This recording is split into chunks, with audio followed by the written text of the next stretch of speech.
What is up, guys? This is Crow from Team Kingslayer Cars here, and we have a fellow commentator today. Sir, would you like to introduce yourself?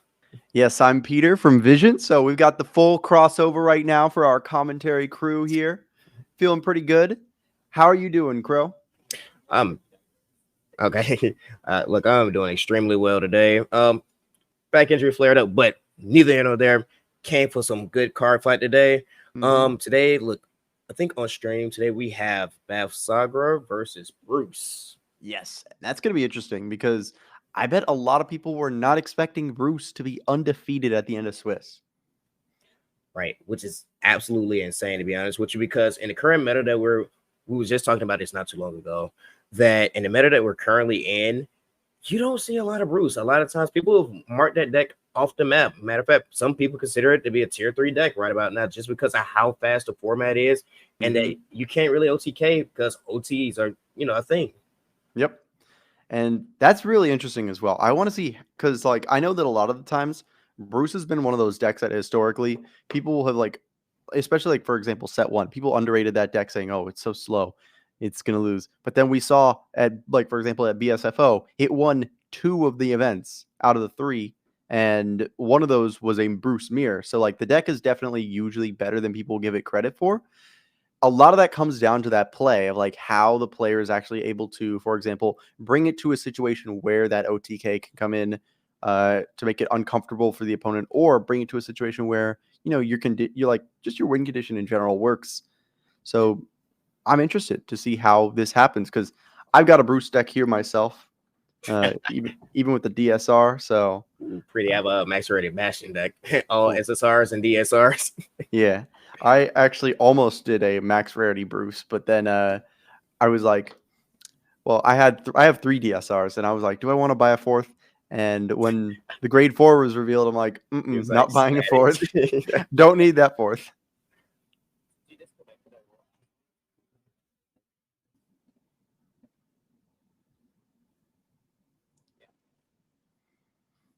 But yeah, it's definitely interesting. I do like grade 4 Bruce. I like both Bruces personally, but it'll be interesting.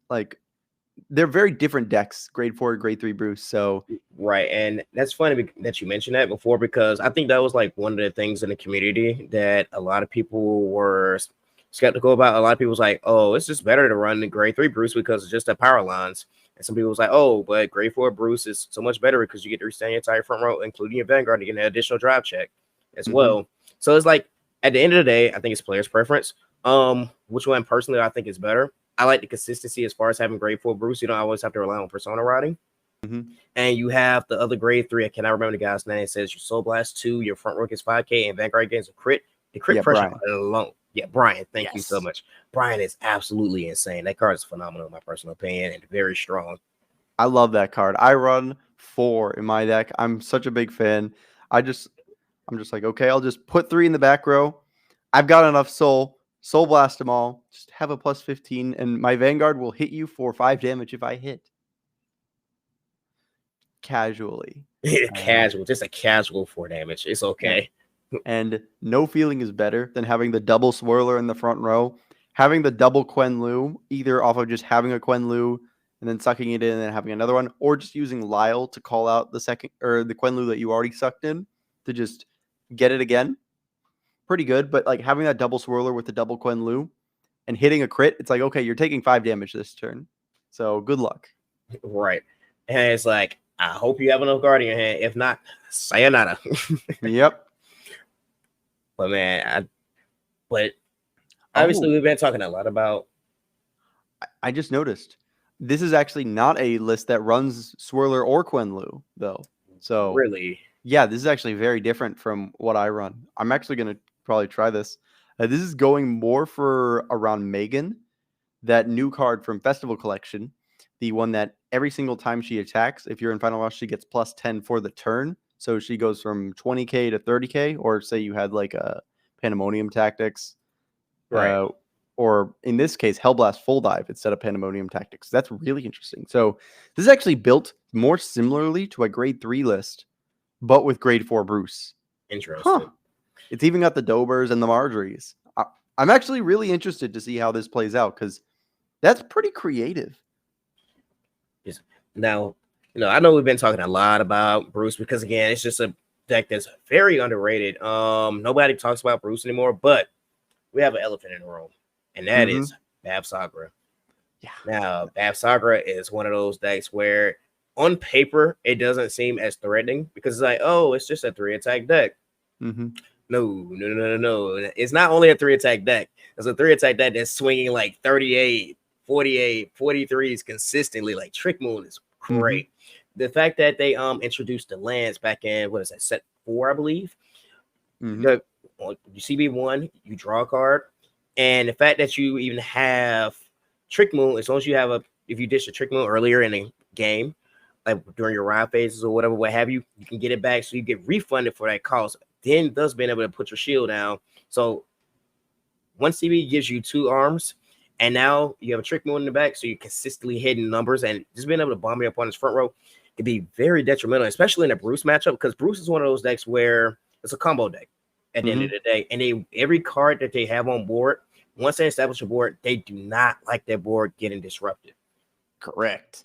And one thing also is that like you're getting those big numbers, but a lot of decks get those big numbers and people just won't care because there's no crits on it. Bob Sagar gives herself that natural crit, and because she has that natural crit, that's so helpful because that means that, for example, your opponent can try and do stuff to like or your opponent has to like constantly guard it, or else they are just staring down the barrel of 2 damage or 3 damage if they hit a crit. Right, every single turn too. And we forgot about the other card as well, Travis, like the grade 2. Yes. So if you have extra CB accessible to yourself, as we were stating before, a lot of players try and play around Bab Saga, and it's extremely hard because since Travis is a card, normally you would think, oh, I'll slide my key cards to the back row and I'll throw like some pressure cards in the front just to try and, deal some damage here and there. But Travis says, no, I will snipe your back row while Bab Saga snipes your front row, thus also giving you your soul back as well for the follow-up turn. Yeah, and I mean, honestly, Travis is like such an interesting card in that like it was not designed for Bob Sagra, but honestly, it works better in Bob Sagra than it works in its intended deck. Its intended deck being Eugene. So right. that's the kind of stuff I like about Overdress as well. You get to see a lot more of those examples of like unintended versions of like cards being put into their decks. Like for example, the Magnolia Ride line, Spiritual Body Condensation was a Zorga card that's just like running everything because it's just really good. Really good. Yeah, there's just like a lot of different cards. Like for example, Brainwash Swirler is another one that has just been running a lot of things as well. Pandemonium Tactics, that's running a lot of decks. Like that's a staple in like most decks, like Barra Magnus or any Dark States decks that you're running. Matter of fact, now that we're even speaking about the Order and Dark State, specifically the Drag Jewel deck, that deck is going to be really good when it comes out. And I think, personally, I think that deck will actually be the best deck out of that set in general, or out of the trial decks. Because I was looking at just the card pool and the cards that have been revealed for. Okay, actually, we're getting started. Oh, here we go. And it does look like Bob Sargo is going first. Ooh, that's a really good discard. Oh yeah, ditching the Trick Mode early, trying to set up the drop zones. That way we can go ahead and get that CB accessible to ourselves again and double arms ourselves. Absolutely. Yeah, that's really nice to have on turn 1. Just so helpful. Just notice he has a lot of SPs as well. So I'm pretty sure it's like completely SP'd out. You love to see it. I love when people bling out their decks they absolutely love and enjoy. Yeah. And I mean, like, it's a shield that you got the SP of. So she's really like, okay, I'm being smart with what I'm buying my SPs of because you only need the one and you search at turn 1 every game. So you don't care. Right. They discarded Marjorie.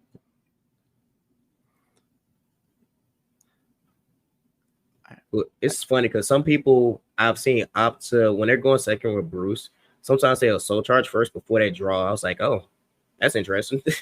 I mean, it depends entirely on like how you feel, like what your gut feeling is. Because sometimes you're like, sometimes I feel like I'm gonna draw the card, or sometimes like, I think that card that I'm gonna see here, I don't care too much about.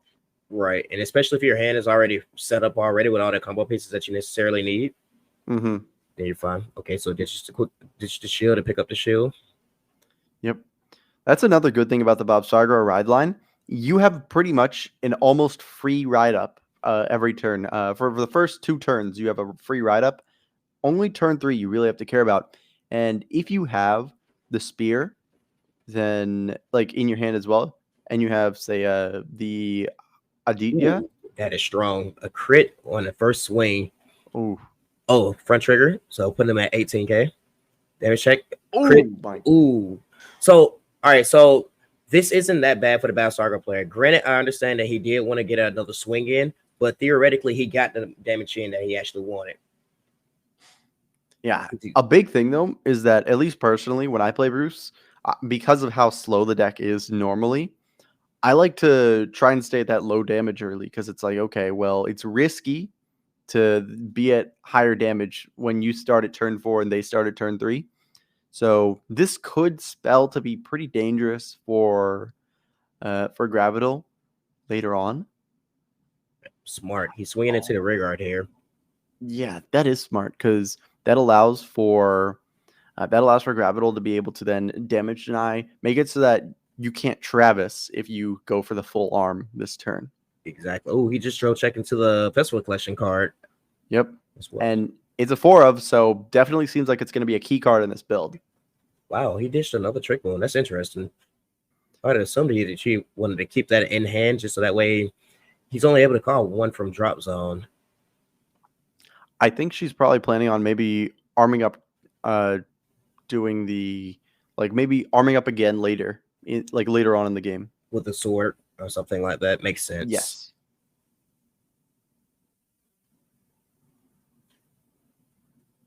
Also means they might have a bunch of shield in hand too. A lot of times in OverDress, people have to be very wary and very careful about what people are discarding. You have to pay attention to that type of stuff because small things matter, and especially in OverDress, since we don't have a lot of shield, anything that they ditch, it's like, okay, my opponent ditches a normal unit, they might have a bunch of shield in hand.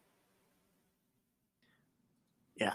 It's really interesting as well. And it's intentional design a lot of the time where they'll give that low shield value most of the time and then give occasional cards that have that 10k shield, which is interesting, honestly.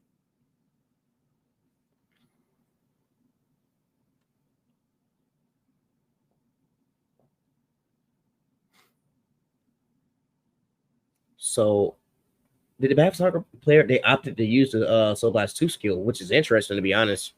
They're trying to go for the early game aggression so that way once they get the numbers on board, they can then try and close out the game as quickly as possible. Makes a lot of sense, especially if your opponent doesn't have the PG. Oh, and that was perfect. So Gravital had gone for that 2 to pass and just checked. She checked blanks, which is actually really nice for Gravital because that means that you get to stay at that lower damage. You get to give yourself a buffer for, say, a full Bob Sargra swing, or you can save a perfect guard for later. Oh, and I really like this play as well of not calling anything because that gives Bob Sargra nothing to retire, which means Travis's skill is vanilla. Right, and the fact that you only have 1 CB as well, accessible to yourself, meaning if you do try and do Travis, I believe you can still get the soul. I don't think you have to retire a unit, but it's still the fact of it's like, is it even worth it though? And wait, let me read Travis again. The condition for the is that your opponent's rear guard has to have been retired this turn. Okay, makes sense. So that means that your opponent can't soul charge, which means that then right now Aster is using the last of her soul if she wants to go for another Soul Blast 2 here.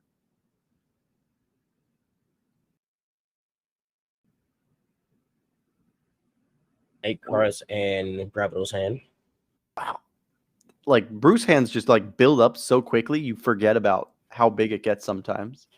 Right. And sometimes you also have to consider this as well. When it gets Bruce, is that a lot of the times they don't try to have a lot of an early game aggression because they don't want to just throw their cards out there and get punished for it. Be bashed into their regards. So check the crit.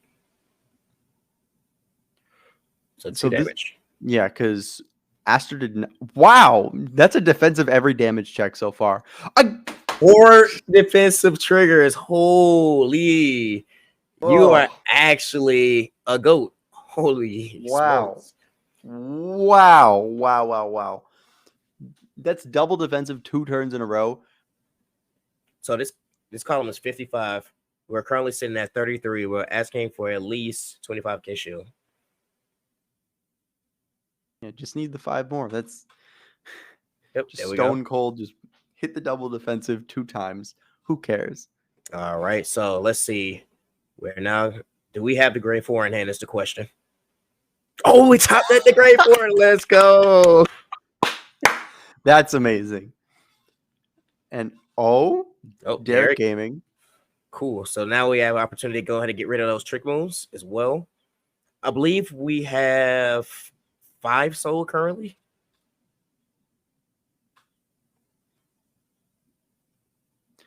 Okay, Okay, so this opted to kill the one behind the rear guard.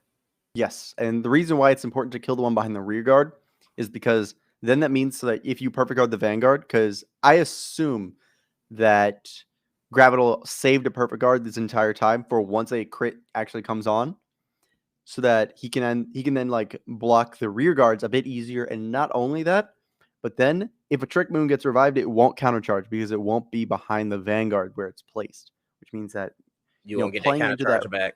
yeah, playing that resource denial game as well, which is very important. Okay, so we're using Hell Dive instead of Pandemonium Tactics. Interesting. Yes, I noticed that when reading the deck list, and it's definitely an interesting pick. We'll have to see how it turns out, because like most grade 4 Bruce players live and die by By the Pandemonium. Pandemonium tactics. Yeah. You know what? Now that I think about it, it makes a lot of sense. Reason being is because normally when you're using Pandemonium Tactics, you're soul charging 4. And it's like you're burning through your deck so fast. You're getting triple drive, actually getting quad drive technically, because you get 3 drives off Bruce and then you get the 1 plus another 4 from Pandemonium. So you're netting out about 8 cards out of your deck. Mm-hmm. And you only have 46 cards because in OverDress, you got to remember 4 of those cards are in your ride deck as well. Mm-hmm. So it's the fact that he's trying to mitigate some of that pressure of him being able to deck out. And that's why he's running the Marjories instead. So that way he can opt out of running the Pandemonium Tactics while also keeping on aggression.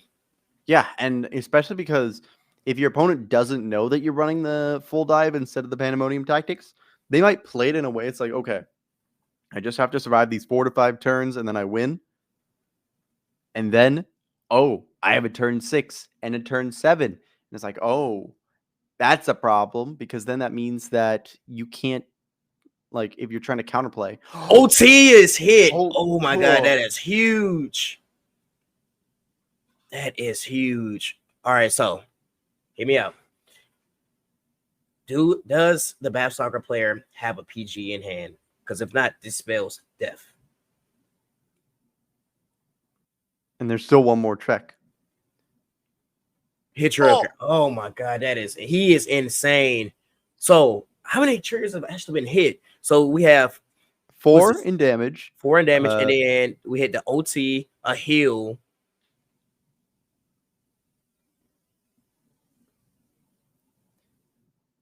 That's 5 damage right now. All you have to do is hit one more time. And I mean, these numbers are no laughing matter, because that Bruce, the rearguard Bruce, that one's 33. The Marjorie's 33. And the shield's already been used. So you lost your chump block already. And you need a perfect card to block this. Oh, this is 33, actually. He actually put the OT on the rearguard. Oh, okay. Wait. Yeah, yeah, it's only 33. He put the OT on the rearguard. That means that no, this is really smart, because that means that you have to, if you want to use a perfect guard here, you have to be very smart. Hard guard of Vanguard too and risk the one to pass potentially. If not, you have to no pass this and overextend. Okay, so it's 58, so that's a no pass here. Okay. Not the biggest monster in existence, not hitting another trigger here. Imagine. But still, these are very dangerous numbers here. This is a 38, or no, this is a 43 and 100 million. So these are takes the damage. Spear. That is game, guys. So we are going to game 2. Wow. So with I'm not sure exactly how we do in the best of threes here because I'm not too familiar. So is it that loser has to go first, or is it that they choose? I think it's loser goes first, which like against Bruce, you generally want to Gee, you go want to first. go first, right? Oh, Okay, it's so they choice. can choose. Okay. Okay, because it's every TO has their events ran differently. I know with the Kingslayer event that the loser had to go first. Um, so that makes a lot of sense. That's also how I run my tournaments as well. It's like loser actually chooses because sometimes some decks get more benefits actually going second. That one additional card in hand helps, but in this matchup specifically, you always want to go first against Bruce. So I assume if it goes to game 3, that it goes to a dice roll. I would assume. I would assume. Yeah, I just to keep things balanced. yeah. Because I just feel like in a best of 3, when you're sitting there, you're going like if you win game 1, it's so pivotal. And if you sit there and gain advantage, unlike Yu-Gi-Oh, Yu-Gi-Oh is like, all right, win game 1. If I lose game 2, I just go first game 3. If Yeah, you and know there's what no you side deck choose. either. Right. So there's no like okay, I can build my deck or I can change my deck a little bit to be more of a going second deck or more of a going first deck. No, you gotta just Back 5. So you know what? So I got a question for you then. So I had another player hit me up. He was like, "You've been in the game for, you know, quite some time, and I see you as a pretty good player, so I appreciate that." And he goes, "Do you think if Vanguard had a sideboard, would it be a good thing to have?" I was like, "See, it's up in the air. It does widen the skill gap if you have a sideboard, but also I feel like in Vanguard you don't necessarily need one. If you just build your deck as optimal as possible, you should be fine." And I say also you have to consider that the time constraints and things of that nature as well. yes. Because Vanguard players are very slow at playing a lot of the time. It, I can agree with you. personally, I have never gone to time at a regional. I Never. haven't either. Never. However, I know many people who have. And it's not from them playing a really long game. It's just from them taking forever to decide on their choices. So definitely something to consider. Right. But I wouldn't mind seeing someone try to do like maybe a side deck tournament to see, okay, what if there was a side deck? Because personally, I also agree. I don't think Vanguard needs a side deck.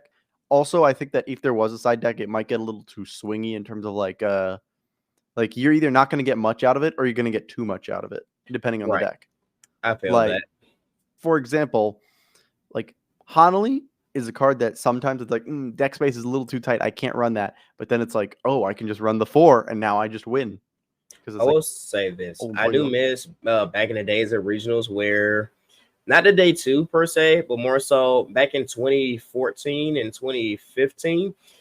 If you were to make it into top 8, like obviously it was best of 1 all the way through, but once you make it to top 8 and top cut, it was actually best of 3. I wish Bushiroad would kind of go back to that, my I personal miss that. opinion, because that is like I hate to go all the way through a regional event and only get to top 8 just to get cheesed out.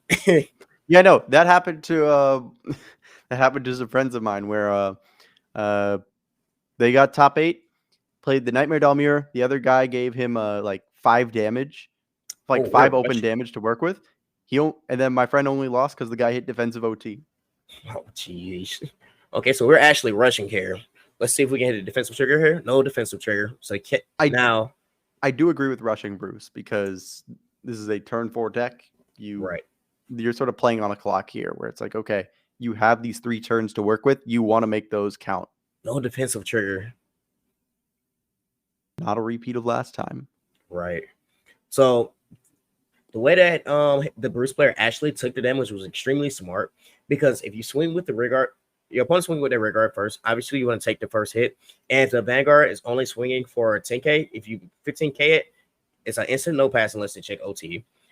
Or you get B, option B is you can take the hit and see if you can hit another defensive trigger as well. So I agree with the way that he guarded this turn. I agree as well. Okay, now he's attacking Travis right now, which is smart. That's smart because that means that you're able to like take out that Travis because the Is fact that that Leonard? yep, that is Leonard, which means that you have the on hit soul charge.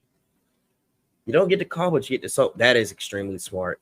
But turn 3 you do get to call, but it's probably gonna die next turn because Sagra. Sagra.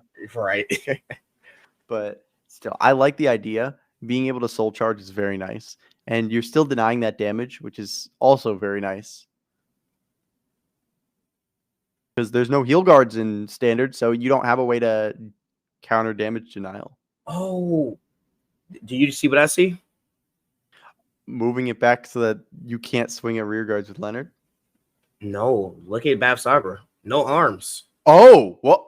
Because he doesn't have some counterblast. That's true. Oh my god, that's so smart. That's so smart. That gives you an extra turn. Right. So in this set here, the Bruce player played it really, really smart. So he's like, I'm getting rushed right now. I'm going to commit to your rear guards, and you're not going to let my Leonard hit your rear guard. So obviously you're going to give me one card from your hand. And I'm going to swing it to your other rear guard, which you'll let it die. But now I have no CB to work with, meaning I can't get arms. Mm-hmm. And I'm not even sure if he even ditched the Trick Moon either. I don't think she did. So. Oh, okay. Oh, this hurts. No. That means that's another turn of no arms. No arms. Meaning that I can safely go up to grade 4 and not worry about anything. Let's go. Wow. And this means that Gravital gets to build up so much advantage because he's not scared of getting critted. Because also now that the OT's out, that means it's like, okay, well, my no passes are genuine no passes. No passes, right.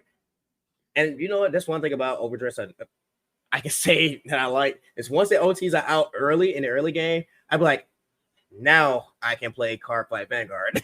Yeah, no, absolutely. Because then you're not like, okay, what if I get cheesed right here?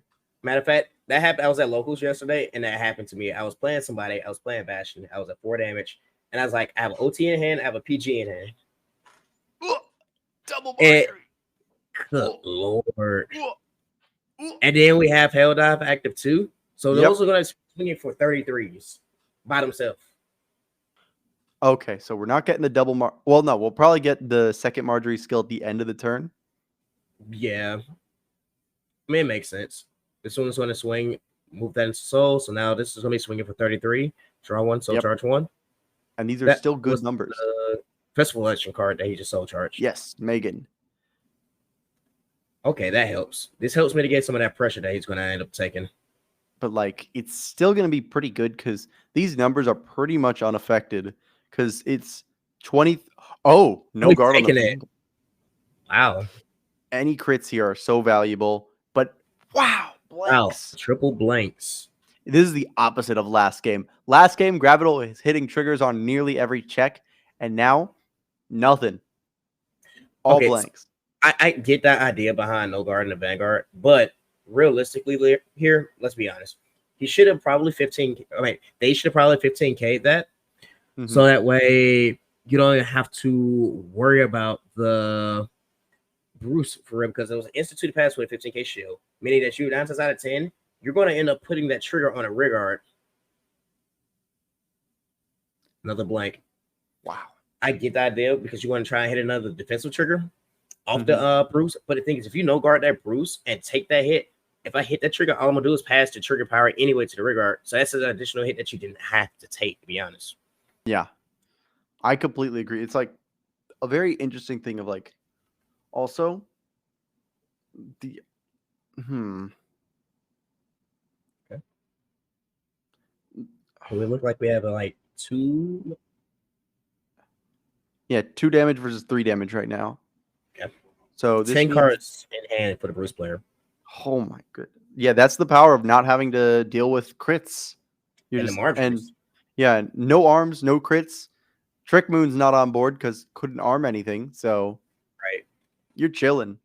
Right, and the fact that you end up getting, let's see, you got triple drive, 1 drive, and then a draw from each Marjorie. So you netted out 6 cards. Mm-hmm. It's really good. Okay, so here we go. Lance comes down. We know you have the shield in hand.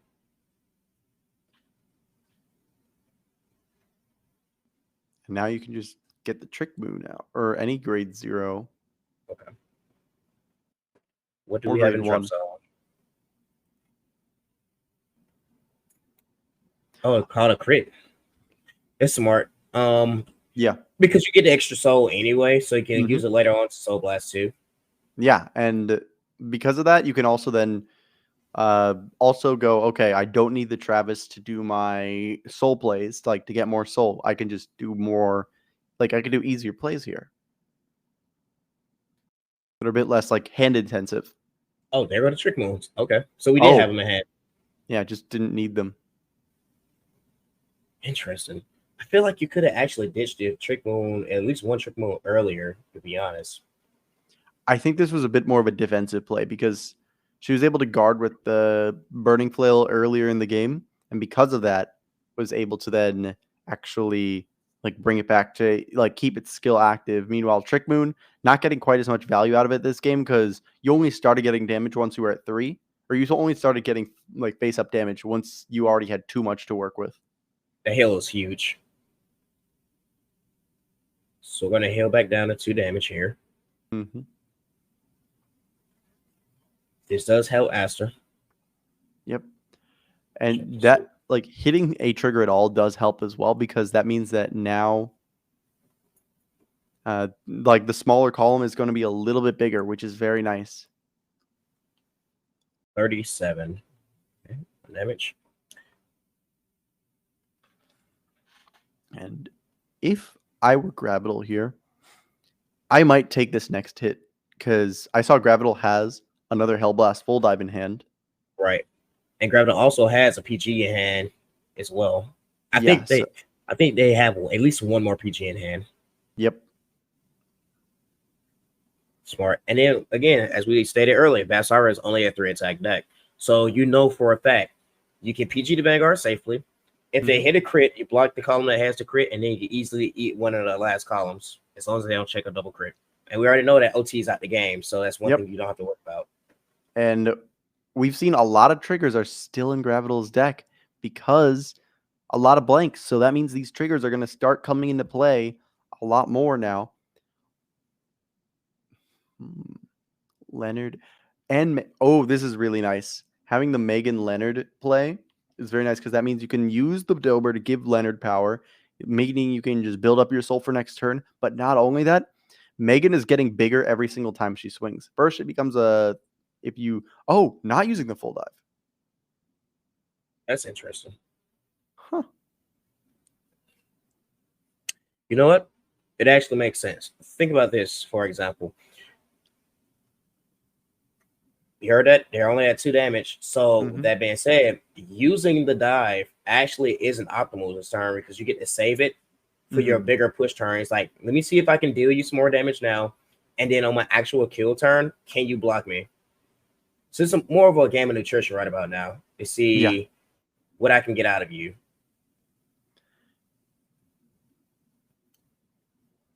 Oh, 10 to the Vanguard. Makes sense. Smart. So that way we're swinging 23. And on Megan's second swing, she's still going to be just as big as she was this time because she gets plus 10 for turn every swing.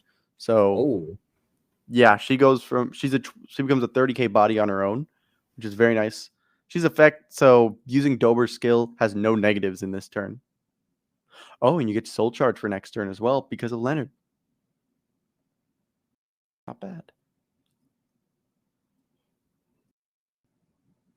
Here's the big. That heal's huge. That heal is big. Especially because it gets more shield if you have that defensive, it has that if they have that crit natively. Right. Oh, another heal. Oh no! So we're going down to 2 damage, meaning now I can actually eat your Bath Sagra hit if I also choose to do so. Wow, that is so nice. There's a Vanguard out there. It's definitely shining upon Gravital right about now. Wow, that is so helpful for later on. We saw very few triggers early game, so those triggers are starting to come into play later on, and it's actually coming in clutch here. Right. And it just helps so much because now that pressure from the Bath Saga turn, again, as we stated before, Bath Saga is only a 3 attack deck. That being said, all you have to do is PG the Vanguard, and you can easily eat the 2 regard hits. And next turn, again, you have a bunch of shield in hand and get ready. And plus, you got the. He's swinging with Column. You can't swing a Column with Leonard when it's grade 4 Bruce. Right. Oh, no, you can. You just can't call. You can't call. That's what it is. Oh, that's smart. That's what it was. So you can still swing at the whole column and kill the Trick Moon, which is very nice. You're still able to soul charge as well. But you just can't call anything out. That's actually I I forgot. like Yeah, that. he swung at a column. Oh, as long as you have the Bruce name that you're able to swing at the column. No, it's as Correct. long as you're in Final Rush. Final Rush is Oh, final the rush. Final Rush Gotcha. condition is +5 in the column swing.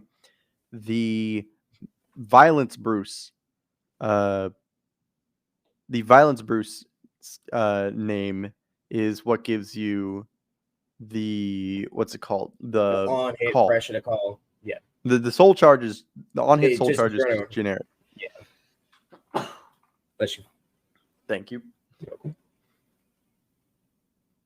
All right, so we're at 2 damage to 2 damage. That soccer player, believe, has about 5 cards in hand. Yeah, and I think 4 damage. So, wow, 9 cards in hand. I might have to change my deck to this after this tournament. It's pretty spicy. Yeah, I like this a lot.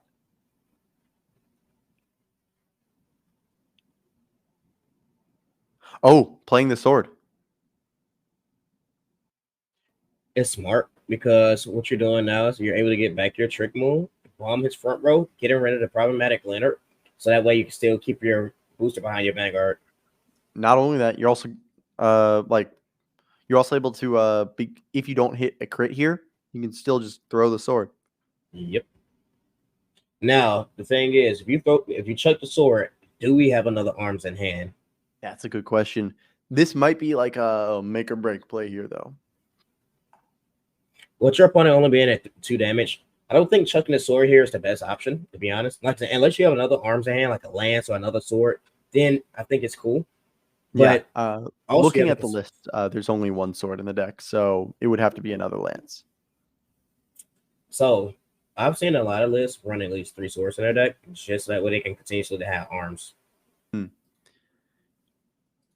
I think this one's going more for the list that's being run in Japan, at least, is what this is sort of going for. Of like not running as many a Darla, just going for like that consistency with just constant numbers bodies down. Yeah. Okay, so we're bombing the front row now. And I believe Battle Soccer player Aster has at least 2 or 3 soul. I want to say it's 3 soul. Yeah.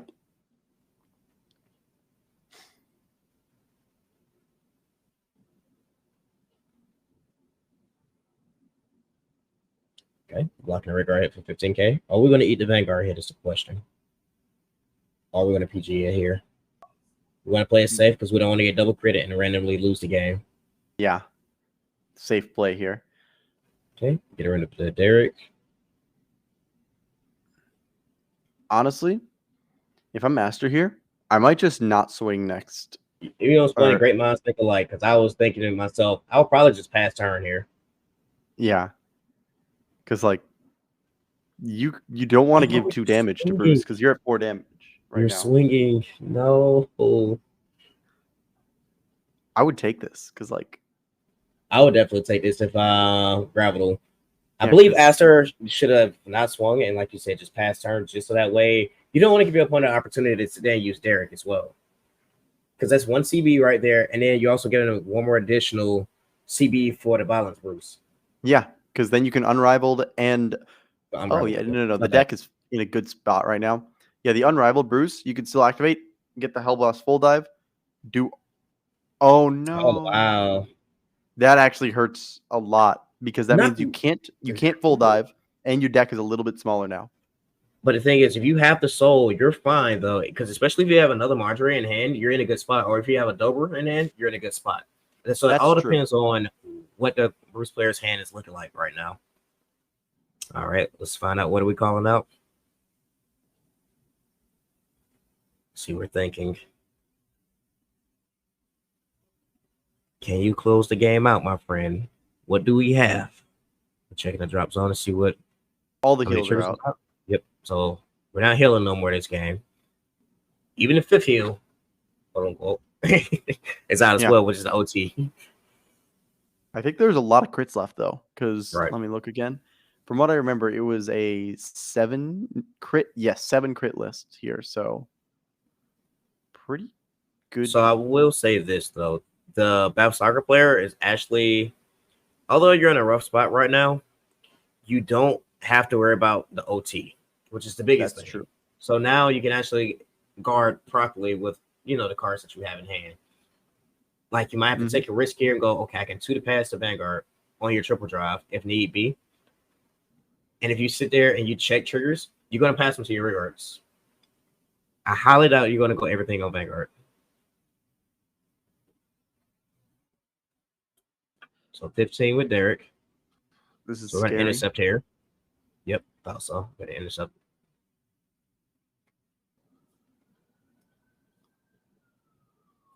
Honestly, I think she's at 4. If she's at 4, I would take this one because then that means it makes deck out a little bit more likely. Yeah, it looks like she is at 4. Yeah, so you can afford to take 1 hit. And I think taking this one is probably the right play here.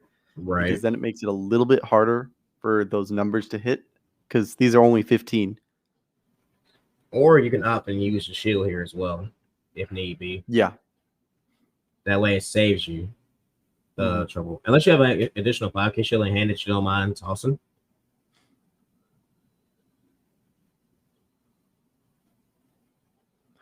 Interesting.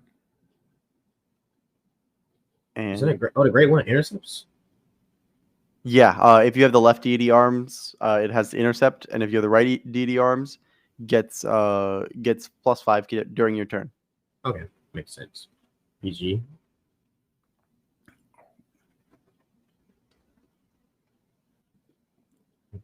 Ooh, that's big. Huge. Because So- now shield's not enough. I don't know if that was the right move here because I feel like in the scenario that you're in, depending on what your hand is looking like, you only have 4 cards in hand. You had the PGA, you had the additional card. I think I would have 15K the Bruce player and just banked it on a 2 to pass at that point. Save me 1 additional card in hand. I get that. Whoa. Okay, probably has enough to block everything unless there's a crit right here, which because both columns are swinging for 25. Bruce player draws check the PG, meaning that next turn, when they're sitting there guarding, they can easily PG the Battle Soccer player and close out the game next turn. 25. Yes, absolutely. And if Leonard hits here, it's game for because Gravital can't afford to block with can't afford to hit with the Leonard because that would then send him to 1 card in deck. However, all Aster has to do here is throw the sword because that guarantees a damage. Yep. Which means that then Gravital goes to not enough cards in deck. Gotcha. So we only have 2 cards left in the Bruce player's deck and Gravital's deck? I think it's either 2 or 3 cards in deck right now. So if there's only 2, that means that just throw the sword and you win. You know what? Now that I think about it, you remember that 2. So remember that Hell Blast earlier in the game? Who was questioning was it a good move or not? I think it's coming back and bite him. I think also the over trigger, because the over trigger taking 1 more card out meant that Gravital could not go for a Hell Blast full dive this turn. Right. Which actually meant that there was not enough. What also sucks as well is that every time the Leonard hit, he had to soul charge 1 additional card as well, which also hurts. Yep, there's the sword throw and pass turn, and that's game.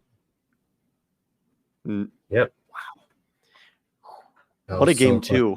Oh my god. So clutch. Like just being choked out in the early game, not being able to arm yourself, the defensive OT, like completely destroying your plans because you wanted 1 additional damage, not using the Hell Blast earlier in the game to put more pressure on board.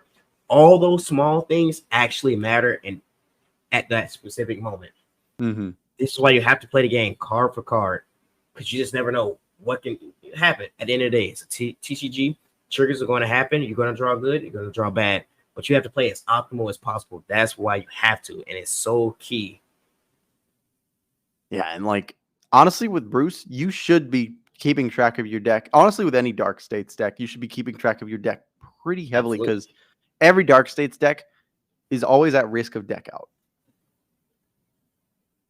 Just because of how quickly you will burn through your deck just off of soul charging, off of drawing, stuff like that.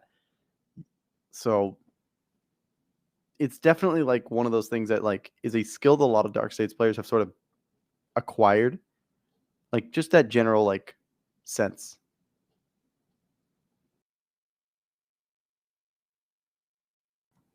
But one big thing, this means that Gravital gets to go first. Hey, let's go. So Since these Bruce past going 2 games, first. Gravital's been going second these past 2 games and has been making it a hell of a fight. So Bruce going first is like one of the scariest things in this game. So we get to see that in action.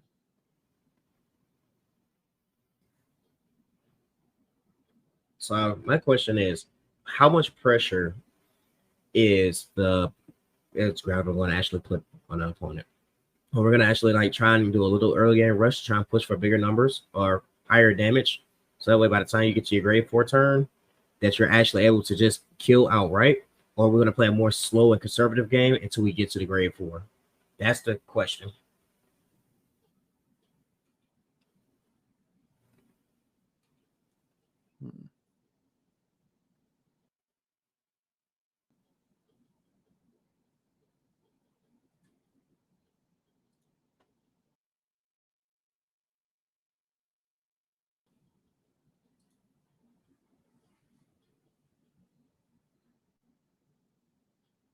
This will be interesting to see on how differently Aster will play against a going second Bruce versus a going first Bruce.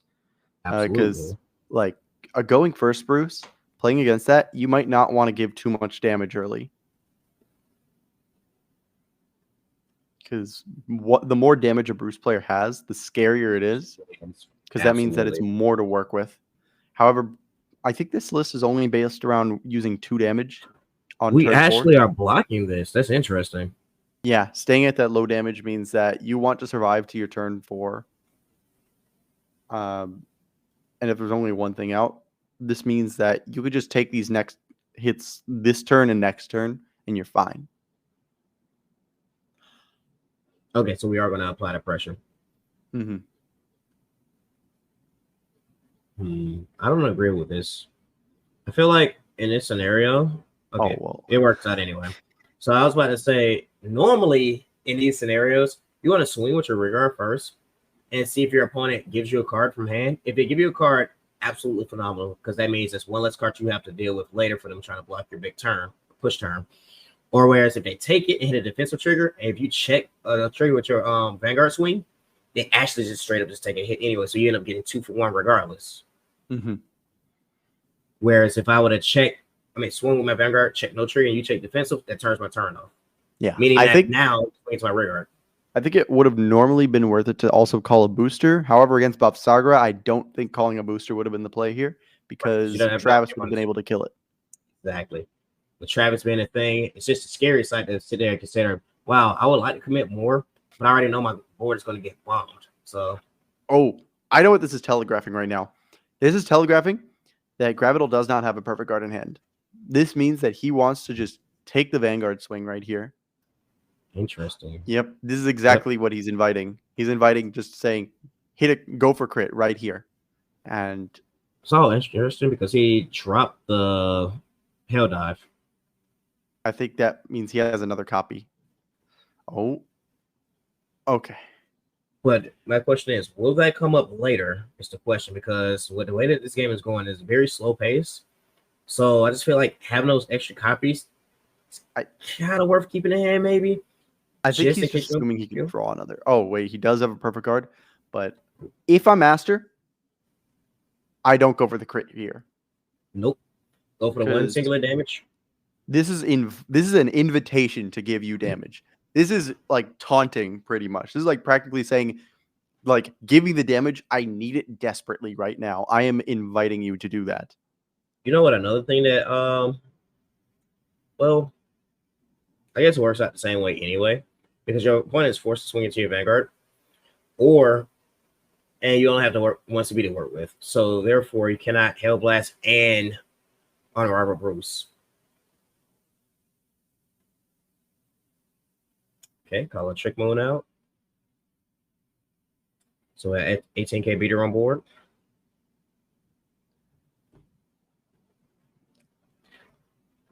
Using the Bav Sagra skill, that is interesting. I don't agree with this. I think just giving the Bruce player 1 damage to work with is probably ideal because you don't want them to Hell Blast or you know what? This could be a bait. Because Aster's thinking right now, I know you have a Hell Dive because you ditched one, so you revealed the information to me already, right? Now, if you use this Hell Blast, do you have another one in hand? Do you have a third copy in hand? Or are you trying to bankroll draw on another one? Because you could just randomly soul charge it and not see it for the rest of the game. That's true. That's true.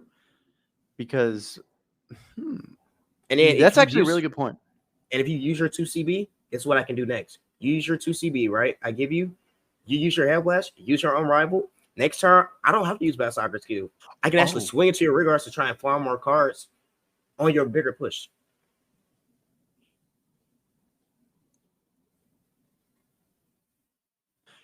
He didn't have grade 4. Oh, wow. That is huge. But still gets to just look at top 4 to call things. That's a Derek. It looks like another crit and a Marjorie. That's not a bad. Oh, is that a double Marjorie? Let's see. I think that was a double Marjorie. Couldn't really tell by the glare. Nope. No, okay. It was actually Megan. That's good actually, because you could save that for later. But he puts the Megan behind. And then the Marjorie. Interesting. Just like you talked about a double Marjorie play here, this is probably it.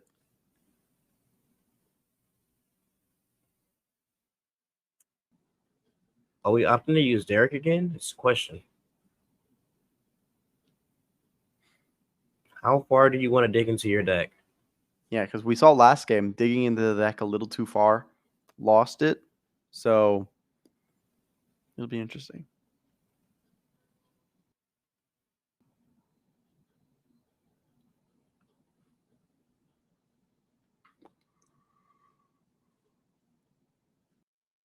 This is actually not a bad play here.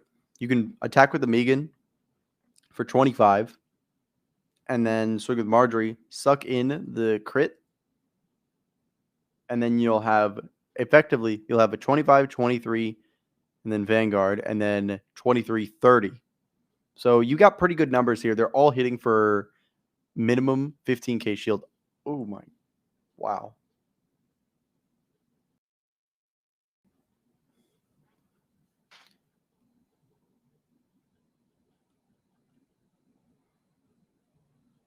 Big thing though is that Marjorie is still able to hit for above a defensive. Everything except the Vanguard can hit above a defensive.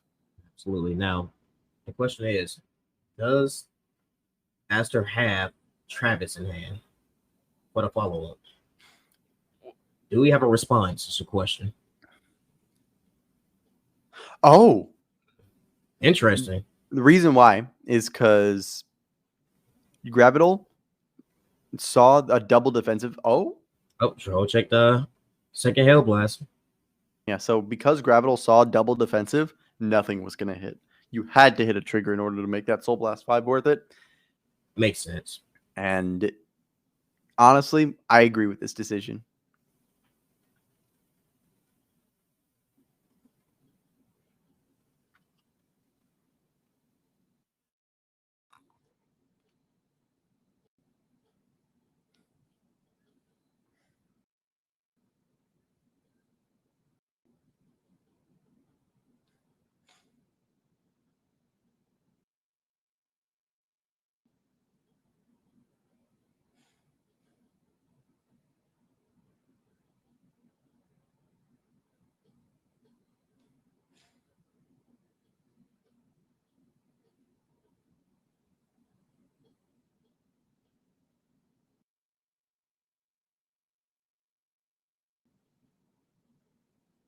Okay.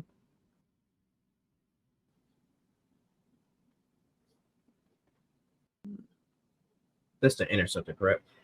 Yes. That's it. Got you. Oh no, the grade 2 she called, or no, I the was grade 1 talking she about called behind is the behind the vanguard or behind the rear guard. Yes, that's the behind the interceptor. rear. Okay. The rear guard that's in the front row, the grade 1, that one is the one from the ride line. Oh, okay. It's just hard to see from the glare. So smart. No problem. This is not looking good for our hometown hero right now. Like not having a grade 4, unless we can top that to a grade 4 on our next turn. Ooh, crit. That's huge. Or alternatively, maybe he saw, oh, she doesn't have any damage. Don't think it's worth it to ride up into grade 4 quite yet. Right. Now I will say this though, having Hail Blast, you remember earlier when we were talking about between Pandemonic Tapping and Hail Dive or Hail Blast full dive? Mm-hmm. This is actually really good because in case you're stuck on grade 3, Hail Blast is a lot better because you're not, again, like we said earlier, you're not decking out. So you're actually in a better position.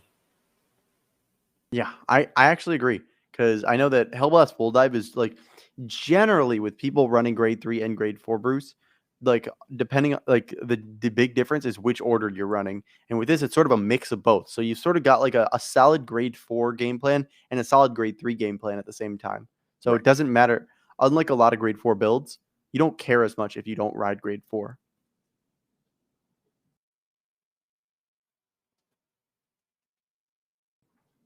Ed, Leonard is at full power now. That is a thing. So that means you can actually combo off. Now, only if you had Protoball, you can actually do like full combo. You remember the whole double Bo3? I don't think Protobulb's in this build. Nope. I doubt it. But it's just a cool thing, though. Okay, Yeah. so we're using the order. CB1, draw a card. What are we calling out, my friend? Show me what you got. Leonard? Okay. Hey, you mentioned power. it. Yep, full power Leonard right now. And I do think that if a Derek skill is used right now, it will kill 2 things. So this could be very helpful. What's so funny is that you can literally bomb your opponent's full board if you really wanted to, because you can swing with Leonard, kill an entire column, soul charge 2, call out 2 boosters. Yep. Okay, so just swing your Vanguard. Okay, I thought he was going to attack the columns just to get rid of some of the pressure cards and get the soul charge 2 and call like 2 boosters out. I mean, and then he gets swing. The biggest pressure card in this deck is Trick Moon, so sort of is. It's just more so it's just the numbers on the reverse. Like you forcing your opponent to commit more cards from hand as well to the board. And if they only have shield in their hand, you might be able to have a pretty decent follow-up and not have to deal with like the regard columns either. Because once you run it restands, it's going to swing into that column anyway. Oh my god. This column is going to be gigantic. It's huge. It's going to be 43 right now. Whoa. Oh, no, swing it boosted. No, he's on swing on boosted. That's just smart because you're not resending your boosters anyway. You're only resending your front row. Yeah, but like this is 30. The next swing will be 53 then instead. Oh my god. And right now, Aster is at what, 2 damage or is that 3? 2. 2 damage. Okay, smart. Saving the shield. Mm-hmm. Now, do you no guard the Vanguard here? Or do we attempt to block for 2 to pass? I've only seen like two or three crits so far. So honestly, I think it's a little risky, but it might be the play. Right, because if you hit defensive triggers here, it helps with some of that pressure. Mm-hmm. So my question is this Leonard going to swing at that other column? I think it will, because clearing the board here would be very nice. Because Bavsagra, the thing that makes Bavsagra one of the best 3-attack decks out there is that the numbers are big and you have actually good rear guards. And if you're getting rid of those rear guards, that helps a lot. Right. Because that column over there is swinging for 23, 28, something like that along those lines. If I'm not mistaken. The Leonard, no, 28. not the Bavsagra. Megan? Oh, the Bavsagra, yeah. Okay, damage extra PG. That's huge information. Mm-hmm.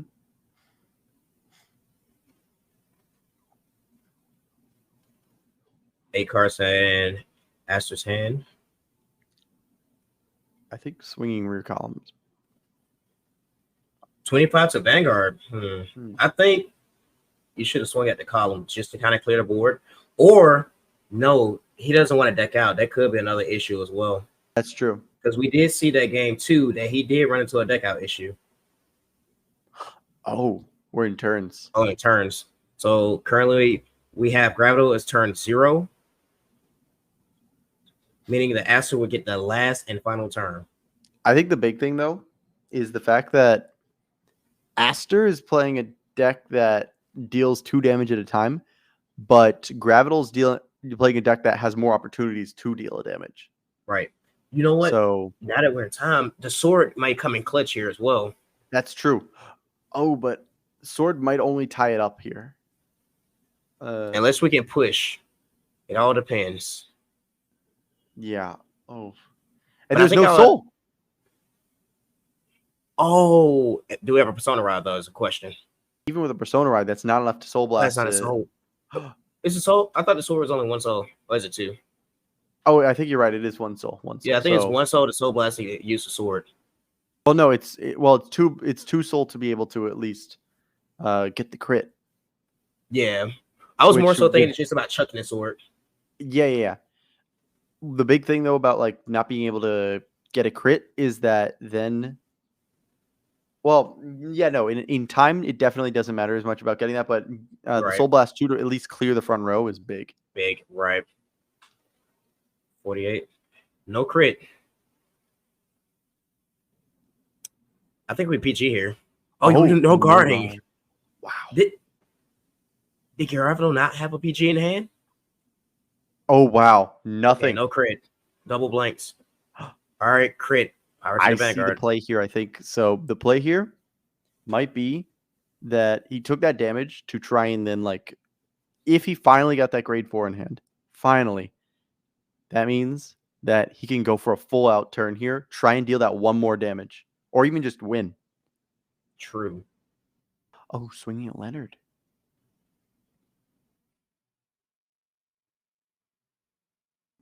I think right now it's 7 cards in hand. 8? Okay. 8 cards. Pretty healthy hand. Yeah.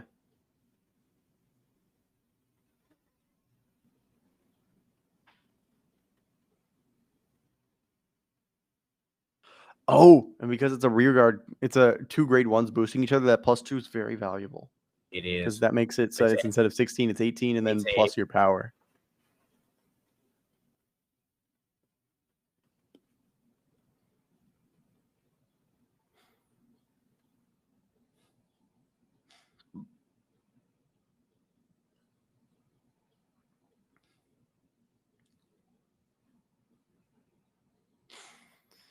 I think this is the play here. You just try and go all out here on this 1 turn. And this is why he wanted that 1 damage as well. So that way he can.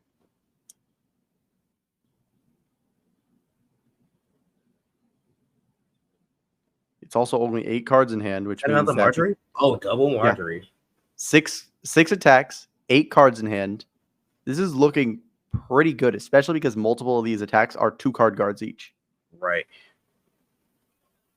So this is going to be 36.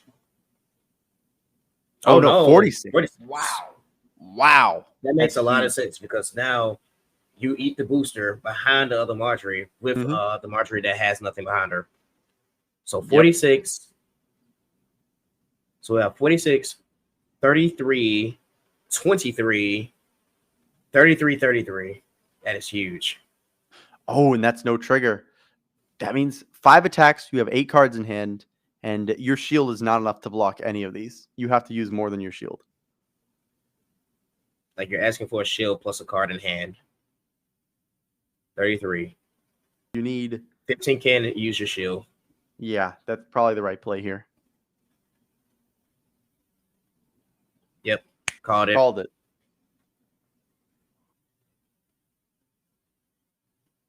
$23. Meaning so these last 2 attacks are going to be 33. Yeah, but still, this is well, like a Grim. 33, but then the Vanguard as well. Vanguard's still swinging twice. So right, so 23 twice. Oh, absolutely. Yeah, and this is a 2 card guard for. Have we seen OT yet? No, we have not. PG. First, if a front is hit, this will be huge. Nothing. Oh my All God. Blanks. Wow. But big thing, perfect guard there. So that means if she does not have the sword, This This game. could be game, especially because of the size of that hand. Wow. You just go for it here. 5 Like, cards. oh, you know what? The only other option is like if you do survive by chance, your only last option is to draw into your sword and try to tie the game up. Yeah, in that's the only overtime. way. So we're Bruce again and see if we can hit this front. Do we check the front here to make these columns 43? There is the interceptors at least, so you can guard with you can guard with a 15K. I think you can only afford to win the passes. I don't think you can afford to drop 2 cards. Yeah, if you guard with a 15K and then double intercept because there's a grade 2 and the grade 1 that gets intercept. Right. So I'm just saying, like, you still need it for the other columns though, too, though. Yeah, if you have exactly 30K, if you have exactly 60K shield outside of a 15K here. Oh, yep, that's what I was saying. Going for it. You can only go for one. Hits the crit. Oh, that is game. Let us see. Can you 6 damage heal? Nope. Oh. Wow. GG. Wow. Congrats. Rapital. Well played. That was incredible. You missed out. You have no Persona rods in your deck. Yeah. You missed out on Bruce for 1 or 2 turns. Finally get into your grade 4. Literally phenomenal gameplay by Gravital. Holy smokes. But Aster also played very well today as well. Absolutely. Like game 2, for example, you played with 0 CB, no arms, and was able to clutch the game out. And you knew already in your mind, you was like, I can't press you, but I can deck you out. So if I play the long game, I win. And Babsagar is really good at playing the long game because it's just being able to board disrupt, having the shield to give you additional, shield value in your deck. And then just the cards that you can also farm as well, like your grade 1s being able to intercept as well. Great stuff. Great stuff by both players. Kudos. Yeah. Clap it up because that was incredible. Babsagar, despite being a deck that plays orders, is a very tanky deck because of that shield. That shield helps you, and it gets better the longer the game goes on because the value you get out of that one card, it's like, okay, it saves 1 card, saves 2 cards, saves 3 cards every single turn. Exactly. That was great. And I'm excited for the next round. Right. I actually don't know who made it past this round outside of Gravital. Right.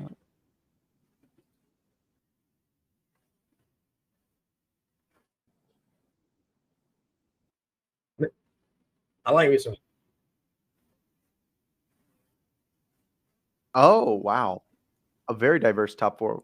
Kyrie and that would be a good matchup. Kyrie versus Nirvana.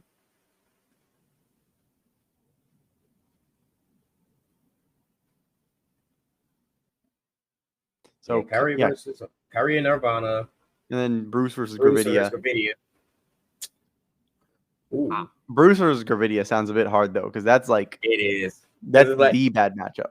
Well, no. When you think about it, because we run Derek's will build your board back.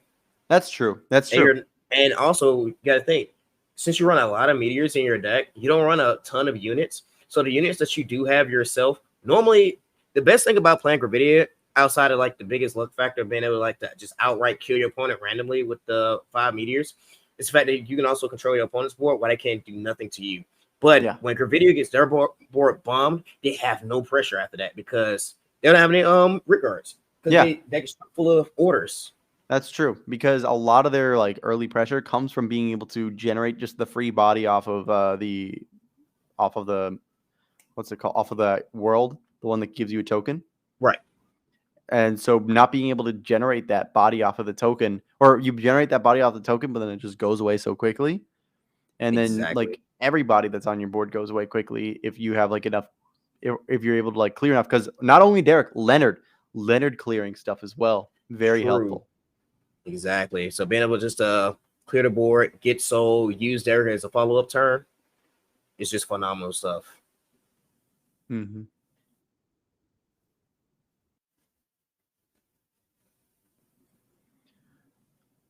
But I do think that we are going to take a quick break because, I mean, the players need a break. We need a break. Right. just to get everything in order, all that stuff. So we'll see you soon. Yep. Ciao. Welcome back, visionaries. It's me, VB Franz. I'm here to show you how to sign up for Matcherino. Very simple.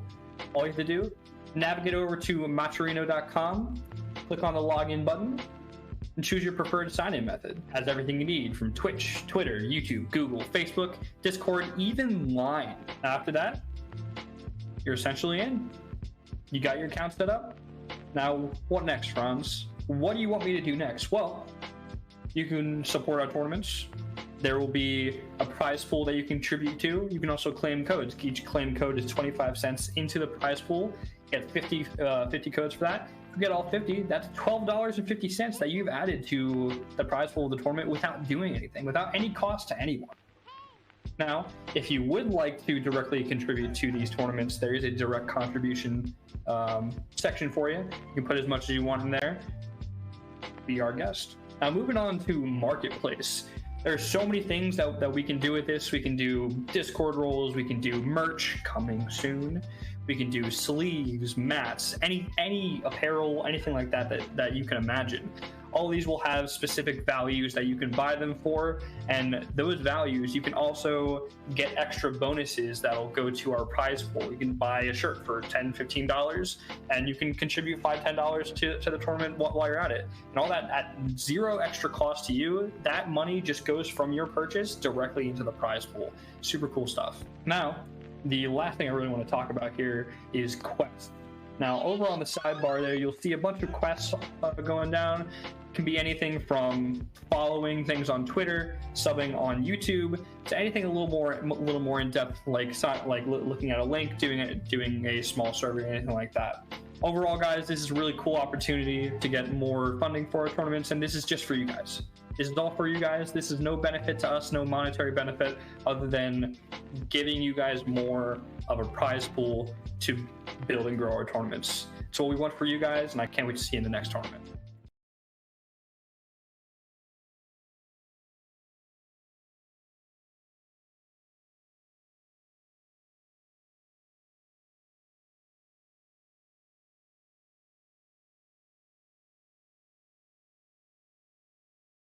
So I wanted to take a minute to appreciate some of our sponsors and partnerships that we've accumulated for this tournament. First off, I want to thank Kingslayer Cards for partnering with us for this specific tournament.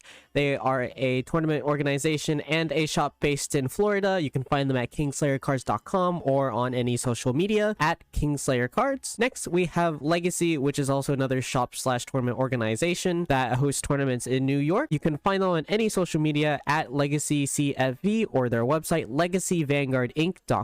Next, we have famous content creator Outer Orange partnering with us for any future tournaments, and also you might see her sometimes in commentary. You can find her on any social media at Outer Orange and on her YouTube, of course, Outer Orange. Next, we have Metafy, who help sponsor the prize pool with their community fund. You can find Metafy at metafy.gg for any coaching sessions. You can find them on any social media at TryMetafy. Next, we have Matcherino, which is a platform that allows us to basically distribute prize money and add more money to the prize pool by doing a few tasks. If you haven't already, please go onto our Matcherino page and contribute for free by clicking claim code on the Matcherino page to add free money to the prize pool. You can find them at matcherino.com or on any of their socials at Matcherino. Lastly, we are affiliated with TCG Player. We currently don't have a link yet, but you can find TCG Player, of course, at tcgplayer.com. This is your one-stop shop for all your card game needs. And yeah, I just wanted to quickly appreciate them before going with the tournament, and I hope you guys have been enjoying the tournament so far.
Welcome back, everyone, to the Card Fight Vision and Kingslayer Cards crossover tournament.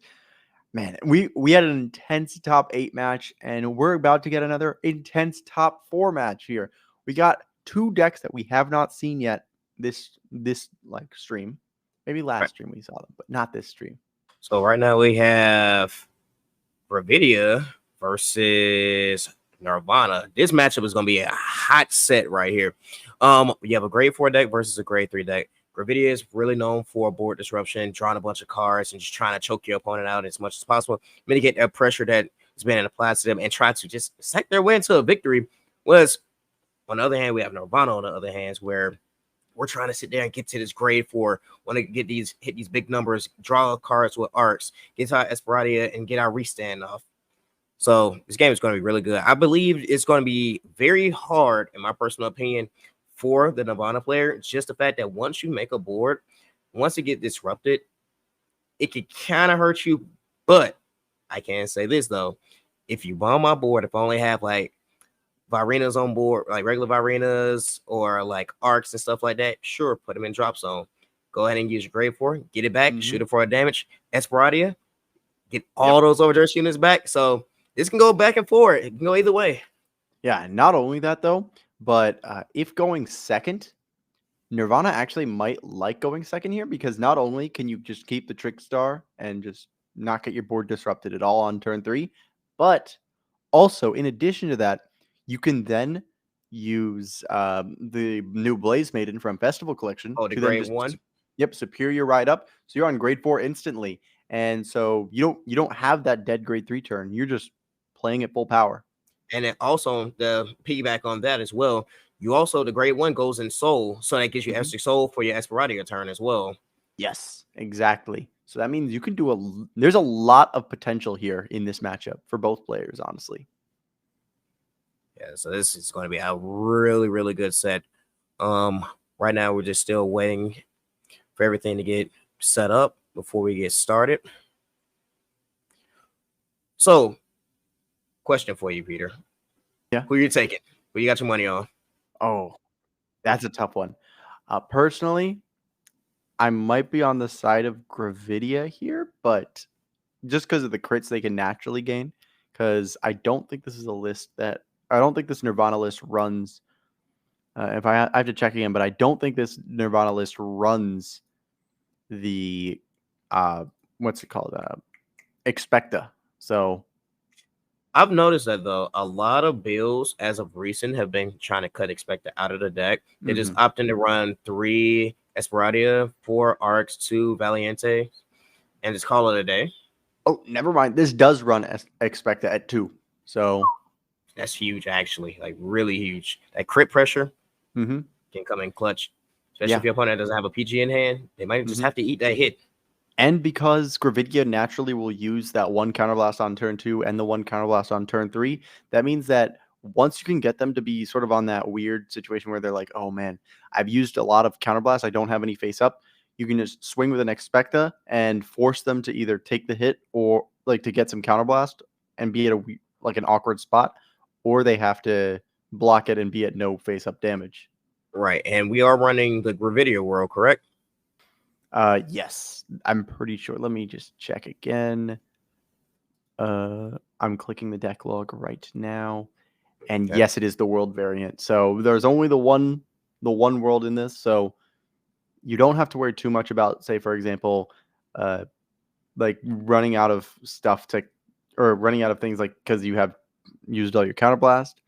Because also a lot of stuff that's not your Gravidia and not your Moon or Eclipse Moonlight don't use any face-up damage. They just use soul or no resources at all.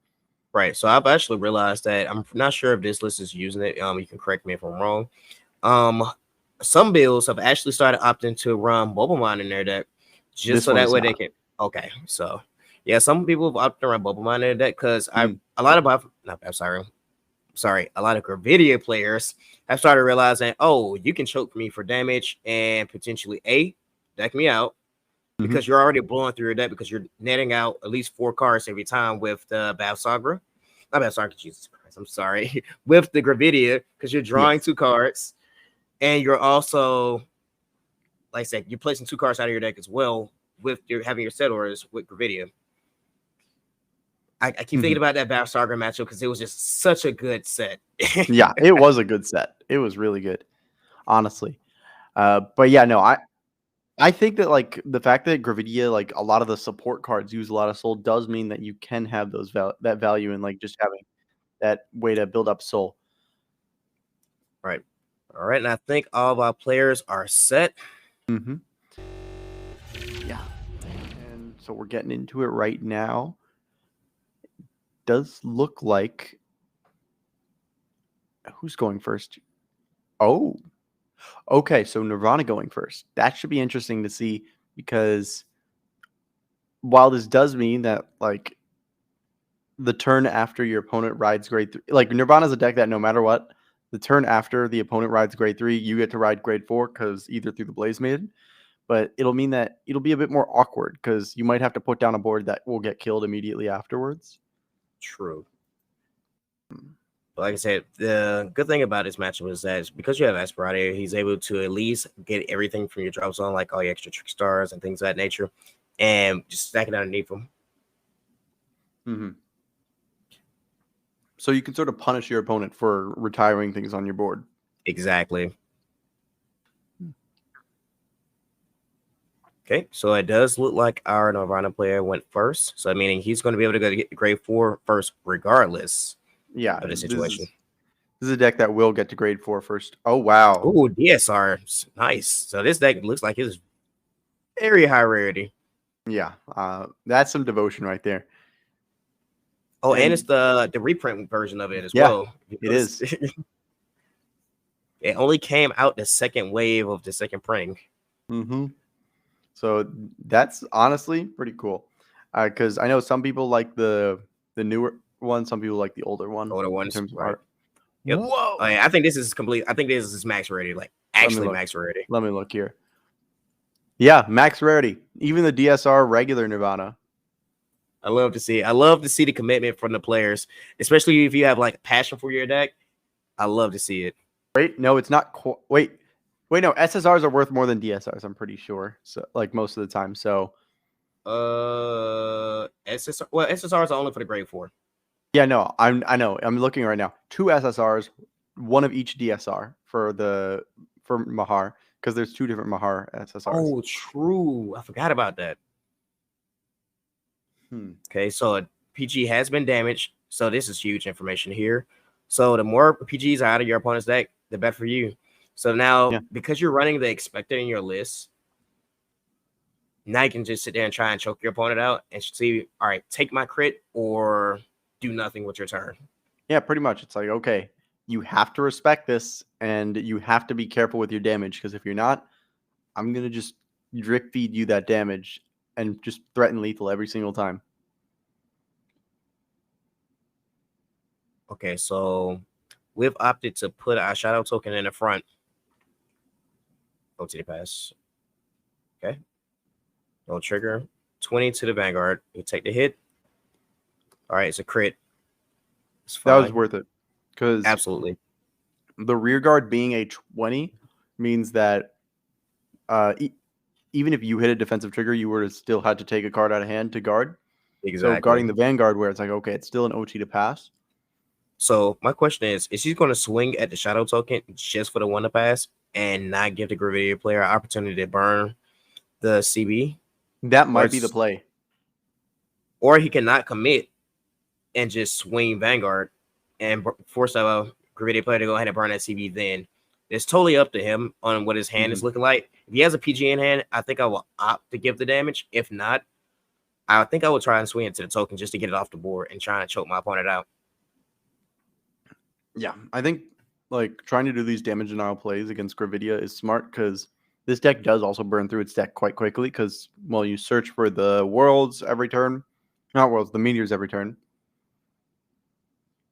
Oh, he's burning the CB. 23 to Vanguard, okay. Ooh. Oh, that's a good heal. Yeah, that is really nice to heal there. You know what? I agree with this play. Like 1,000%. Not even because of the heal, but you notice that he didn't overdress at all. He just called the Virina in front. Yeah, this makes it really awkward too, because then it's like, okay, I still have my Trick Star, which Trickstar. means that next turn I can overdress on top of it with the what's it With with the Varina's Esperardia. or Yeah, Esperati. Yep, absolutely. That was and a phenomenal play. because Nirvana, the grade 3 Nirvana gives power to things with the overdress ability, not things in the overdress state. That means that you still get that power buff.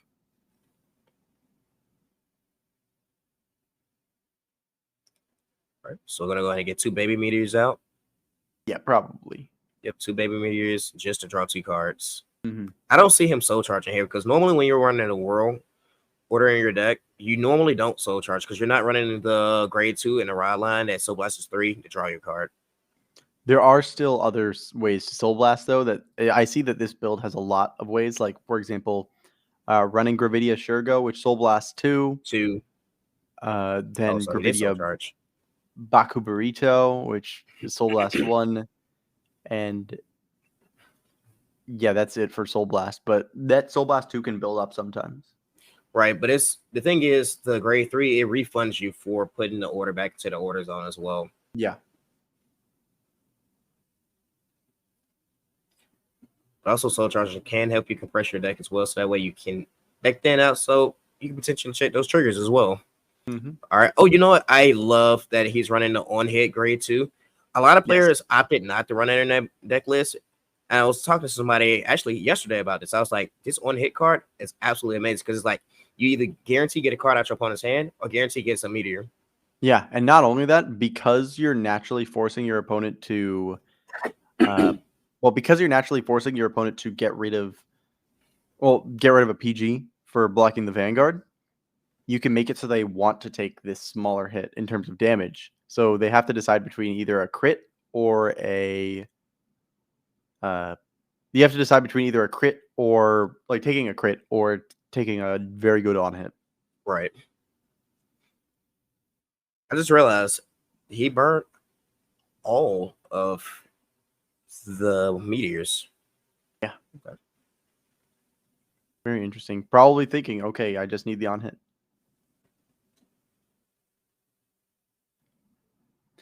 Oh, it's this one's 25 and this one's 1. You can just chump block. Chump block. Yep. Cool. It does look like we damaged our Esperadia. Are we running 3 Esperadias in this 4. list? 4. You said 4? Yes, 4. Ooh. So we're going all in on the resands. Mm-hmm. All in. Oh, that is huge information. Oh my that is God. Big. Wow. That right there has solidified. Now I have nothing to worry about. If you burn 5 meteors, I know what to do now. I can guard you the way that I actually want to guard you. And not only that, you don't have to go for a full overdress play here. You just have to go overdress into arcs just so you can, get your like card advantage up. Then just swing Vanguard to Vanguard and then swing rears. Because now that Trickstar is because now that you have an overdressed card out, you can call just anything if you want, and you'll have a full front row of like power. Just to swing at rears. This is so good.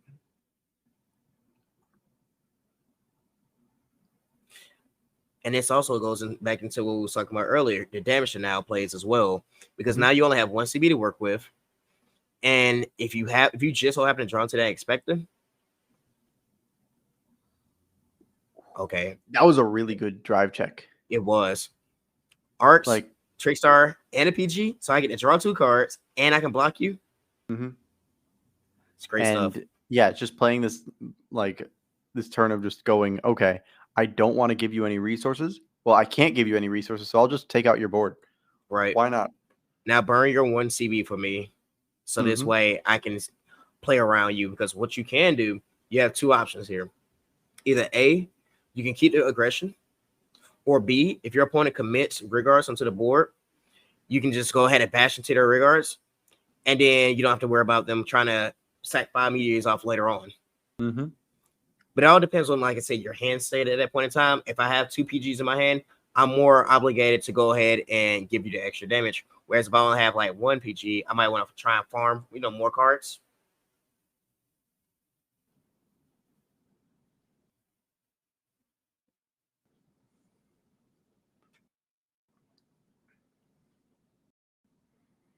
Oh, I see why. Wait, do I?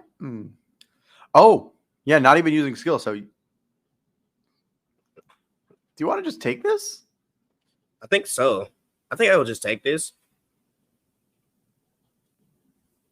Yeah, I would take this personally. Yeah, best option. My personal opinion.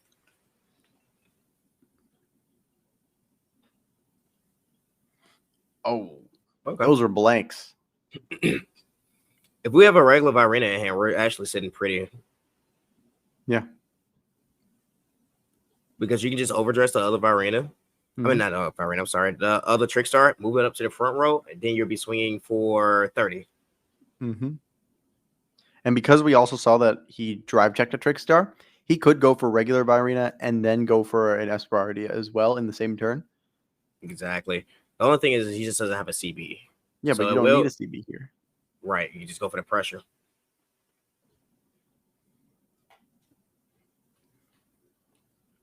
Okay, we're checking out drop zone, seeing what we got. Okay, called it. Ah. Yeah, so keeping that Trickstar in hand, because also one thing that, like, if you noticed, very few, there are very few Mahar Nirvanas left because there's already 2 DSRs out and then the SSR that's on Vanguard. So that means that at most there's one more in deck. Right. And I think a lot of people always forget that with Asperadia, that you don't have to be in an overdress state to get the restand off. It's just a Soul Blast house as long as you swing with your Vanguard. Yep. Premium players never forget that. Exactly. Oh. Oh, Whoa. we That's have two two PGs turns. left. 2 PGs. Not only That's- Not only that, that's 2 turns of no triggers checked on triple drive, which means that later on, these triggers are going to come into play a lot more. Right. We have OT still left, potentially. You have double PG in hand. As a video player, you're like, I know you're just sitting there punching air right now because you're like, why? Because at this point in time, you really don't have any play because you can bomb your meteors. Sure, I don't care. I'll just PG both regards if need be, and then just kill you off on the next turn. Mm-hmm. And oh, he did not re-ride either. Another thing here, the only play that really you need here, because now that the opponent's at 4, you could go for the damage ping, but you could also go for a Retsuji, and because Retsuji will countercharge here, you can bring back that Esperardia that you will probably lose this turn. Right. So I'm PGing this here. Yeah. You kind of have to be honest. Yeah. Yep.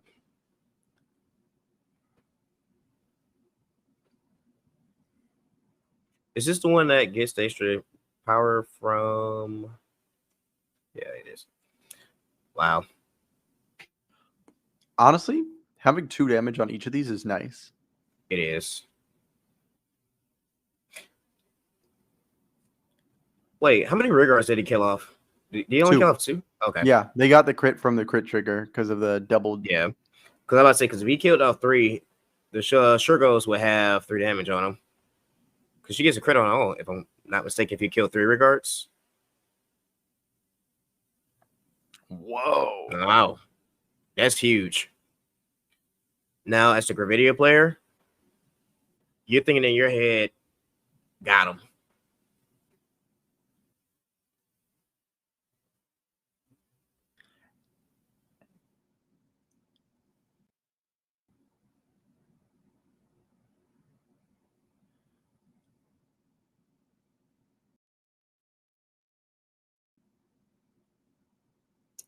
I think they're just trying to adjust and make sure that everything is able to be seen on board. Yeah, just making it a little more easy for everyone to see what's going on, because that was earlier in the game, like the question of, oh, where's the bound meteor? And he's like, oh, okay, it's right here. Right. He's like, oh, okay. Because bind zone's always a very awkward place to like consider because there's no place on it on the mat. Right. All right, here we go. This is the play that you was talking about here. Yep. And now just sold. Yep. Yep, ping it for the 1. Ping a damage. star. Yep, no Oh, trigger. that's big. That's big. If there's a double Esperardi in hand, this He's is a god. yeah. That's 1. Well, the thing is, he only has 1 soul though. Unless he has a crit in hand that can shove in soul during the battle phase. Yeah, you're right. What if there's an Expecta? Oh, Farm cards. I agree with this play. yeah, this is a good play here. Because now that also 3 Hell Hazards are out, you need the Persona Ride in order to get the extra. No, is that 3? No, it's 4 because it's 1 in its damage. Oh yeah, 4 out. Yeah, so Yeah, that means you 1 in its need damage. to Persona Ride in order to get the 3 meteors. Right, because we've already seen what 3 Shurgos out as well. So he only has 1 left.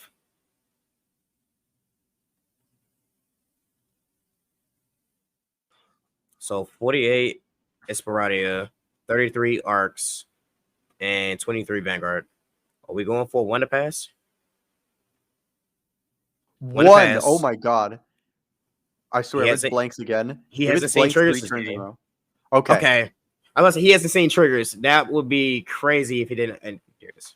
Yeah, because we saw the first 2 triple drives were blanks. Right. And the Gravity player has opted to go first, from what I heard. So, with that being said, will he be able to draw into the grade 1 and his Mahar Nirvana to go ahead and get the superior ride on? Yeah, because It's if you just can great get the for it. superior ride going, that would be so nice in this matchup. Exactly. It's a 2-card combo, but if you draw the 2 cards, actually knowing that you're going second, you might want to try and change up the way that you mulligan. You might want to try and hard mull for those cards if need be. For sure. Getting a little power shuffling going. Want to give yourself the best opportunity to draw the best hand. Yeah.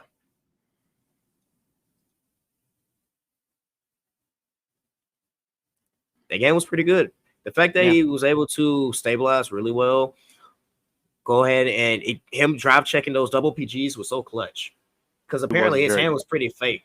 From the way that he was guarding, you could tell it was fake. Yeah. The reason why you could tell it was fake was because there were just so many blanks. PGs were the only things that he had. Right. And then he also ran the heals that only has a 10k shield on it as well. And the only thing you can block with those is Gravidia in this matchup, unless you let the Nordlinger specifically, because they're all Gravidias in this deck. Yeah, Nordlinger. Yeah. But Nordlinger is the one you can guard with that, but it's only a 1 to pass if you do that.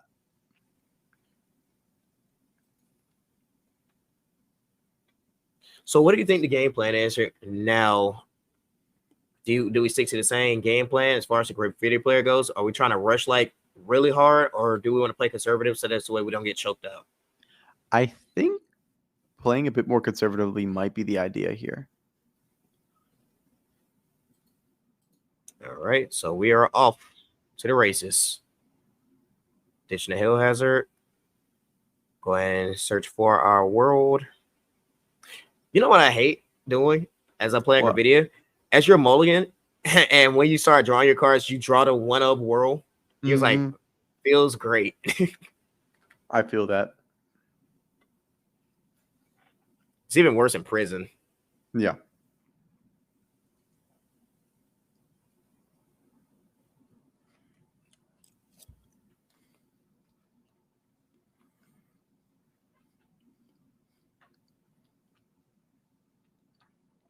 Oh, wow, so just getting these meteors going. Right. Well, how's he swinging? Probably some tournament nerves right now. Right. Down 1 game. I wouldn't doubt it.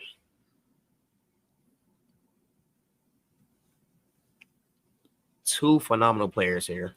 For sure.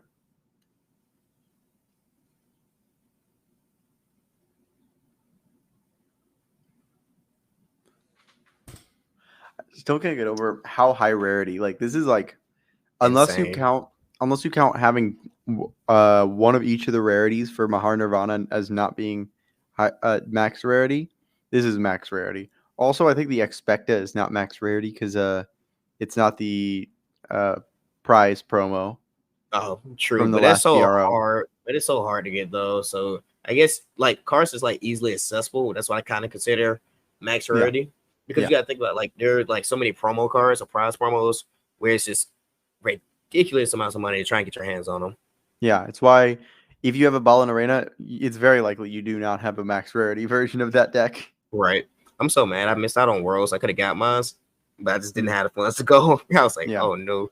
Okay, Yeah. so here we go. So we use world order here. Put the token on board. Move it to the back row. We call out the grade 2 unhit. This is great. So now you get your meteor out. This you want to search the grade 2 meteor. Yes, absolutely. And then you also put the 5K on your Vanguard now as well. So that means You that can't OT 15K pass. shield. Right. Exactly.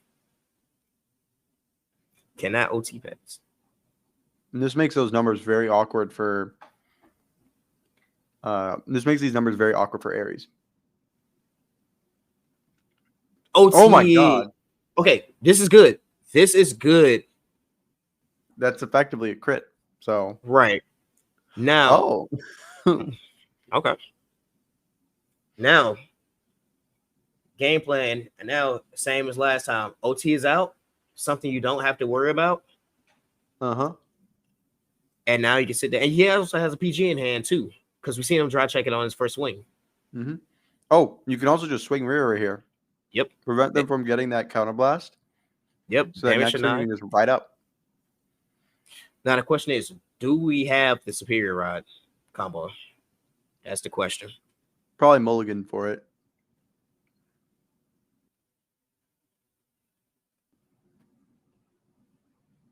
Draw 2. So I would be inclined to move the arcs to the back. Yeah. Oh, that's. Yep. I did. Psychic right there. Yep. We called my this. God. We called these plays exactly as they went. And then he draw check another PG. So now we have 2 PGs in our hand, just like last game. Which But this means- time he actually has shield. Yeah, and the big thing about having those PGs means that it's 2 free turns of not having to deal with the Vanguard. And then he also doesn't have a CB accessible right now either. Mm-hmm. Very smart play here. Because also leaving it so that you don't have any rear guards to swing at means that you're inviting your opponent to swing a Vanguard. Exactly. So now you can get the CB that you want. Mm-hmm. Yo, what if? Check me out. What if we have the Superior combo in hand, a Trickstar in hand as well? This Trickstar for the ride line. Use the grade 1 to Superior ride up, and then still ping you for the damage as well because you're going to give me the extra CB. You're going to swing with your Vanguard. Oh, Yeah, wait. oh. What happened? There was a disconnection, Ooh. which I do believe is a warning at minimum. Okay, so I think in BRO it was a game loss, right? Well, if it's a game loss here, then Okay. if it becomes a game loss, then it does become a match loss here because, well, Yeah. it's the person that would get a game loss is down a game. So, Right. It's always really rough to see these situations. You hate to see it, especially when you want to have the best chance of sitting there trying to, progress in the tournament. yeah. I know unforeseen circumstances suck, but Yeah.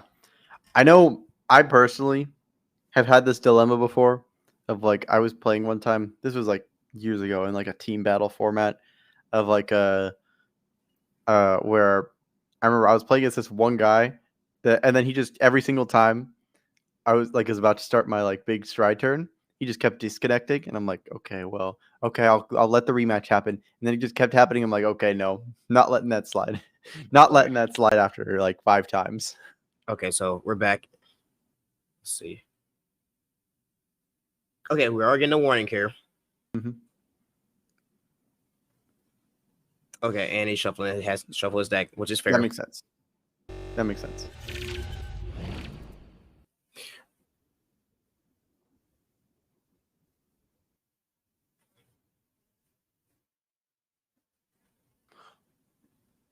Mm.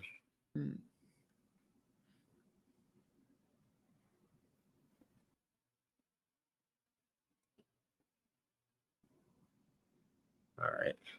Let's see. So we were on the Gravidia player's turn originally. Start of He the turn. had just called out Shergo.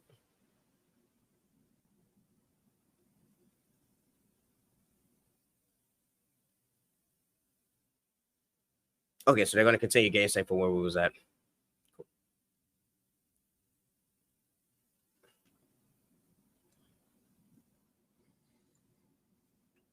All right, so we're back off to the races.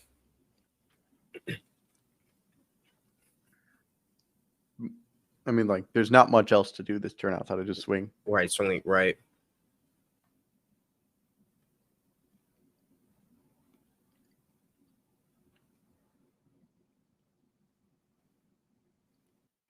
That hurts.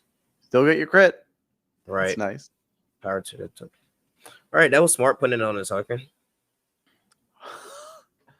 2 active heals in 1 My game. man is so good. You're so good. You are so good at this game. 30. Wow, turned off that entire turn. With Wow. 2 defensive triggers. So 4 defensive triggers are hit. So now this is good information for the Gravidia player as well. I think 3 have been hit. Because Was it 3? yeah, because yeah, it was you're right. it was a blank on the first damage of the game.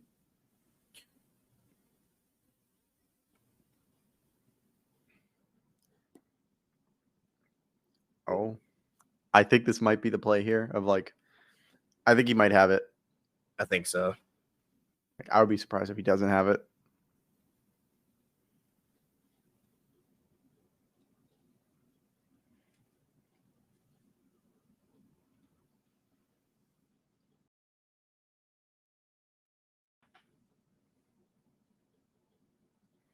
Checking the drop zone, seeing what we have here. There it is. Yep. There it is.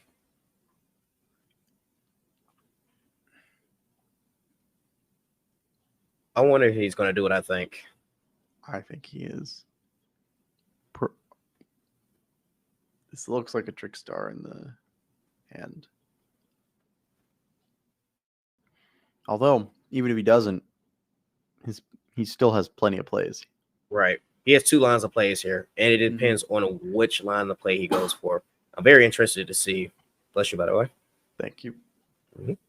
Just in a sneezing mood today, I guess. I feel that. Okay, so he's doing it. Yep. Oh, calling out Sunrise Egg. I guess he doesn't have the trick star. Mm.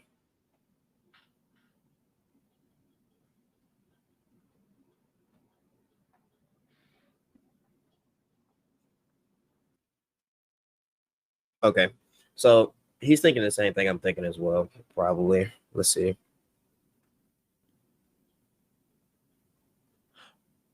Interesting that he called over. What's the? I wonder what's the reasoning for that. Yeah, I don't understand, but You could just kept it as a booster, right? yeah, You could even put it behind Vanguard if you needed to, because you could yeah, have or turned that behind number. Arcs. Yeah, because Arcs can't hit right now.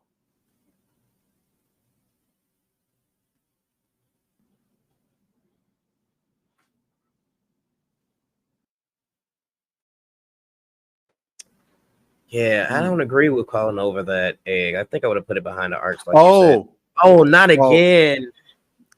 but right at this moment, I also understood why. Because someone in chat made a very good point.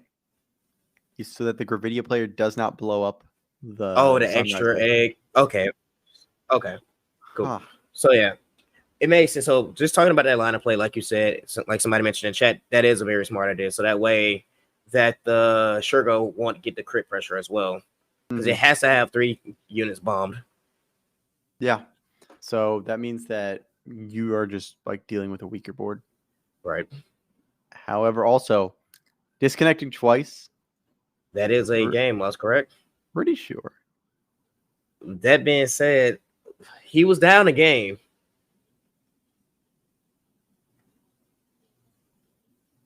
Let's see what the tell to take is.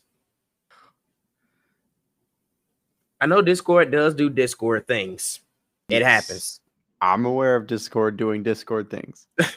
I actually had a dream before last night. I had a dream of disconnecting in a remote fight event.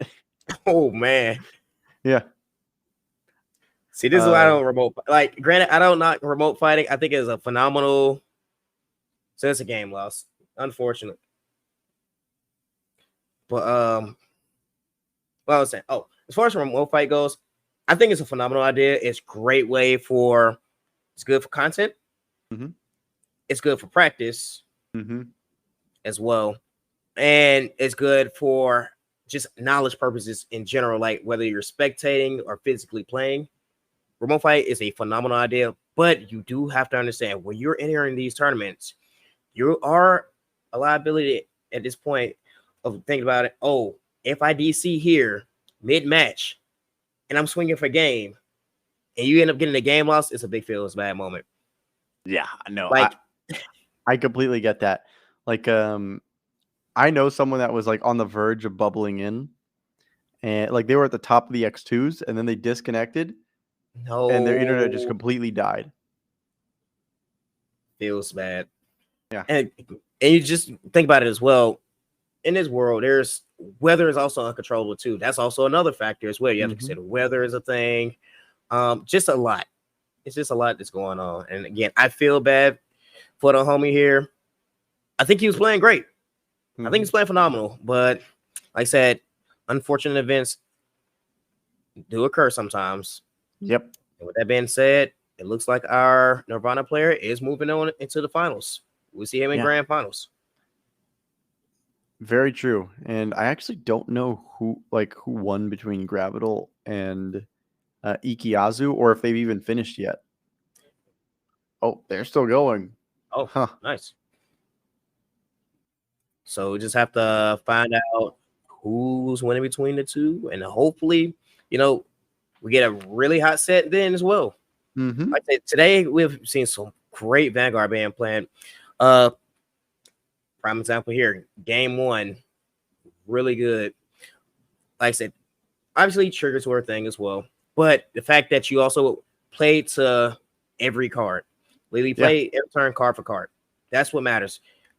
A lot of people's like, oh, OverDress is very sacky, OTs and things like that. I get it. I understand. Sometimes OverDress, you do feel like you're at your opponent's mercy as far as like threes go because of the lack of shield value compared to like B, where you have 10k shields on your grade 1s. So like one card blocks like a 10k shield block.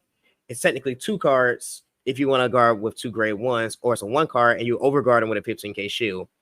Yeah. So I can understand that, but I will say this. OverDress is in a healthy state right now because there's so many viable decks. Vidia, Nirvana, Bastion, Bruce. Look, Bruce. Yeah, look at Bruce. Look at Bruce. So far, has only dropped one. Well, hasn't. I don't know if they've only dropped one game, but they haven't dropped any matches yet. Right. Yeah, no sets have been dropped so far. Pretty impressive considering that a lot of people sort of write this deck off as like, it's not that tier good. 2, bottom of tier 2. Yeah, something along those lines.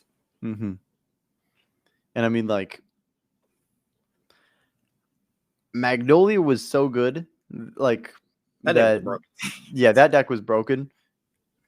Like I liked that deck a lot, but in hindsight, it was not healthy for the meta. I literally owned that deck. I looked at it. I played it once. Yeah. And I literally kept it in a box, and then I sold it afterwards. Like before the ban list came out, I moved it. I was like, it's not the fact that I did not enjoy the deck. Or matter of fact, it's not that the fact that the deck wasn't good. I personally did not enjoy playing it because I was like, yeah, it's a broken deck. It's a tier 1 deck. But I just don't find myself getting behind this deck like that. And I'm so glad I actually did move it when I did, because when that hit came about, I was like, just got my money's worth. Yeah, right. But speaking about money though, the prize pool for this event, over $500 right now. Exactly. That is insane. Thank you for everybody that actually donated and made this tournament as big as it is. And making the pot as big as it is. We cannot thank you enough. This is great for the community, great for the scene. And overall, just thank you from me and just everybody in the community for keeping Vanguard alive. Yeah, because honestly, without a community to play this tournament, this would not have been so successful. Right. And shout out to Vision, shout out to Kingslayers, just shout out to everybody that's, hoping to organize this event. Thank you all so much for providing us this, not only just this content, but just being able to expose some of these players that you might have never seen or heard of a day in your life. Yeah. Also, you, the viewer, can be a part of that prize pool by going to the Matcherino. It's in the chat right now. Go do that. I've done that. I know Outer Orange put in $200.25. Casey from Vision put in $200, and then another $47.60. So, like, don't let some other people show you up. You gotta put in a bit yourself. Match it up. Match it up. Match it up. Match it up on Matcherino. Right. So as we're waiting, I guess we can talk a little bit about tier lists because everybody has their own personal takes on tiers. Mm-hmm. What would you consider best deck of format in its current state? That's a tough one because like without Magnolia, there's sort of been this vacuum because Magnolia was very obviously strong. Right. But a lot of these other decks have like more distinct weaknesses. For example, there's a lot of decks that kind of lose to board clearing nowadays. Like, for example, Gravidia kind of loses to board clearing. Yep. But Gravidia, yes, exactly. Also does the board clearing. Prison kind of, yes, Bob Saga loses the board clearing, but they also have ways to revive. Prison, they like to have their stuff on the board because once things are gone, they usually don't have ways to get more outside of just calling from hand. Right. I mean, they have triple drive to their, to their use, but that's about it for the most part. But it's like at this point in the game, who doesn't have triple drive, right? Yeah, exactly. I think like the only decks that don't have triple drive are like Barrow Magnus and Gravidia, and those are those technically Barrow Magnus has triple drive. You draw a card. Yeah. Okay. You get what I mean. But yeah, I totally get where you're coming from, though. But it's just so many cards just net advantage nowadays as well. But yeah, it's funny. Like when you really think about like all these formats that we're in, like we have V, you have OverDress, you have Premium, and you think about like what each format brings to the table. I'm starting to realize that OverDress actually has a lot more board disruption than V did in its time span. Mm-hmm. Yeah, no, OverDress has accelerated to like sort of like, I guess I like to say it got to the good part faster. Right. The only thing is that they can do, to me personally, what I feel like OverDress needs is just more shield value. Granted, they're kind of moving into that direction where the game can actually last a little bit longer. You're not sitting there just outright dying to your opponent's triggers. You can fight back in a sense. Yeah. And I also think that it's also intentional. And I do like sometimes where like those intentional decisions come into play. Like, for example, when things like Assure Dog came out or the 10K draw triggers came out, I thought those were interesting. But I do think, yeah, I agree that like more shield value would be appreciated. Defensive options in general are some of the most well-received mechanics in Vanguard history. G guards, heal guards. Right, both. Like the new heals for OverDress are actually, pretty good. They're very situational, but it's like a double-edged sword. Because at the end of the day, you have to think about it. It's like I'm going into this event, right? I'm trying to build my deck as most optimal as possible, so that way I can minimize any risk, but more reward. But the new heals are only 10K shield, essentially. Trying to see what they're saying.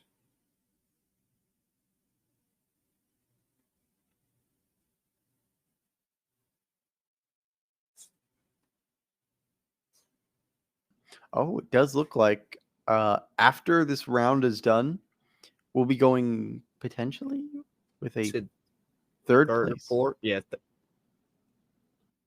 Oh, okay. Well, cool.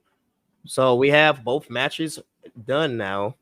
So we just have to wait to see who we have in grand finals. So we do know for a fact we have a Nirvana in grand finals.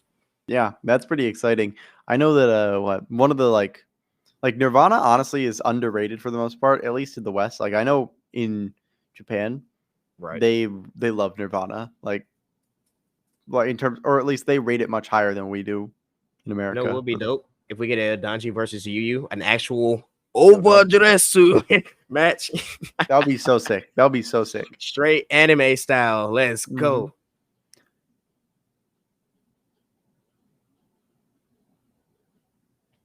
I think it's exactly what you said. Are we getting it? Are we getting it? I think so. Hey. Let's We got some go. hot sets today. Yeah, it's Aries and Gravital playing against each other. Okay. So we are getting that matchup that we thought. But before we get to Aries versus Gravital, we've got Ikiazu versus. Versus an odd rogue. Yep. Hopefully that everything is situated on his end. There's no disconnects, because I hate to see random losses from great players from something that's not in their control. Mhm. Like 'Cause, it just feels bad. yeah, internet dying is unfortunate.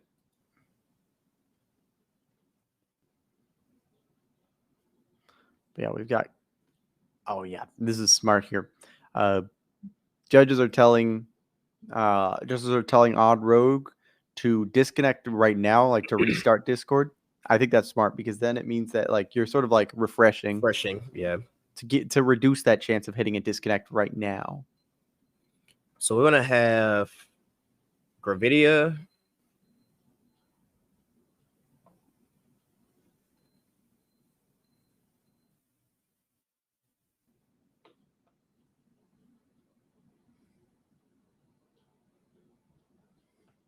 Okay.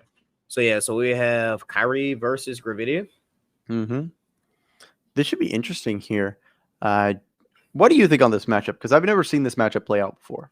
So I've owned both of these decks. Kyrie actually has a pretty good matchup against Gravidia. Now, if Gravidia is pretty lucky and feeling sacky today, the matchup could go really, really good or really, really bad, really fast. As far as like the early game goes, Kyrie actually has a phenomenal early game. They can sit there and push. If they are going first, you can sit there, call your cards out, push, and then on your grade 3 turn, bounce back those key cards that you need with the grade 3 Kyrie. So that way on your grade 4 turn, you can go ahead and just go ham. Yeah. And the fact that Kyrie farms so many cards, like Melty is an OD card. That card is Melty. so good. In my personal list, I run this other grade 2 card that came as a 9K base. Kind of looks like a vampire-ish. So she says, oh yes, that's running this list as well. Oh, see, great. So it's on place, not specific to the main phase, unlike Melty. On place in general, if you have three or more other regards, you can CB1 and draw a card. So you can do it mid-battle and draw. Oh wait, never mind. That's not the card it? that's running this. Sorry. No, never mind. the card is so Never good. mind. Yeah, the grade 1s running here are, I think a lot of them are just +2. Got you. So a lot of so you have 2 different variations of Kyrie that you can play. This is the friends build. Okay, yep. So that one's a more aggro build. I myself am more of a personal fan of the more defensive build that runs the more acidic cards, like the one that says if you have a Kyrie in hand, you can reveal it, it gets additional 10k shield. So you added more shield to your deck, while also still being able to keep up the pressure as well. Because a lot of people feel like you're inclined to swing at your regard. Unlike Gravidia, they're just going to bomb the card anyway, so it doesn't really make too much of a difference. Yeah, and that's actually a good thing about grade 3 Kyrie. You can use that. So you can call Melty, get your draw, bounce it back so it doesn't die at the end of the turn. Right. And solid. And a great thing as well about the deck, the grade 1, I cannot recall her name, but she says on place in general that you can choose a aesthetic from your soul and call it the board as rest. If it's during the battle phase, restand it. So on your grade 1 turn, ideally you want to have that in your hand, that or overeating. So that way, but ideally that grade 1 specifically, because what you can do, you get a +2 because you ditch for your ride line, you call it ride your grade 1. That grade 1 comes back to board because of the grade 1 from your ride line skill, and then you move your start out of soul, so it's giving you a booster for the rest of the game, essentially. Although it does go away pretty quickly because of Nordlinger. Yep. Yeah. All right, so they are proceeding to post Mulligan here. Mm-hmm. So what do you think the game plan is specifically for this matchup for the Gravidia player? I think the game plan here is to probably just try and out advantage by just clearing their board over and over. Because once grade 4 Kyrie comes out, they are forced to call out from the skill. It's not an optional call. That is correct.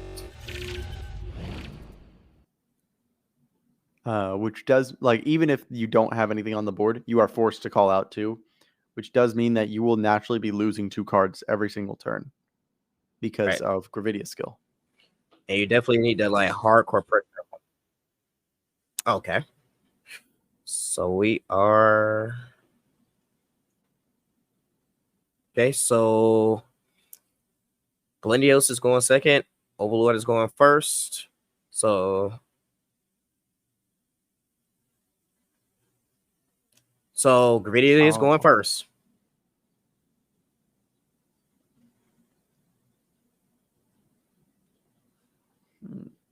So Gravidia is going first. So you can actually rush your opponent here with Gravidia and not feel bad about it, to be honest. Yeah. Because it's not much they can really do. They can't damage deny you because they don't get anywhere unless they just want to play a very long game. But because they're running a friends package, you're telling me, hey, I want to kill you as fast as possible. Mm-hmm. And the fact that they're both sort of playing that hyper aggro playstyle here with the friends build and with just Gravidia in general does mean that like both players should know that like the other one is sort of has a similar end goal. So sort of figuring out the mindset of your opponent is a lot easier here. Right. But the Kyrie, I feel like they definitely have to rush. In this sense, like Kyrie has to rush and then bounce back the key cards that they do want, especially like say if they do go first. But going second, you want to throw out cards that you don't really care about losing, like that. But obviously, you don't want to overcommit, like your melties and stuff. Obviously, on your grade 2 term, you can call your melty out and bounce it back with the grade 2, so that way you can keep your engine going.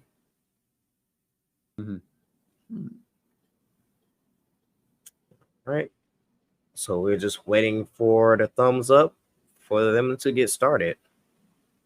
Yep. And they can start. All right, and we're off to the races. Like I said, the Gravidia player is going first. Yep. And that does mean that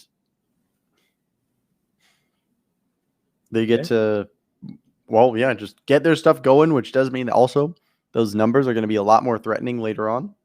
Because, for example, you can just retire the stuff that gets called out. And that it means more food for Nordlinger. And also because Nordlinger is going to be activating near full capacity. If you can retire 3, that's so helpful. Because of Baku Burrito.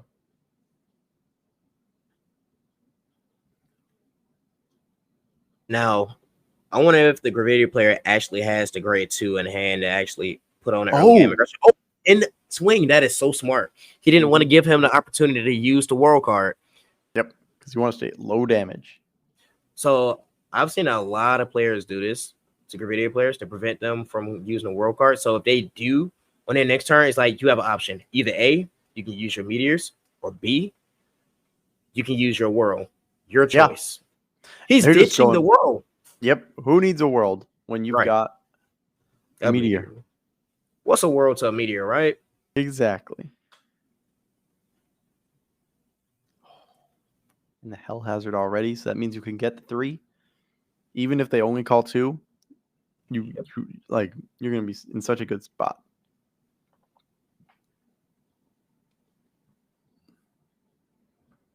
What is the play here?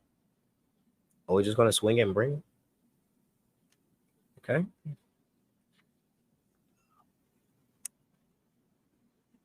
Oh, he passed turn again. Oh, I see why. He doesn't want his board to get bombed, and he can just bounce back the key cards he needs. That is so smart.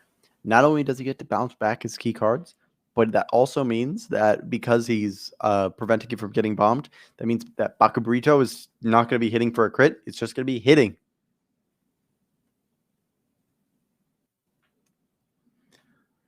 And that's one of the interesting things as well. During the last BRO, Gravidio had like a fantastic showing. But since then, people have realized, wait, if I damage deny, I'm not scared anymore. Right. And also, that's an interesting thing about Vanguard in general. Not attacking is sometimes the right play, even though it is a +1, effectively. Or effectively, going -1 sometimes is just the right play because you're like denying resources. And it's funny because he did have both of the grade 2s. So what I'm actually surprised about, though, the grade 2 was this Rilk, I think his name is Rilk, is how you pronounce it. He should have actually swung the grade 2 into the other player's grade 2. Reason being, because Rilk says when you hit in general, it doesn't specify Vanguard. Yep, when the shooting attack hits, you get to search for a meteor. So, oh no, we have a DC. Wow. And it's not even on the side of not good.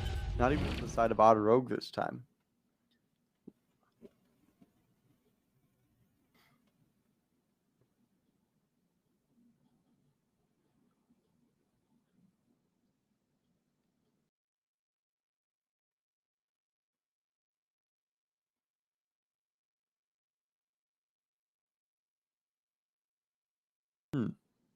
So it looked like we're gonna sit there and move.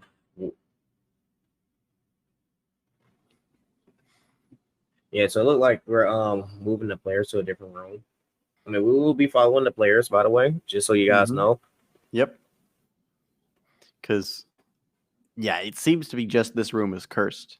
Right, because it happened to... Yeah, because it happened to an I Rogue twice so far. And then he also said it did happen to him in that check. Oh, it happened to I Rogue this time. Yeah, I think it's this room. Yeah, I think this room is cursed.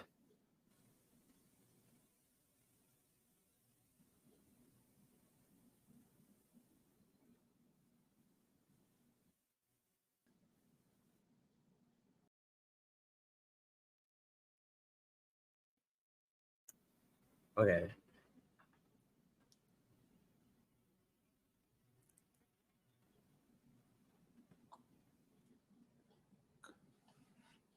So we are trying to find out what's going on with the players, just to make sure that it is not a connection issue on their end, and that it's just the server itself acting up.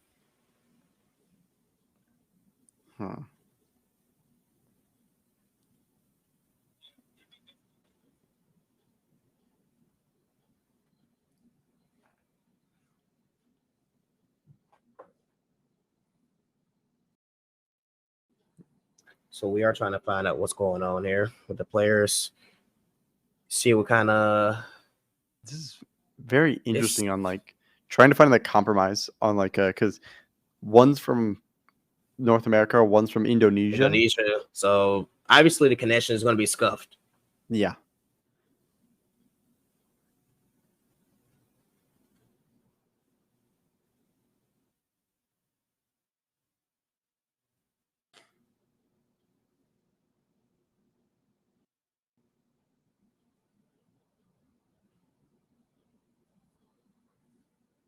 Okay, so we are changing rooms.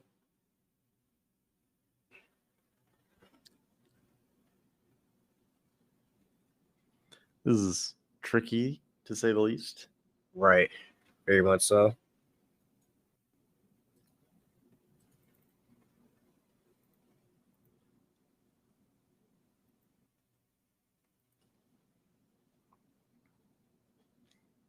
So it sounded like the DC said, he said the DC still happened? Yeah, the DC still happened. So the warning is still happening. But however, Both players Both disconnect. players did DC, right? So would Yeah. it not offset, or will both players get a warning? How does that work? I have no clue. That's why I'm not a judge.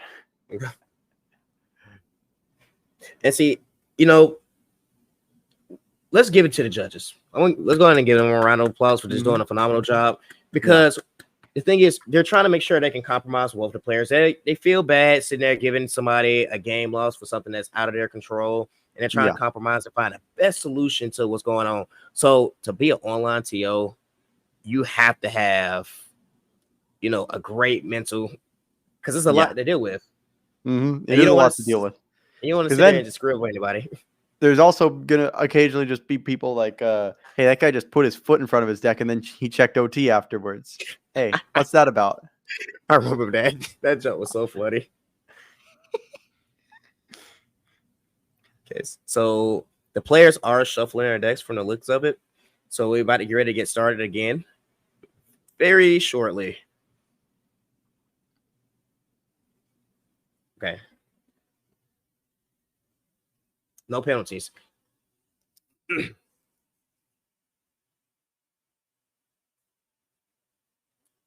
Okay, so it did offset.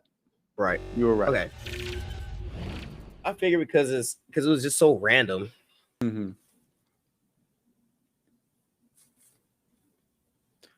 Oh no. Wait. He DC'd again.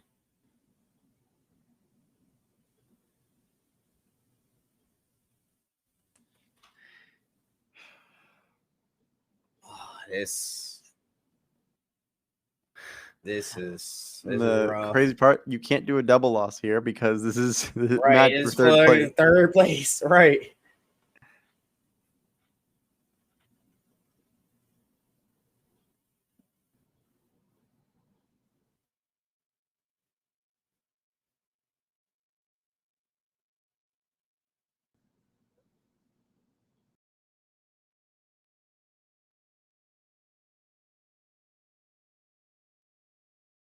Yeah, the amount of people in the room could be a thing as well.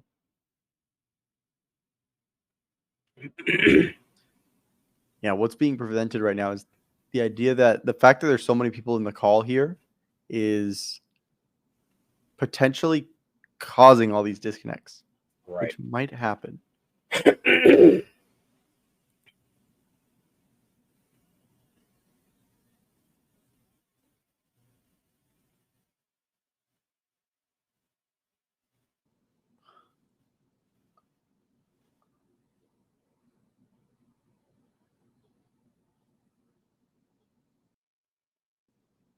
Oh, it's because the rooms have a cap. Oh. I didn't even know rooms had a cap to them. You can set caps to rooms. Normally the cap is 2, and right now it's at 6 people in it. So so they would have to create another table and move the cap up. Or just change the cap on this one temporarily to like 6, which would make sense personally. True.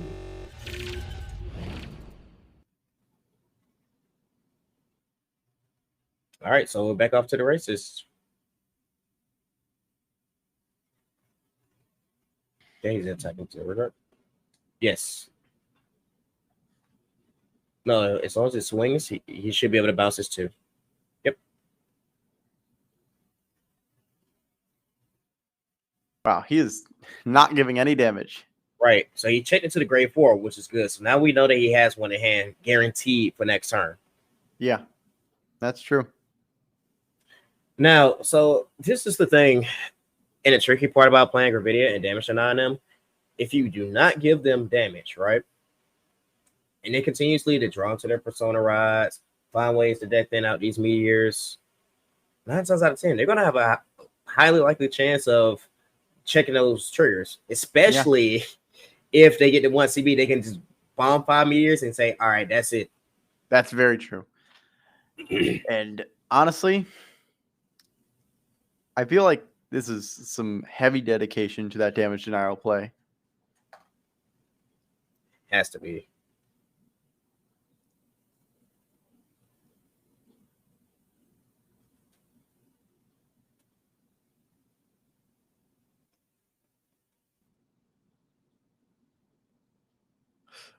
Oh, if he hits That was another it. crit, then you are the master of manifestation.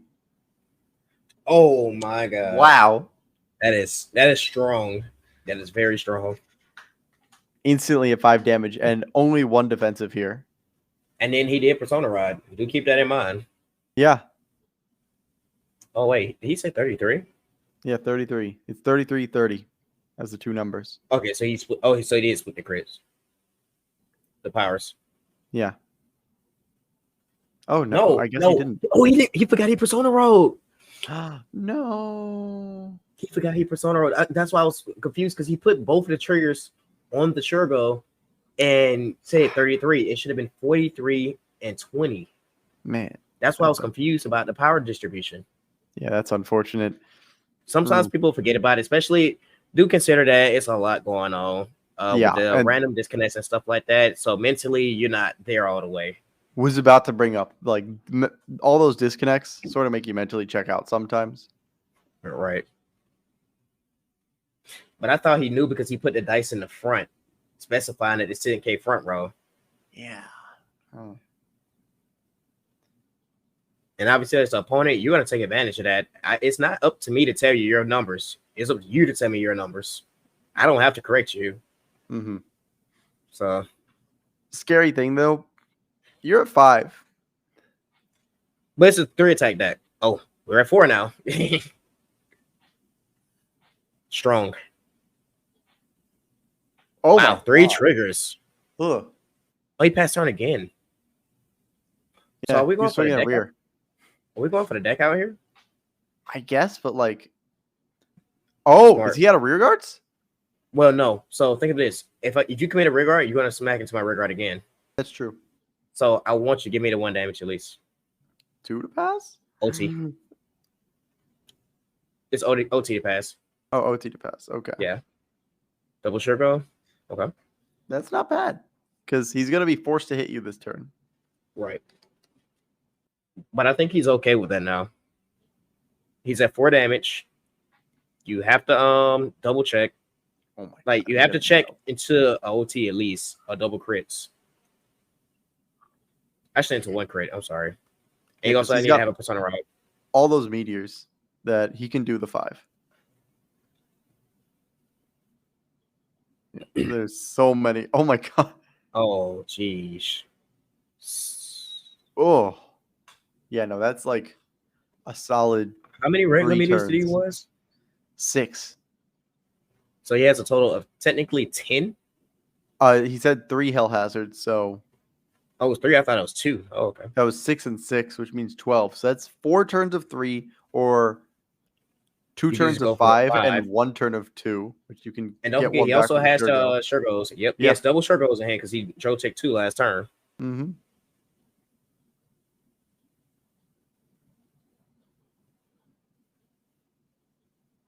Just thinking. And now the bad part about the grade, okay, that's smart. Call on top of the units. So that way the Shergos won't get the crit. That means he's asking for you to check into a crit. However, oh my god. Okay. Okay. At least he hit the draw trigger. At least. Oh. Is that enough? It's not enough. One of them will hit.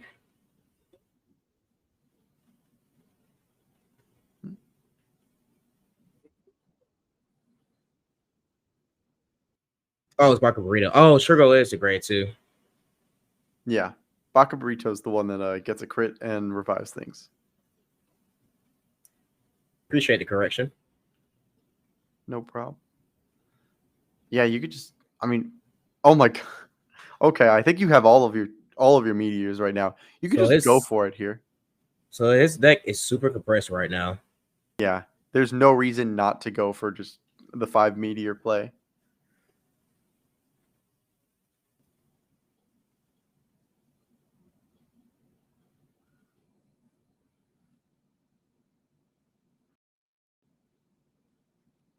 Because, like, you have so much that you can do here.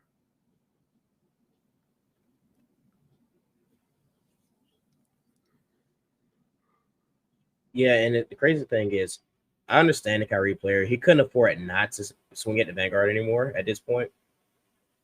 Oh, he cost Marco Burritos down. That means he doesn't have any other regards. Then, if that's the case, that's good information for the Kyrie player.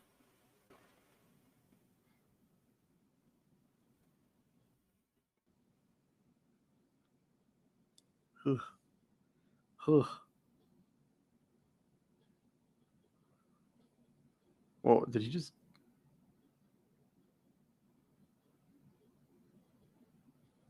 Did he just discard? He didn't. Oh, oh no! Wow, Oh no! that is huge. You remember I mentioned this before. He's asking for you to check a crit. If you check a crit, now you have to block me. Yeah. He did persona right this time, correct? Ugh. You need a PG here. Or 3 cards out of hand. Or double front. Yeah, double front. Okay, 3 cards. Whew. That's another a 3 lot of cards out of hand shield. as well. That is a lot of shield. That hand is getting ripped. Oh my god. Yeah, this is for 3rd place.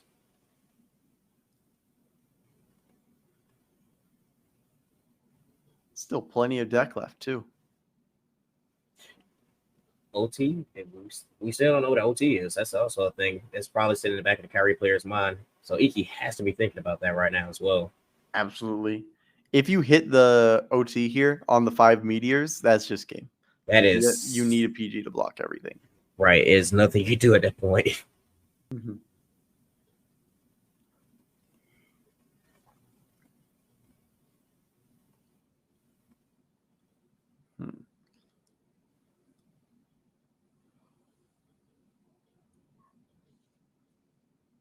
Yep. 10K block. Because Kyrie does give the Plus units 5, that she call out an additional 5K. Take the hit, get a heal trigger, so it's 10K. Wait, it's the thing she called out. How did these get the plus 5 though? She didn't call these out. No, it's when you call a card out in general. When she's on the board, okay. anytime you call a card out, those units gets 5K power. It's not by her specific ability. My mistake. No worries. That's interesting. I would assume he wouldn't block the grade 3 to keep his regards, but probably just low on bodies. Probably. So this is 13 to Vanguard. Oh, we're going to super pass this.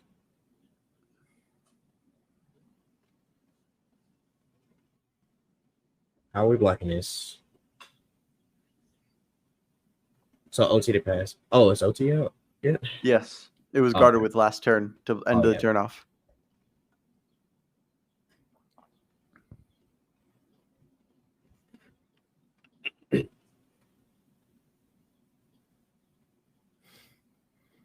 Wow, and also he's hit 3 heals. That's pretty good. That is.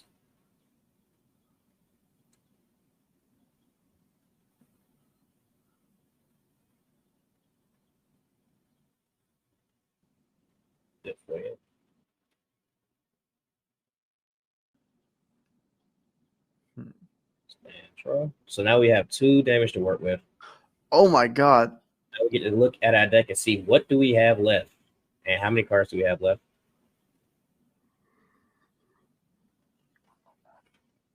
I would say, is he opting not to look in his deck? I would say it's free information. Yeah, it's free information here. You could just double check to see what's in your deck. If you have OT, you probably just win. Right. Also, there's two card stacks. I know now our rogue is sitting real pretty right now, thinking it's my neck is compressed. Mm-hmm. It's time. It's go time. Oh boy. Get a meteor back too. Okay, so he did let it die off because he had an extra copy in hand. Mm-hmm.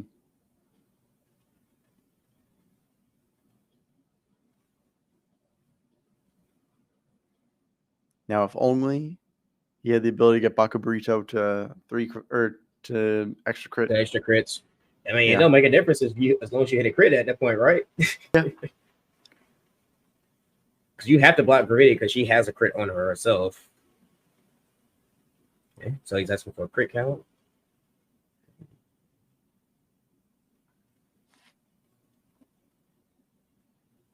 Only 4 crits out. Ooh. Wow. How many cards was left in deck? Was it 7, 8? 6 or 7. I think he just said 8. So yeah. You have to be genius here. I Yeah. feel like. You can't afford to just take this. Right. Oh, Did you no say guards. no guard? You did.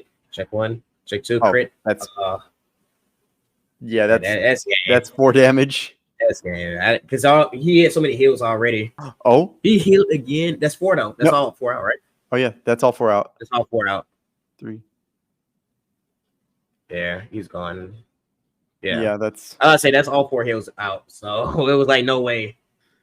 Wow, that's insane. He hit 4 heals. ugh. Oof. I too wish I could hit 4 heals. I wish I could hit 4 heals. I know someone. I think you met him before. He's hit. His name's Howard. Oh, I know Howard. Yeah, he played in his deck at one point. He played 1 heal and 1 crit.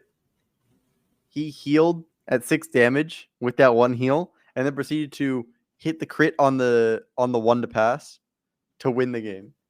So you want to hear a funny story What? before it gets started? So I had a homie of mine. He was practicing against one of my other homies, and he had a deck. It was stacked, like it was thick, and he only had 2 crits left in his deck. His opponent goes 2 to pass. He's at 3 damage. He goes Howard check crit, moment. check crit, and he's like, "Wait, hold up." He says, "Ain't no way." And he opens his deck, fans it out. It was only 2 crits left. I was like, "Wow, you're actually insane, dude." Howard moment. All right, so I would definitely assume that the Kyrie player did opt to go first. Yeah, I would go first if I were Kyrie. Like, I mean, you're a grade 4 deck against a grade 3 deck. Right. Generally So- a good idea. So now, in this scenario, you might be able to rush your opponent Yeah. and not feel bad about it. Or we're going back for the damage to now play again. That's the question. Going first, I don't know if that's optimal, but it could be, for all I know. It all depends on what your hand looks like at the end of the day. Mm-hmm.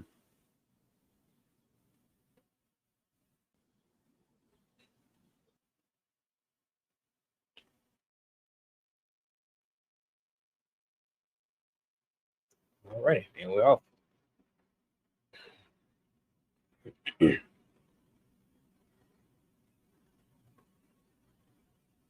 Put this for the right line, call it grade 1. It's rest.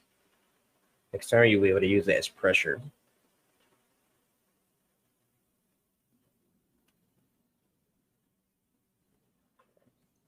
And this is really nice. You get to go +1 off of just getting that, and then you get to go another +1 off of just drawing. Yeah. And then on your grade 3 rod, you get the additional +2. Yep. So you are getting all that value. You know what playing Graffiti reminds me of? What? Playing the Cat Girls. What's her name? Laura Narrow, I believe is Yeah. the correct pronunciation of it. Yeah. Where going second is actually ideal because if you go second with Graffiti, your opponent feels more obligated to commit to the board to try and pressure you early, Mm-hmm.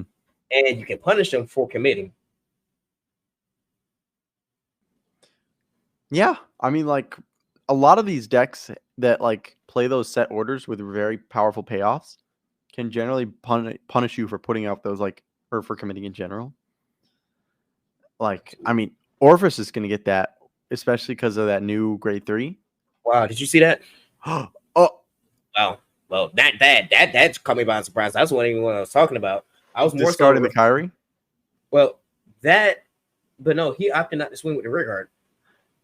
I mean, I think I get why, but Yeah, I thought he was going to swing with the rear guard first and then swing with the vanguard to bounce the rear guard, but he just said no. I'm just going to bounce the rear guard back yeah. because next turn he will be able to bounce both back if need be. Mm-hmm. That's One very scary- interesting play. One scary thing here, though. Odd Rogue wanted that damage. He did. He really did. This is the second time he has gotten gypped by not having damage. Yeah. And this is the second time where game 2 has been very weird because the one player OT. just kept Defensively. not having damage. But have you noticed though, Odd Rogue has had a very like just had really bad luck with checking his OT like extremely early defensively or Yeah. offensively, and he's like, ideally you wanted to be in your deck by the time you pop 5. Mhm. But now your opponent only has to worry about checking double triggers on Gravidia. Yeah, but I mean, also, like checking it defensively is also like usually very nice because it's like, okay, I just ended your turn. However, not in this case. Right. So what are we doing here? Are we swinging Vanguard or are we swinging rear guard? What do you think? I think swing and rear. You think it's so? I'm banking on he's swinging on the van. Oh, I think you're right.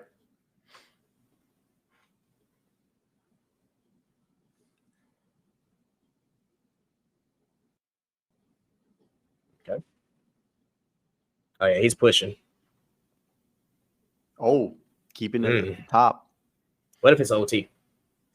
What if That it is? was that has set the pace of the whole game right there. That would, because it's just a force marker on every rear guard circle. Right. I've literally seen somebody check the OT on turn 1 with Kyrie. I was like, wow. Oh, Draw. okay, just a draw. Cool. So no force marker. Which is good for the Gravidia player here. Yeah, because lyrical OT just has so much momentum.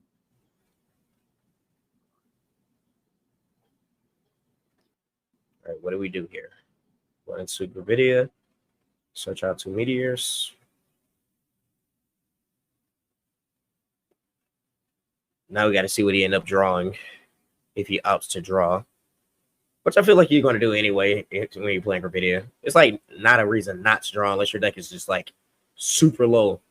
Yeah, sort of like that feeling. Well, I guess it's sometimes like, got to think about the long term as well sometimes. Sort of like how when someone uses like Fu Ginlin, sometimes you just gotta not draw because it's like, oh, I might deck out later Right. on. Well, I might draw bad cards too. That's true.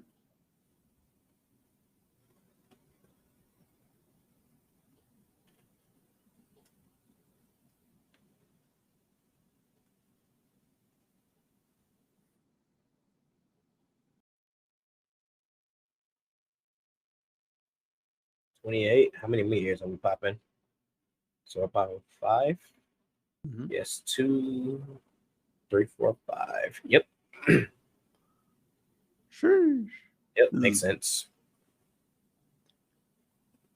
Hill has her. Oh, wow. Double blanks and 2 meteors. So, yeah, I mean, it's no shield value. Yeah, because it's double meteor, that also means, okay, you can't just put both down in one turn because it's orders. Right. Now, how many baby meteors does he have left? Because we already know there's 3 Halo houses out, 2 that he checked, and then 1 that's in the bond zone. Mm-hmm. And we know that he has 1 baby meteor in the order and 2 and 3 in the drop for sure.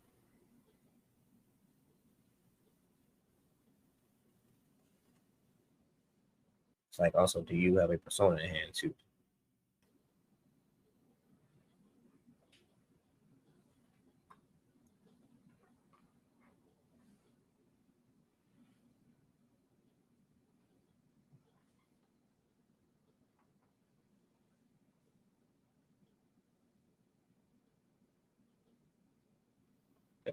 To the Vanguard, intercepting here. So this is asking for a front trigger or 2 cards from hand, or you just eat this hit. All right, opt to eat this hit. It's a perfect guard. It's gonna be 13. Makes sense. Yeah. So we opting to eat this hit. Yes. Check 1 blank. Oh god, the OT. There it is. We called it earlier. No. Oh. So this is huge. This is going to set the tone for the rest of the game, unfortunately. Yeah, you have to end this ASAP. Right. You have to pray that your opponent doesn't have a PG in hand. And that you're able to at least have enough meteors to pop. No, he can't even pop 5 realistically because he doesn't have enough hell hazards in deck. Oh no. Unless he has Oh. one left. Yeah, unless he has one left. No, he can get two Maybe. baby meteors right here. Pop 5.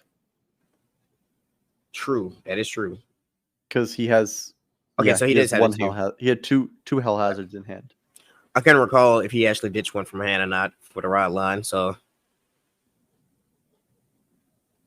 I mean, he could still get meteors back as well, thanks to Baka Burrito. Burrito, right? But isn't Barca Burrito on play? So is it just Yeah, if he calls a new one out. yeah?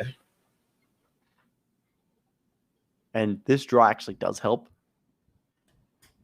Yep. So that is entailing that we are probably popping 5 this turn.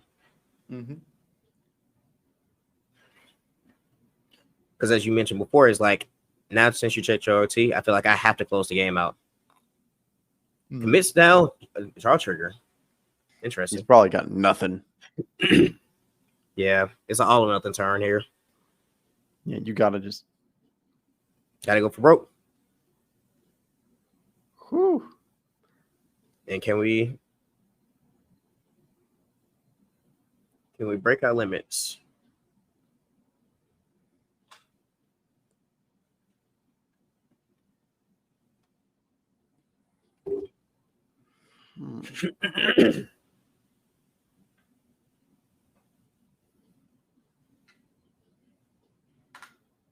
Yeah, PGing here is the right play. Yep.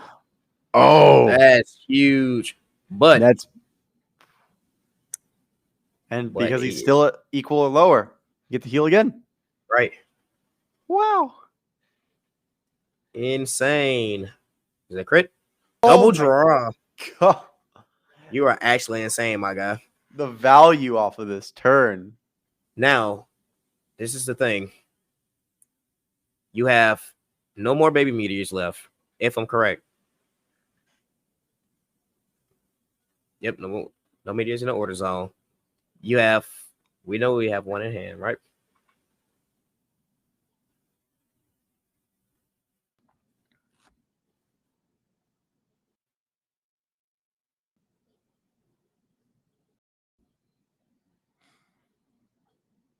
So you can actually afford to eat these if you also chose to do so. Mm-hmm. Well, that one I would block, obviously, because that's a baby number. Yeah, and then just trigger. Yep. Although the Gravidated player did heal twice, it's still not an ideal situation because that OT is still active for the rest of the game. So these numbers are not anything to laugh at. However, also can't afford to call more than one, or can't afford to call more than 3 cards every turn, because otherwise, Bye-bye. Yeah, you get the crit on Bakuburito. Oh well, to be fair, you got to think about the amount of meteors as well, because we know there's a Hell Hazard in hand, right, and that's it. And there's no more baby meteors out. However, if there's a Bakuburito in hand, then we're set. Then we're set. We're cooking. Okay, damage is a meteor. Oh, so you have one more meteor left. Yeah, I think he's running what? I thought it was 6. I thought I counted 6. 7. Oh, okay. Okay, so most builds run 6. That's the thing. Yeah. So that means you cut out an additional unit out of deck then. Makes sense. Which does mean that damage denying normally does make a good play because you get to swing at rears more often and it gets higher value because it's like, oh, I'm not running that many bodies. Right. Makes sense. Makes a lot of sense.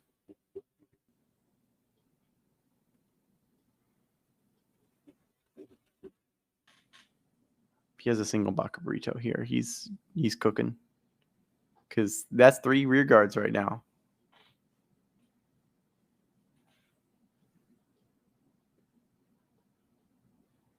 So that means that carry is going to be swinging for 38 by herself because of OT, the 5K buff, the draw trigger, and that's going to be 48. And a PG. That is huge. Yeah, that's scary. That means we can safely block the Vanguard hit at least. Mm-hmm.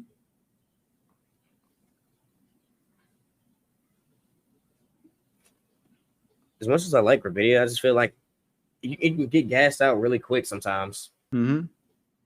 For sure.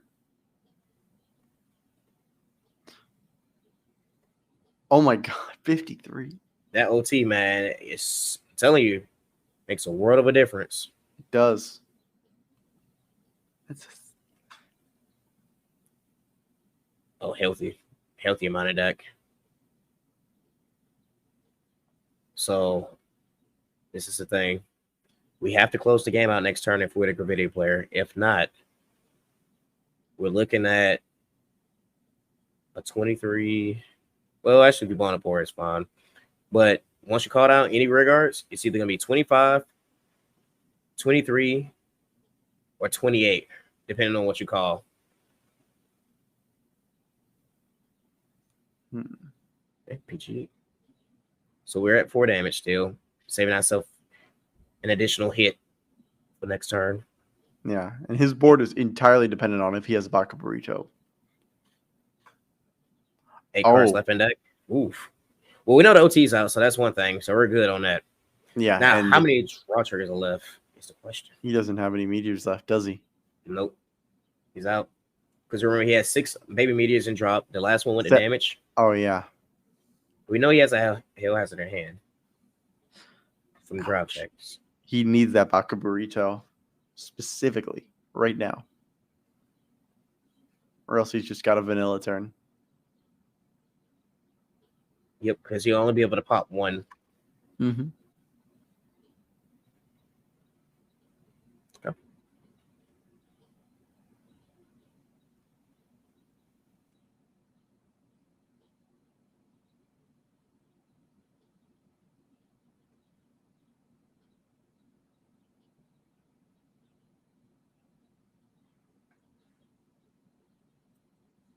So we did have to pop him. So we will be able to pop 2 units. 3. Oh, no, you're right. 2. No, 2. It's for each meteor that you pop. Yeah. It's just, it counts as extra. Yeah. No effect. Smart Oh. here. Saving it all for next turn. Makes sense. We're asking for a crit count here. Let's see how many crits out.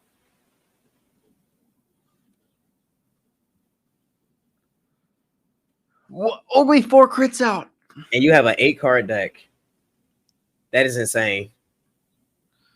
Ouch.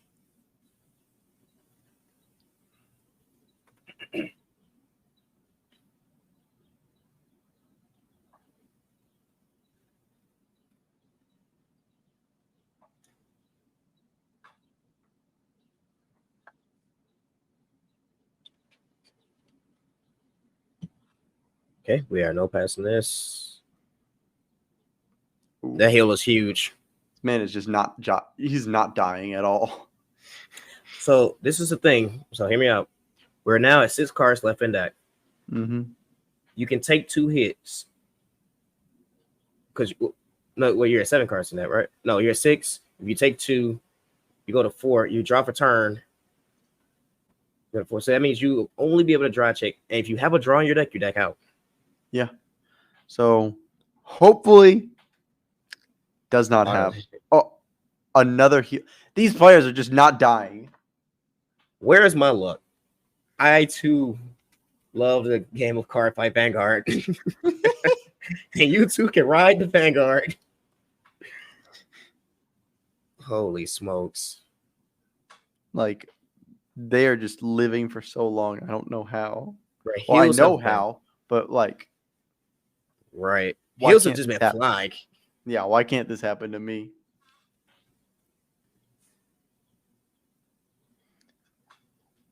Whenever I see people just hit heals constantly, I'm reminded of that one episode of Legion where they just kept hitting heals over and over. They healed like 5 times in one game each. So we had 8. It was at 6. Now we're at 5 cards left in deck. Yep. 43. Jeez, that number is disgusting. You need a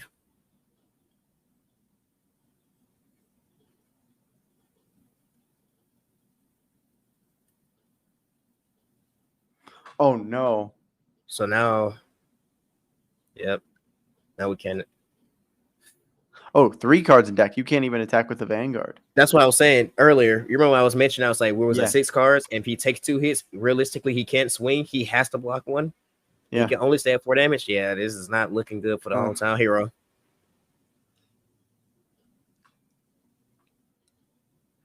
He's not even done with his turn after this. Right. We still have 2 more swings.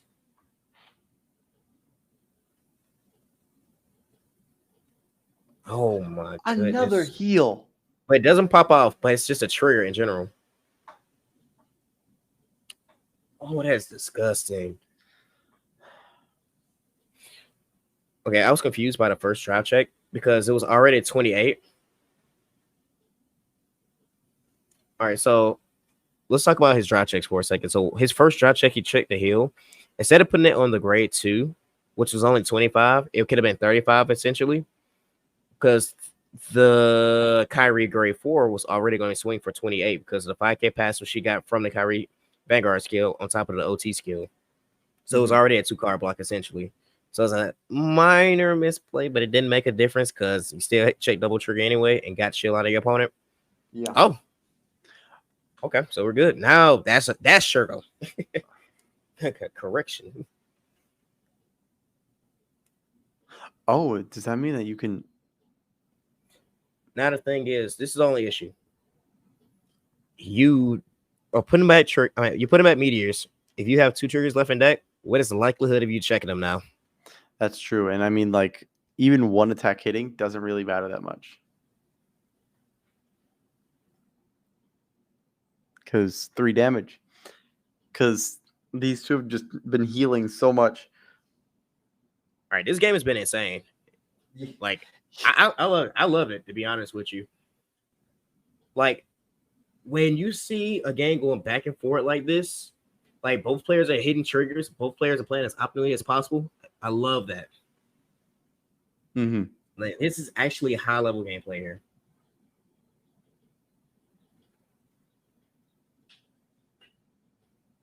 All right, so we are bombing 5.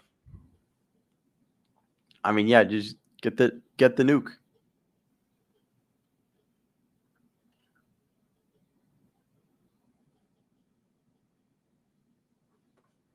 Yep, kill the interceptor. Makes sense. I mean, yep, makes sense. Kill the booster. He opted not to kill the booster behind the Vanguard. Okay.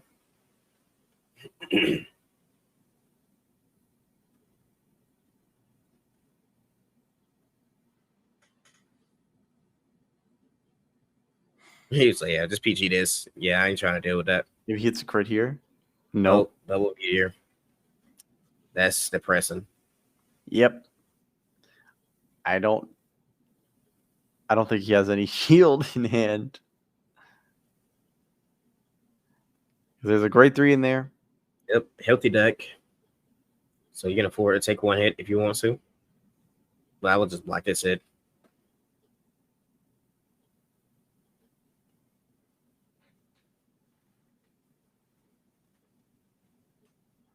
Smart. And then if he hits a trigger, okay, he doesn't. But if he did, that would have just ended. It just turned off. Yep.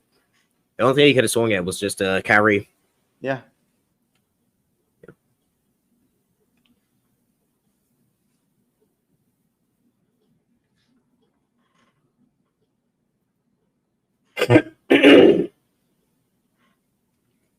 I swear he must not have enough shield to block this next turn, surely.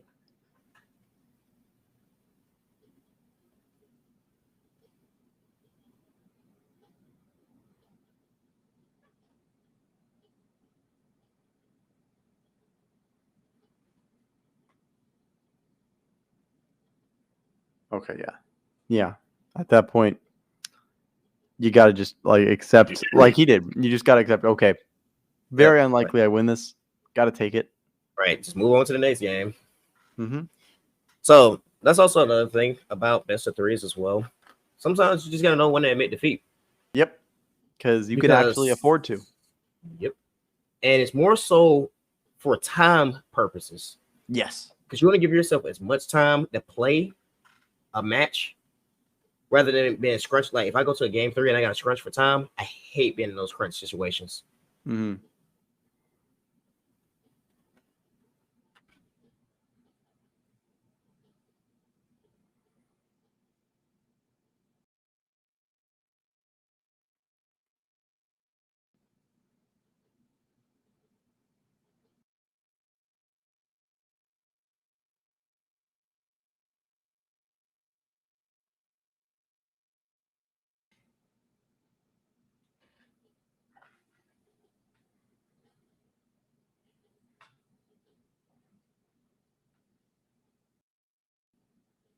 And it'll be interesting to see how they decide to change up, like if they decide to change up anything with this last game, because Right.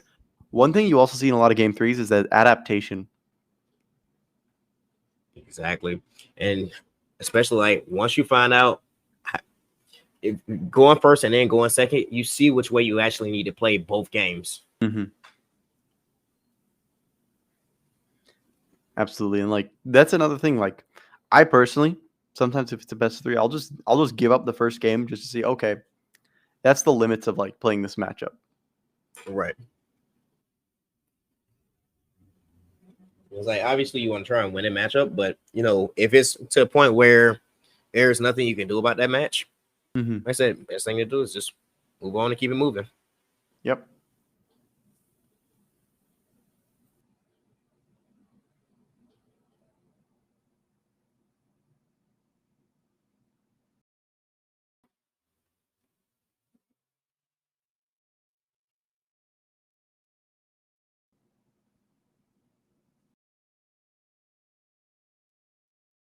That's always a heartbreaker having to discard a trigger Yeah. for the right line with the Kyrie deck. I mean, you can bounce it back, but still. At least it's not like the most important card in the deck, which Right. is nice. Oh, you see that? He opted not to damage not him this time, Oh. although he's going second. Because game 1, we seen that he went. He decided, hey, I'm gonna damage deny you and choke you out. But I guess he learned from that matchup that it didn't really work in his favor as much. Mm-hmm. Draw checks PG. Damage trigger. Draw trigger. Cool. Always feels good drawing cards on your opponent's turn. Defensive draw trigger is amazing. Yeah, draw triggers, defensive OTs, all that stuff. Great to feel. Like great feeling of using them. But I mean, getting hit by them can be Right. It feels salt in the bad. wound. It feels bad. For sure.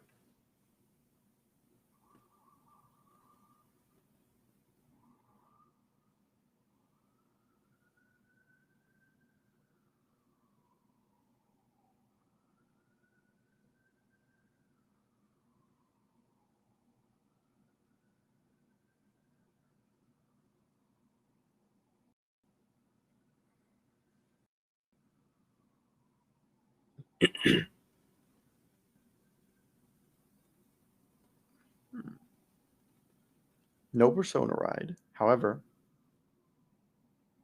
still have Meteors out. Oh, well, no Persona Ride because it's first grade 3 turn, but still. Yeah. Still. You You've got a still go- Meteor. Right. You still go +2. Mm-hmm.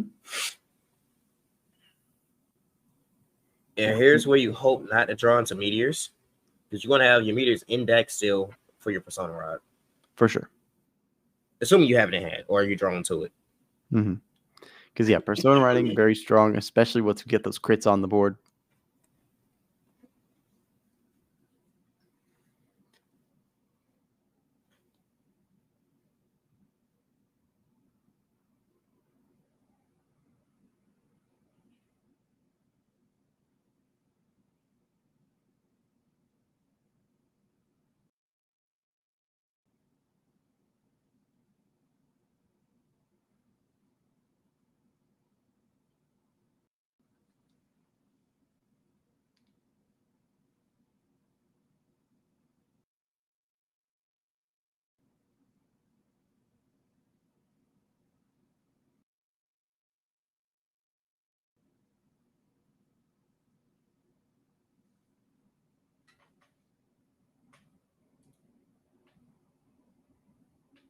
So just popping the 1. Get the power buff. And hit. Draw trigger. Cool. Draw. That's good at least to hit. Right. It's asking for a 15k shield here. Oh, no, it's 30. I'm tripping. Yeah. So if you hit, you get to get a meteor. Pretty good. If you block me, I get shield. Ooh. Okay, so you opted to keep the shield in hand and let him get the free meteor. And it makes sense. Yeah, because you have the setup now for if you persona ride, you have a 5.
Just leaving 1 unit on board. Smart idea. Force your opponent to use the 5 meteors next turn if they also choose to do so.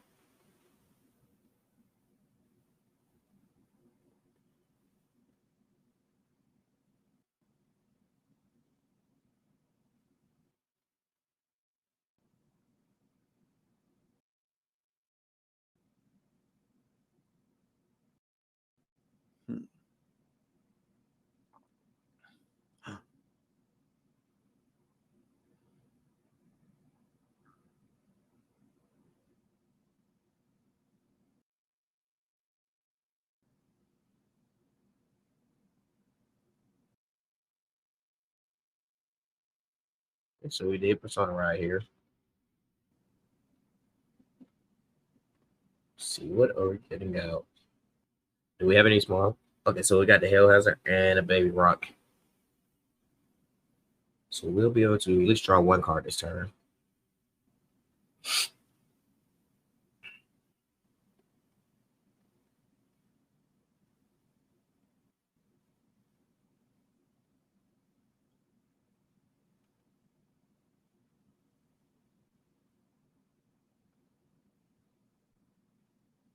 Okay. Call down 2 of the 1 hits. Place down another Hell Hazard. Swings with the Vanguard. We did persona right this turn, so we are swinging for 23 currently. CB1. How many meteors are we popping this turn? Are we going to go for 5? I would not go for the 5 here. Oh, he is opting for the 5. Oh. I mean, like. All right. So you only get the one. Then high value. But wow, his opponent has a healthy hand. Yeah, that's the problem. I think he's just trying to bait out as many PGs as possible this turn. Mm-hmm. And if he gets the 1 hit from the grade 2, at least he'll be able to draw some cards as well. Not draw some cards, I'm sorry, but at least put some meteors into the order zone as well. Whether it's via drop or from deck. I'm good.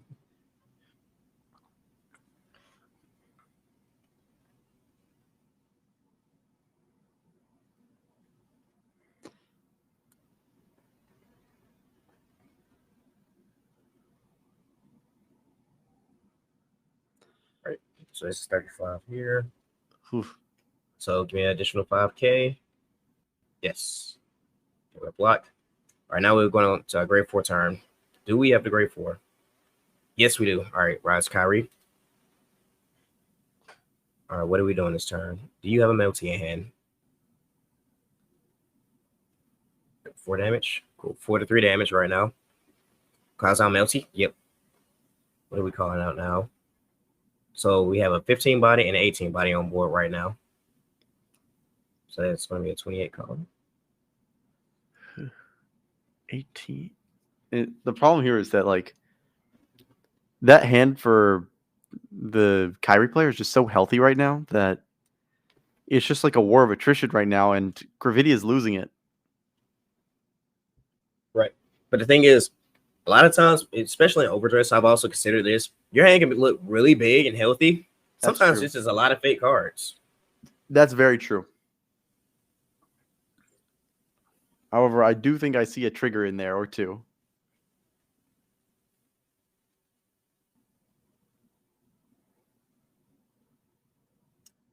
That's one thing about remote fights as well, is that a lot of times, especially when you're playing on Discord, I know you have to make sure that your hands also being able to be shown, but sometimes like you're able to see like people's hands in a sense. Have you ever noticed like playing in like real life as well, when people do it like their hand shuffling and they hand shuffle so fast and so aggressive that it's like, cool, thank you for revealing like you have an OT in hand and like double Yeah. I love looking at people when they hand shuffle because I was like, cool, you're revealing me all the information. I'm just staring. I'm just like, okay. Thank you. I was actually coaching somebody and I was telling them about that chase a crit. Yeah. Wait, everything? Oh man. He said everything. Do we Yeah. heal? That is Nope. it. All right. That is the game, fellas. Ikiazu takes third place. And now, after that very long match, first up, give it up to the players. That was phenomenal gameplay. That was very long, very well fought, very hard fought. Right. But this is not the final match of the day. We still got it. Yeah. We still have a hot set next. Mm-hmm. But before that hot set, we will have a break. So we'll see you after that.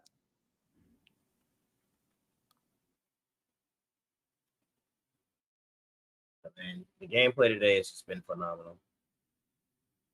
Yeah. Like actually insane.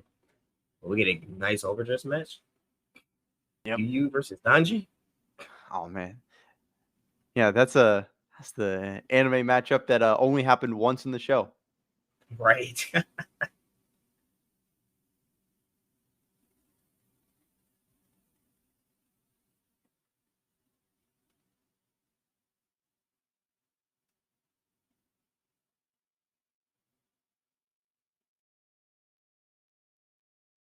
Just listening in right now. Yeah. Just getting some stuff situated with the players before we get ready to cut the break. Yeah.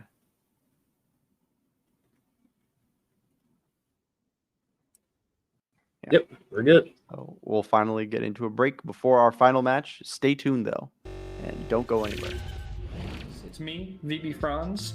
I'm here to show you how to sign up for Match Arena. Very simple.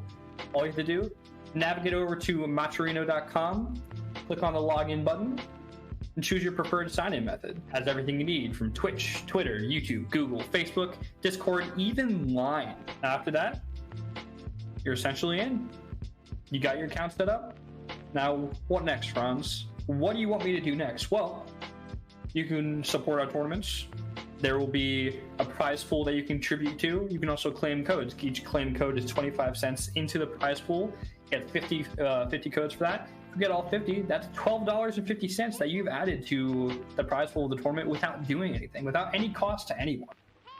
Now, if you would like to directly contribute to these tournaments, there is a direct contribution section for you. You can put as much as you want in there. Be our guest. Now, moving on to Marketplace. There's so many things that we can do with this. We can do Discord roles. We can do merch coming soon. We can do sleeves, mats, any apparel, anything like that you can imagine.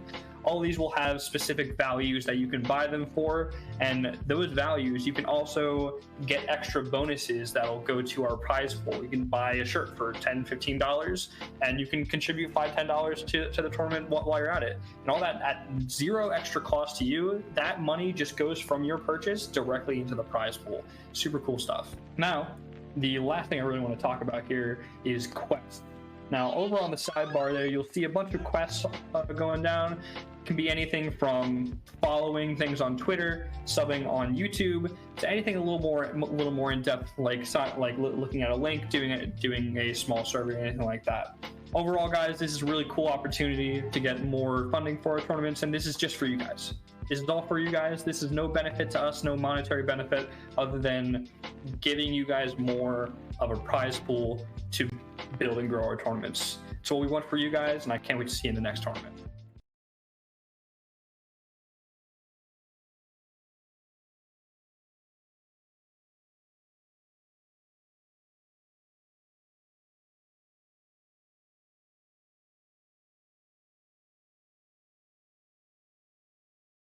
So I wanted to take a minute to appreciate some of our sponsors and partnerships that we've accumulated for this tournament. First off, I want to thank Kingslayer Cards for partnering with us for this specific tournament. They are a tournament organization and a shop based in Florida. You can find them at kingslayercards.com or on any social media at Kingslayer Cards. Next, we have Legacy, which is also another shop/tournament organization that hosts tournaments in New York. You can find them on any social media at Legacy CFV or their website legacyvanguardinc.com.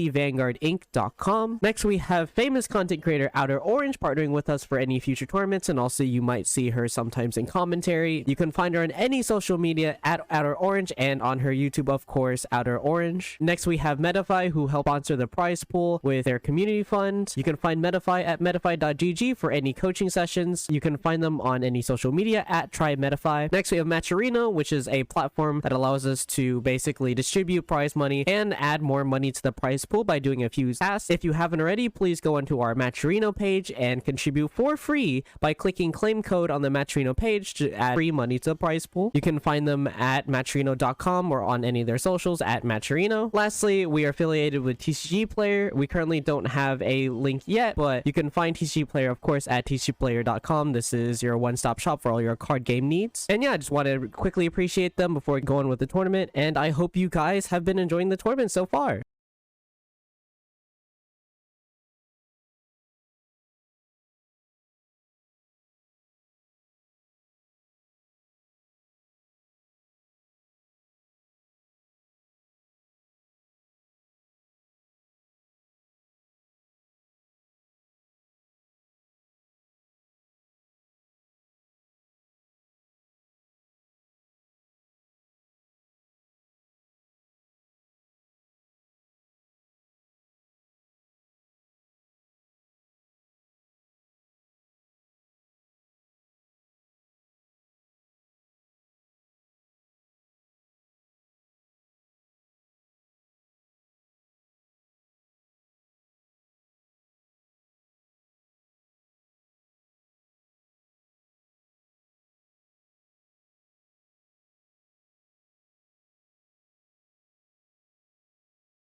Oh, we're live? Oh, okay.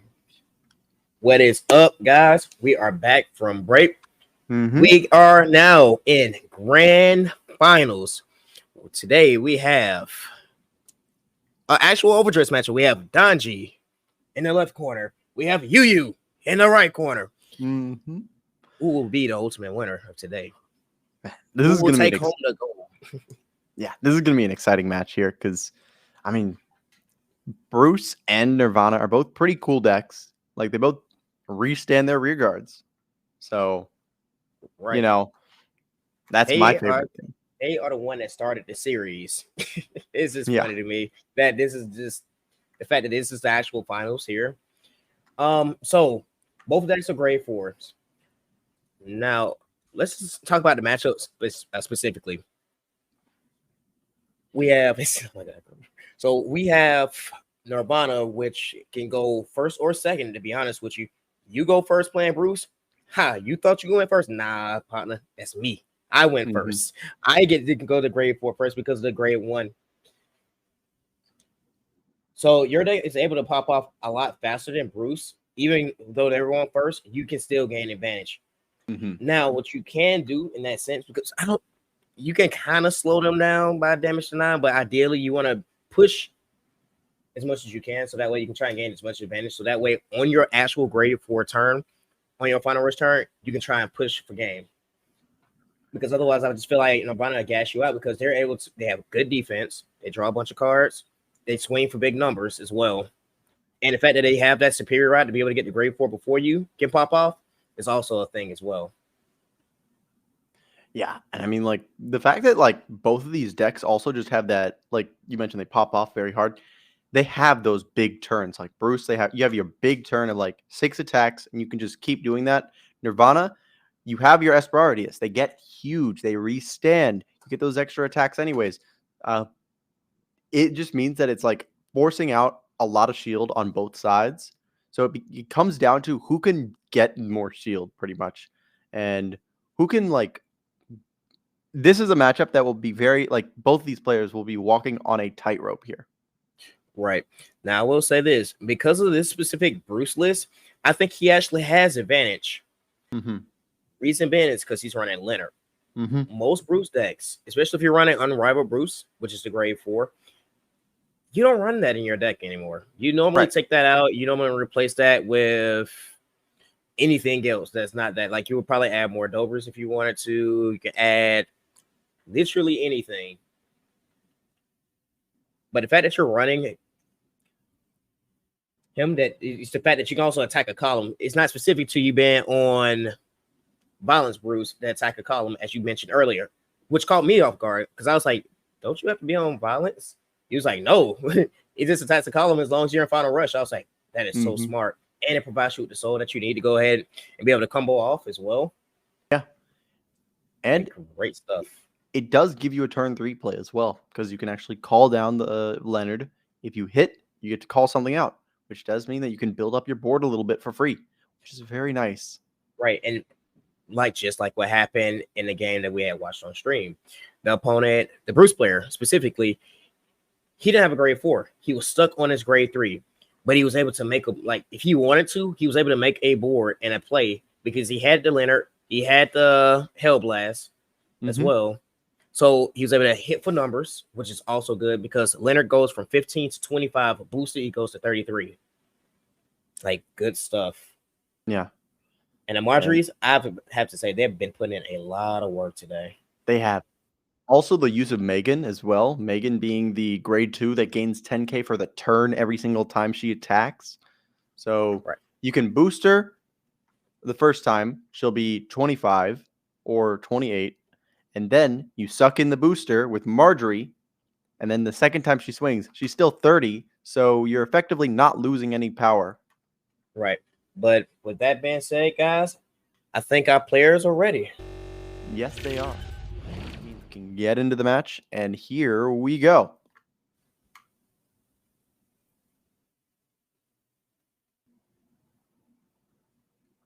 Ooh, this is actually good for Gravital here. The fact that he's going first does mean that, Bruce going first, definitely stronger than Bruce going second, because that means you have one less turn you have to worry about in terms Right. of like having to survive.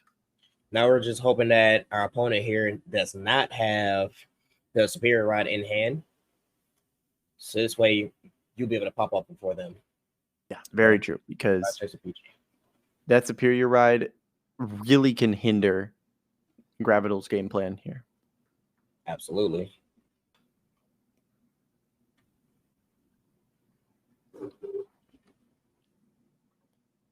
Oh, and discarding the grade 4 Bruce is a very big thing here because that telegraphs saying, okay, I have a grade 4 Bruce in hand already. Oh my God. You heard that, right? You heard Yep. that. He's like, I don't like that. Turn 2 over trigger. This sets the pace and a tone for the entire game now. Yep. And that means that for the you can rest of the see it. game, that Vanguard has a crit and a 10k. So that means when you Hellblast full dive on a grade 4 Bruce, that is a 33k 2 crit Vanguard swinging twice. So you got to block that every single time. Because right now, already 2 damage. That means you can take one more Vanguard swing without dying. Right, and you want to try and avoid taking that one Vanguard swing because, again, what if you're going to chase a crit? You just randomly just lose. Yeah. Yes. He has to farm cards here. Absolutely has to farm cards. For sure. And there's an interesting dynamic here as well. He commits arcs without OverDress, and he's trying to push. I get it. I understand. The interesting dynamic here is that so do you want to damage deny here, or do you want to keep pushing with that crit? You have to push. I feel like you have to push a little bit. Actually, you know what? Are you talking about as the Bruce player? No. Yeah, you as the Bruce player. You can literally sit back and relax and just swing because now your opponent has to block you with 2 cards for a no pass or 2 to pass every single turn. Like, they're going to play from behind now since you check that OT. Even when you look like you're playing from behind, you're not because you constantly have that crit pressure going. And they don't randomly want to get double crit and like, oh, herder, I lose. Like, that has to be on the back of your mind as a player. Mm-hmm. I remember at one point in time, there was a debate about which overtrigger was the best and which one was the worst. And people were saying that was the worst one. And I was like, people, you are crazy. The Darkseid's OT is actually broken. The fact that you keep the crit and TK for the rest of the turn. Yep. The Keter one, on the other hand, is probably the worst in my opinion, depending on when you hit it. Keter is the like highest highs, but also the lowest lows. That's the thing. Like, either so it deck you out or you farm cards. turn one, it's horrible. Turn 3 or 4, best over trigger out there. Anything after that, you deck out. Especially if your deck like has like a bunch of attacks, like chain attacks, you can just completely deck out. I've seen that match in premium before where somebody hit the Keter OT, 21 cards in hand, but had almost nothing left in deck. I think that happened with Stephen Lee in a BRO last season, where he used Regalia and he decked out. Also because he didn't have Dreaming Dragon. Oh yeah. I actually played I was playing with my Bastion one time and I almost decked out because of my OT. I actually had to stop attacking because of it. It's like, no, please. Right. All right, 15 to the Vanguard. If I hit, okay, you soul charge 1. That's a front trigger. Oh, and that means you can keep damage denying. Or not damage denying, you can keep swinging rears. Yep. Oh. Yep. Just force out more shield. That's smart because he's not at final rush, so he doesn't get that passive 5k buff. Yeah. It's And 10. another thing as well. Next turn, it'll get that passive 5k buff. Yep. That's so good. Mm-hmm. And we can see also from his discards that he has a Hellblast full dive in hand and a grade 4 Bruce in hand. Just off of his discards. So Blast 1, going to search for Marina. Smart. You definitely want to. Also, an interesting thing about this matchup is that Verena going first means that the Bruce player probably wants to call a grade 1 on turn 1 just so that you can't get your starter sniped. True. That makes a lot of sense. Yeah. So it can be very tricky there Because it's like, because also looking at that deck log again, he runs 2 grade 1s that are not perfect cards. So it's a lot harder to do that. So might have to just call down a trigger. Right. So interesting take here. You know how earlier we was talking about Leonard being such a great card, even when you run an Unrivaled Bruce? Yeah. In this matchup specifically, if you don't overdress that column, you know you can snipe that Trickstar in the back row if you so choose to do so. Yep. It's very dangerous. Because, I mean, like, it's 15K, which is already meaning that it's a 15K block. But if you have a Hellblast full dive, 25K, meaning that even a front trigger is not able to block it. Okay, I knew it. I knew he was going to do that play. Because he didn't have much of a choice because he already knew that his opponent was going to swing into that column. And both his trick stars were going to be in the drop zone. And he's only able to get back one unless he hard draws another one. Mm-hmm. So this is a very smart play. Let's go, Aries. All right. Smart stuff. Oh, he's going expected this time. So that's I think he realizes. Oh, but because he wasn't able to get Mahar. Oh, true. Wait, let me read expecta exactly again. So I think I see why going expecta here without any damage. He keeps the power on both turns. Yeah, that's what I was about to see. But for each unit underneath him, he gets that power. Yep. So that means that he is at 28 on his own.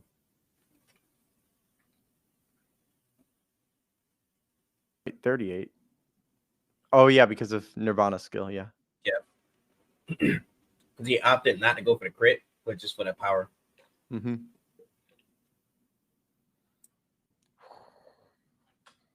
So, to be fair, I feel like this is a telegraph turn now for next turn. Because if he does somehow draw into the Mahar Nirvana, he has no way to get the other Trickstar into drop zone unless he calls over the arcs in the back. Yeah. Which is also he's retiring the expecta. Oh, with Derek. Yeah, I don't know if I like that play personally. I think unless he closes out the game this turn, this could come back and haunt him. Reason yes, if he has Mahar and if he has Esperadia, this turn, the next turn could be huge. Absolutely. So, whoa. Wow. Okay, he's definitely got a Marjorie in hand. Yeah.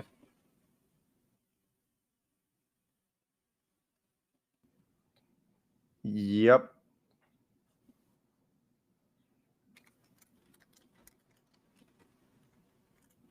Like, that is a very telegraphed Marjorie. It is. I'd be surprised if he doesn't have it. Yeah. Because, like, why else would you call the crit behind the Vanguard? Right. Well, you could have just shoved it in soul and had extra soul. Yeah. I mean, Vanguard's 33 with the crit. Oh, God.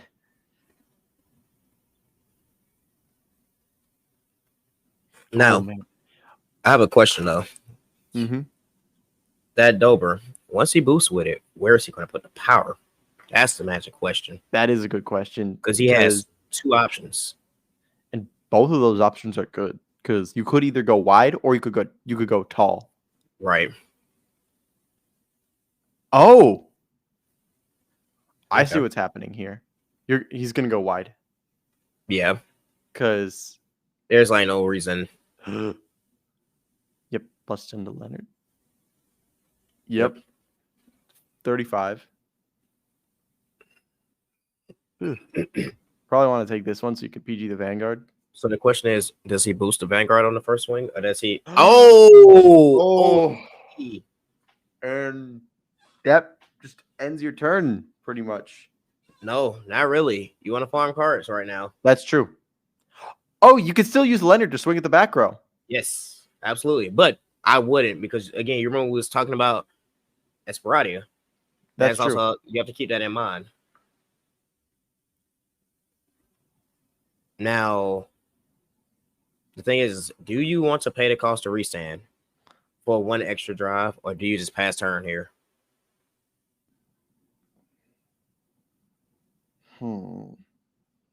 Yeah, that's a tough decision because we know both OTs are out of the game now. Right. but they both done their job very well. He's okay. He's debating. He's got kind of soul to see he has enough. Okay, he's 10 soul. So you can farm for the 1 if you want to, or you can pass turn. But also, the question is, does he have an order in his hand for next turn?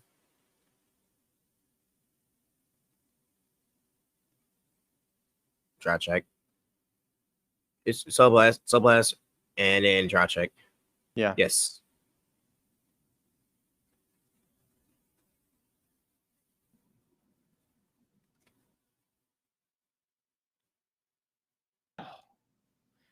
If it weren't for that defensive OT, that would have Yep. been devastating. I think this game would probably end it potentially. If not, your opponent will be severely crippled to the point where it's going to be hard for them to climb that mountain. Yeah. Like, it's already hard enough as is that OT is already hit on turn 2. Mm-hmm. Like, that All was right. the perfect time to defensively check that OT. Right. Add the Mahara. So we're going to use Mahara skill, right? I'm pretty sure the ping for 1. Probably. Okay, that's smart. Do you have a grade 4? No, grade 3. Oh. Makes Is there an sense. Esperardia? No, there isn't. Oh, isn't. Oh, wait. He's thinking right now. That's big. That's big. It is. He's thinking, do I... Okay, makes sense.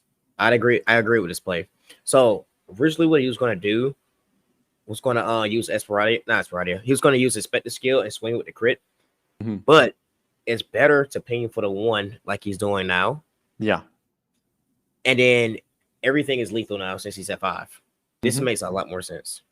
I agree. This is a lot better of a play. Oh, man. But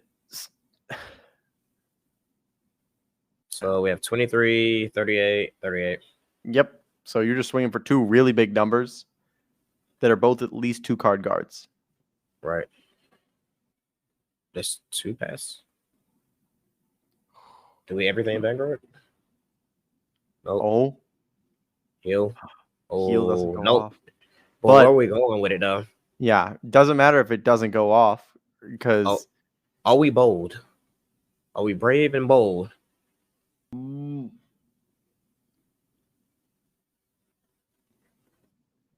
I know what I would do in this situation. But I want to see what he would do. Like, okay, yeah, he's doing it. I would do it. Oh. I agree. So, Oh. hear me out. I agree with this play solely because if you hit the double trigger, you close out the game. Regardless, both columns are 2 card blocks anyway. Yeah.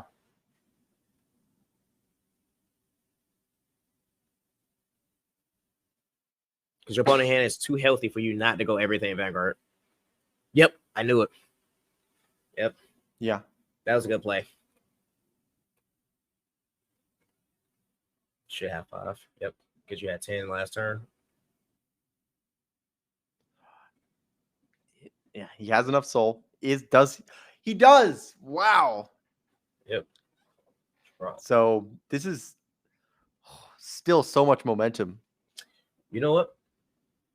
I know what else he was thinking about. What's his name? Ares. Yeah. So last turn, you remember when, let's rewind the clock real quick. Mm-hmm. You remember at first he was gonna before he used my heart skill, he was gonna just go ahead and call Virena out.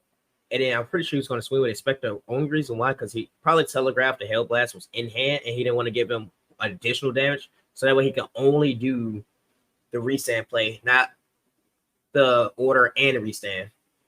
If that makes sense. Yeah, I think. Yeah. But I think the play he did was absolutely correct. Yes. Because like you either close out the game or you're already getting blocked anyways Right. because of the perfect card. Exactly.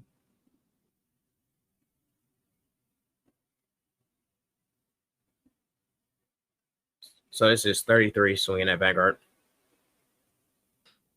Ooh. I agree. Oh no, that's another perfect card out. Oof, that's not good. I mean, I agree with him taking that hit, but that sucks though. All of these are hitting for minimum 33. That's so scary because that's 2 card guards. Right. This is huge. So it means it's going to take a minimum of 8 cards out of his hand. And that's if he's just... We already saw that 2 of those cards are...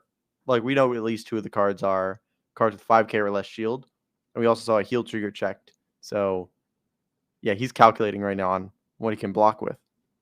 So, 2 attacks that he can block. This is a rough one. He might have to rely on no triggers here. Oh, no. Looks like he might have to take 1 at least. I could be wrong. If he blocks this, that means he is fully confident that he can block this turn. He can block 4 of these attacks, but... Right. If he blocks 4, he'll have 2 cards left. If a single trigger is hit, that probably ends it. Okay, so yeah. Yeah, with him blocking this, it entails that he is at least able to block enough. But it'll definitely cripple him for sure. Wow. So this is down to, I think, 8 cards in hand.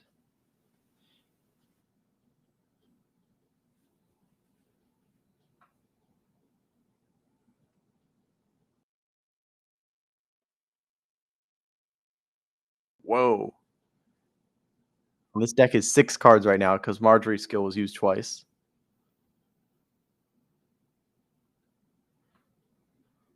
Well, only 5 out right now? Oh, yeah, kind of dropped. 6, 7, 8, 9, 10, 11, 12. Only 4 triggers out right now in that 6, and there's 6 cards left in deck. Good chance he hits at least 1. At least 1. Yeah. And you get 4 drop checks here. Yeah. So he could, for all we know, he could hit 4 triggers right here. Right. Oh, man, that would be absolutely disgusting. Yep. You got to PG this. First. Nothing. Nothing. Oh. Red. Yeah, that's the play.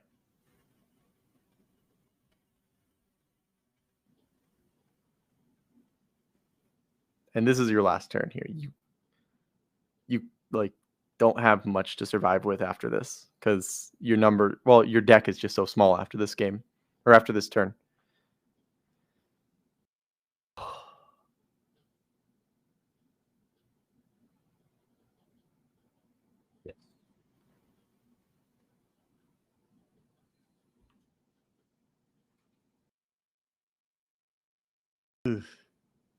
And that's minimum 2 card guard to PG.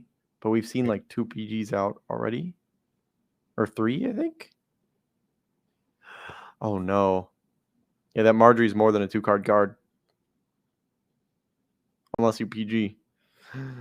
Oh, he's going for a 1 to pass here. Oh! Oh, boy. He broke it. Dang, that hurts. That hurts. Oh, wow. That was a great game 1. That was so stressful. Oh my god. I'm telling you, we called it. We absolutely called it. When he hit that OT, yeah, he was like, I don't like this. You already knew that set the pace of the game. Normally, if that happens, you try and stay quiet. You got to try and stay composed. As a player, no matter what happens in the game, you want to stay as composed as possible because once your opponent knows you're tilted, they're going to play on that tilt. Mm-hmm. And at that point, it also gives information. It's like, oh, my hand might just potentially just suck. I might not be able to block you for real. It makes you play unoptimal, to be honest with you. I understand where he's coming from, but you just cannot express emotions in a game like this. Especially the mental battle, you have to win the mental battle. Yes, because honestly, that's a huge thing.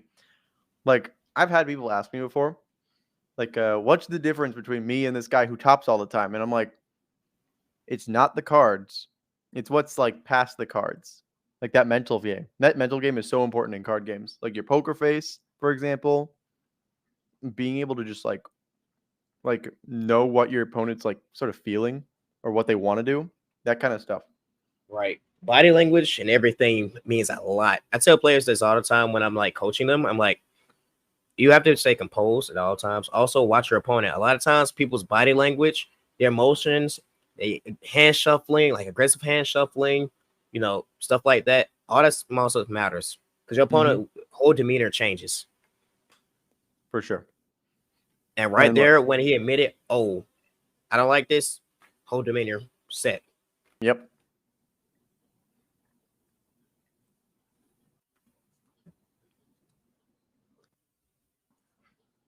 And honestly, if it weren't for like dark sunglasses also reflecting your hand, those would probably have an advantage. I know, right? Yeah, just like how I'll wear a mask just to cover my mouth so no one can see if I'm smiling or frowning or anything. Nothing is being seen. What's funny is that these are not even shades. These are my actual glasses. They just have a slight tint to them. Yeah. Like, but imagine if there were shades that were not reflective, you could go with those and a mask. You are the perfect poker face. Right. Nothing is getting out. The mask bandit. The mask man. Like the guy in the SpongeBob movie, the one with the spiked boots. Yeah, I know what you're talking about. The bandana and the sunglasses. Yep. The Goofy Goobers movie. Yeah. That man would have the perfect poker face. Right. So our Bruce player did soul charge a heal trigger. So we do know that he has at least 3 heals left in the deck. Reason why I'm saying that is because heals have been flying left and right during this game. Well, not even this game for him particularly, but this tournament. During this tournament. So having 1 heal out of deck means a lot. Yeah. And one thing that's scary here, if Ares has a Verena, the original Verena, in hand right now, that will be a massive tempo shift because not only are you able to get rid of something on board, but you're also able to get rid of a draw, which is huge. Okay.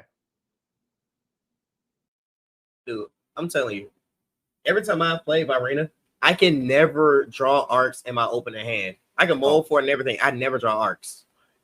It's the opposite for me. Whenever I play against a Verena player and I'm going second as Bruce, they always have the Verena. Turn 2. Always. And I'm like, how many do you run? They're like, 1. Right. I'm like, what do you mean? You drew the 1 of. Like, 15 back hurt. So as a Bruce player, you're trying to stay as low damage as possible, especially knowing that your opponent's going to ride up first and you won't have a final rush turn until your turn 4. So you're going to be playing vanilla for quite some time. Well, mostly vanilla outside of, for example, the Leonard. Right. Yes. The Leonard, you have that to your advantage. Which is a nice thing. That is a thing also that's an advantage that this list has over other lists in terms of like expectations. Exactly. I wonder how many people were caught off guard by the Leonard, though, to be honest. I wouldn't be surprised if quite a few were caught off guard because, like, it's like, okay, I'll just call stuff down. I should be fine. And then the Leonard's just swinging at your columns. It's like, oh, okay. Whoops.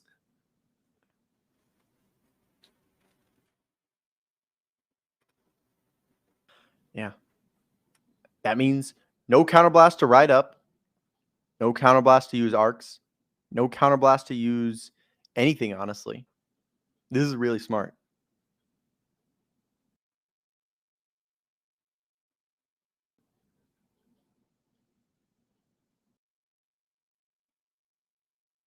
Okay.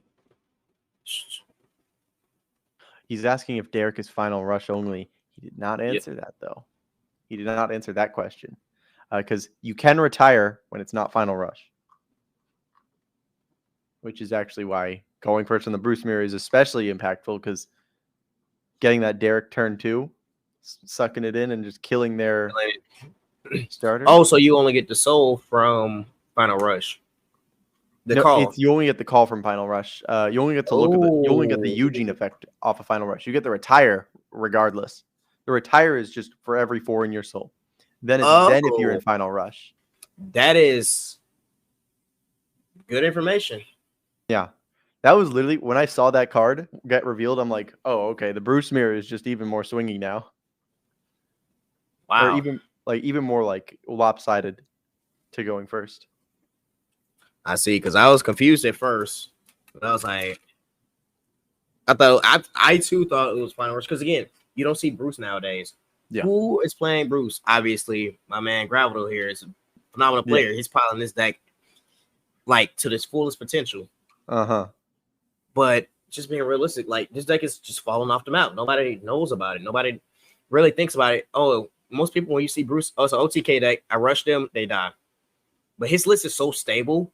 He doesn't rely on that OTK push. He's able to actually play the game the way it should be played. Yeah. And that's what separates his list from like an average list. Yeah, and, like honestly, it's huge to be able to like play against the opponent's expectations. I remember back, like it's kind of the same vibes as when there was like a Draconic Overlord the end player back at like 2013 Nationals, from what I remember hearing about, that played like 12 stand instead of any crits, and he would just keep standing as rear guards and like, oh, okay, It's like, what do I do here? yeah, because they were always expecting crits, so they were guarding as if it was crits. So sort of playing with your opponent's expectations is very helpful a lot of the time. Also, And that's what this list definitely capitalized on. Yeah.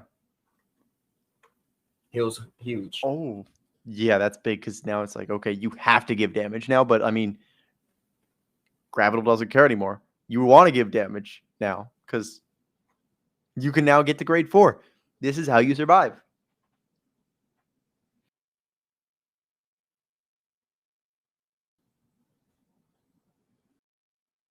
Oh boy, here's Derek. Yep. You get the full value right now. Call up to 5.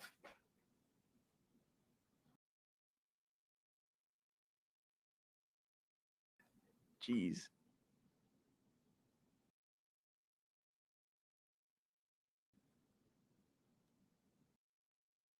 Oh, you got a Leonard in there. There's a Hellblast Full Dive in there as well. So unfortunately, that's like a mandatory soul charge pretty much. Right. Oh, you get to bring out the Megan. That's really good.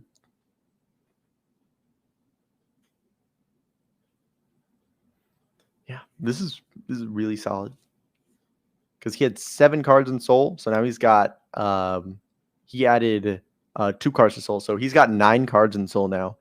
This is a really good spot.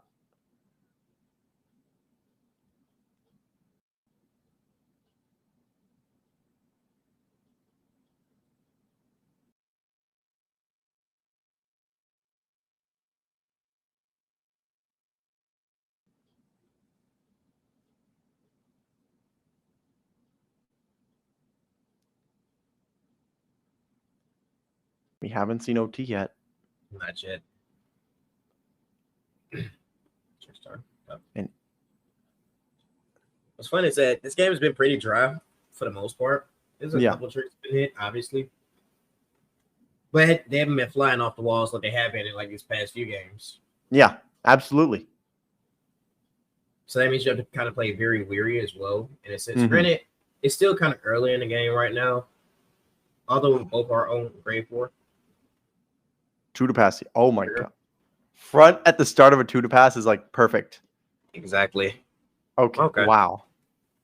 But he has a good follow-up turn for next turn. Yep. And not only that, that means that everything is hitting for gigantic right now. Right. We got a half of a Hellblast Full Dive here. I just realized his mat. He has a Ruby mat. Loved it. Yep. Show. I love that show. Not only that, it's an official Bushiroad mat. It's a White Schwartz mat. Oh yeah, I forgot they do have that in Whites now. They bring Tokyo Revengers to Whites as well too. Yes, they have so much Tokyo Revengers merch for Weiss. Right. Yeah. Shout out to Bushiro. Yeah. Shout out to Bushiro on a stream about a Bushiroad game. Let's go. Exactly. Let's go. Let's go. All right. Esperadia. Draw trigger. That's huge. Like I said before, drawing cards on your opponent's turn is broken.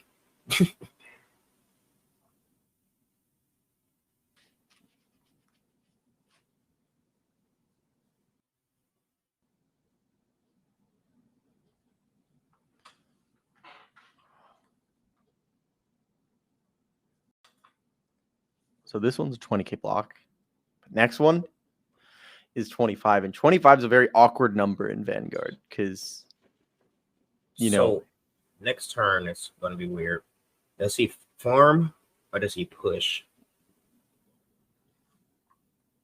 because he has no. You're looking at the Bruce player. He has no CV, right? Yeah. So it's like, what do we do here? I mean, you could take a damage because you're at 2. Right, but I'm just saying, like, what as the Nirvana player, like, what is your idea? Oh, Like, yeah. like, can you survive if you push? That's true. Because, I mean, might have another Hellblast full dive in hand.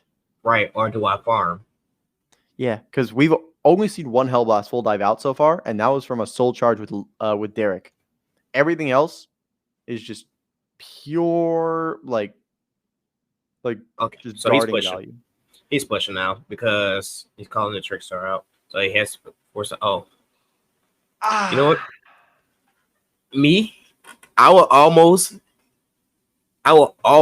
be inclined, depending on how many cards my opponent has in hand. I would have almost been inclined to put that power on my rear guard just to see if they keep swinging at my Vanguard or if they actually swing into my rear guard as bait.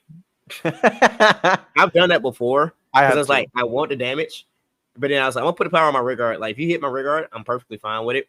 But if you hit my Vanguard too, I'm perfectly fine with it. Yeah. Like, either way, okay. Go with Hit it. whatever you want. Right. Oh, this is a pretty good setup, actually. It is. Unfortunately, this is also a lot easier to guard now because of that defensive trigger. You just intercept with 5K Megan. block. Right. Oh, what? 15. Oh, that was a little sus. Right. I mean, it depends. He might just have a bunch of shield in hand too. That's true. That means if he's blocking like this, that means he has just nothing but shit. Ooh, that's huge. Oh. Wait, did he overdress the Spectre? Or is that just it's a blank? I think that's just a blank. Okay. I was about to say if. Okay, everything bad. This could close the game right here. Oh, God, that hurts. Wait. Oh my God. Oh! Triple crit. Oh, that is disgusting. 1. You're so good. 2, 3. Defensive OT, wait. He still has to take one more, right? Pause. 4. PogChamp? Yeah! Yo! Let's go. Let's go. Hey, he is insane. You're actually insane at the game.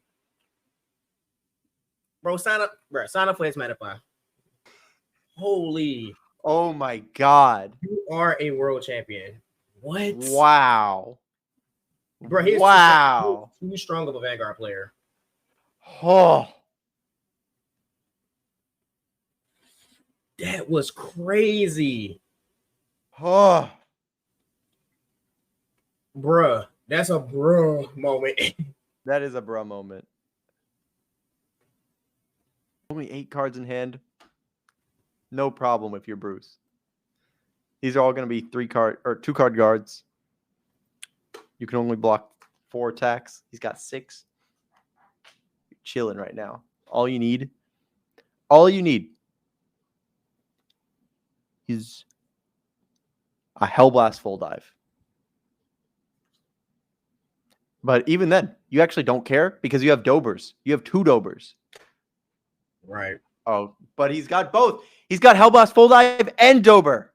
Yep, because remember he checked double Dober last turn. Yep. Oh no, he's got double Megan too. These are going to be gigantic. So it's going to start at 38. I know my Nirvana player is over there punching air right now. I would too. I'm actually tilted for him. He doesn't have to tilt. I'm tilted for him. I felt that OT in my soul. And it just goes to show how impactful OTs are, because if that was just a regular heal trigger, I think he still would have been able to at least fight. Yeah.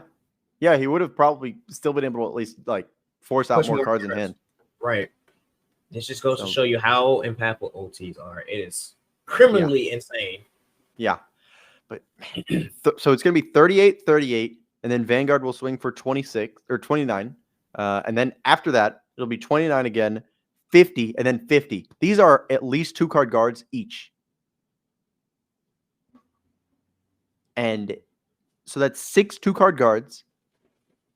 And the opponent has only 8 cards in hand, meaning that.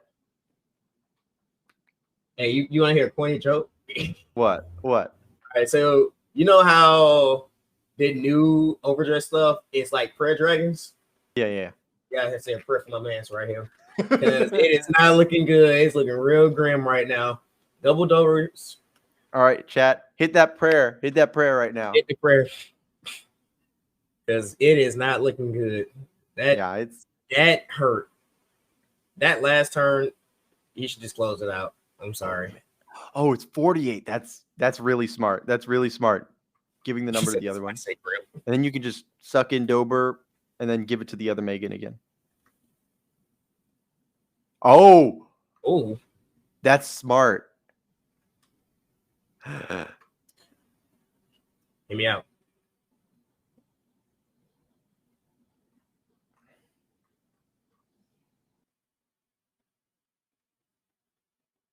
What 30.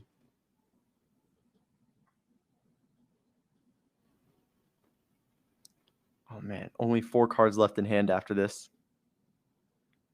Last crit. Oh no.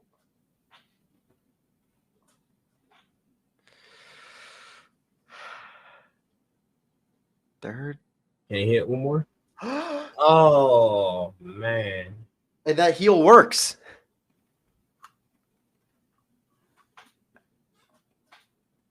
Yeah, now your Vanguard is just. So here we are. The question is, can you 6 damage OT on the Rigard, or do you have 3 PGs in your hand? Actually, no, you can't even have 3 PGs because you have to discard for one. Actually, Yeah, no. These are all 2-card guard attacks, and there's there's 3 2-card guard attacks in here, and there's only 4 cards in hand. He has to have triple PG, literally triple PG, because he will PG 1, and then he go PG. No, he can't have triple PG. You know why? He already used a PG, and he just damage checked a PG. Oh, this is 6 damage OT? Question mark? This is an attack with a crit for 49. So he has to block this. Yeah. This is smart. This is 3-card guard. Everything. It's only out. It's literally to 6 damage OT. 68. Oh. Okay. Yeah, his way out is just a 1. He needs an OT here in order to win. Oh. Give it up to players. Slap it up for players. Wow. What a game. I gotta take the glasses off of this one, man. That was something. Oh. The triple. Okay, so the double crit was like, okay, cool. The last crit was like, dang, that's death. Yeah. I had no hope. I had 0 hope. And then he hit the OT. In my mind, I was like, there is no way possible he hits his OT, right? Right. Because he said it's OT. Oh, I lied. And I'm a believer now. Yeah. Jeez, that was crazy. Just hitting the OT. Just. Whew. Whew. Whew. Disgusting. Hey, but as I said before, phenomenal gameplay from both of our players. Aries, Gabriel. Wait, that's a Gabriel. Gravitul. Jesus Christ. You can tell I'm tired. Yeah. But neither here nor there. Congrats to both of the players. They play out their minds. Literally, Bruce. Let's talk about it. Yeah, I mean, that list was super creative. Honestly, I respect that super hard.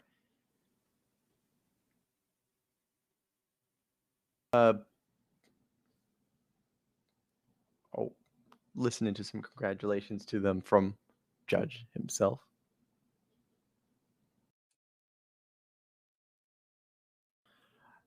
Oh yeah. You remember, for everyone that participated in this tournament, get in the Matcherino bracket, because that's how you get paid out.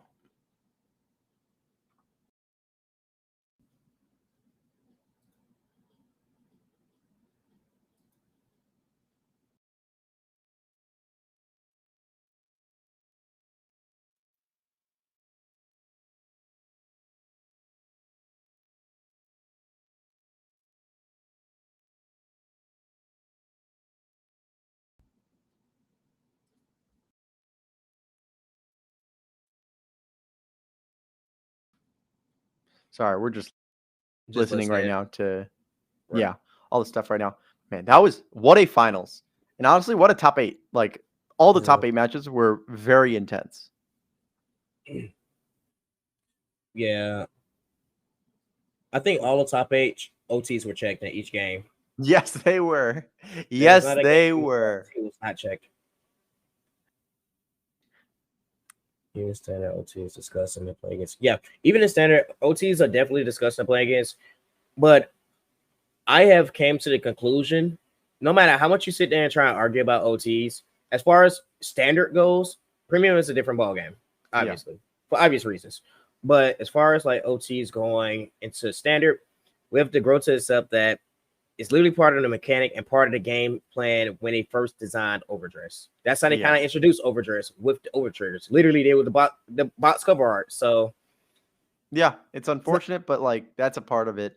Right, we just have to deal with it. Sadly, it sucks. We can hope, but it's going to be a lot harder to right. And I think the skills on. Go ahead.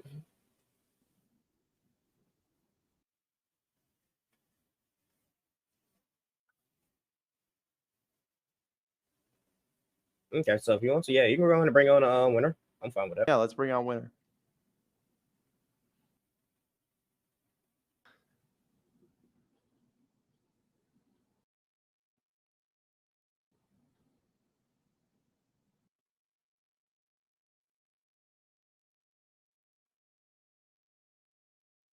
Okay. All right. So we're actually going to take a quick look at that bracket, just to remember how everything went, because not every game that we saw was the entire top 8. There were 3 other top 8 matches, another semifinal match. So that's 4 whole games that we missed this top 8. So let's see that. And here we go.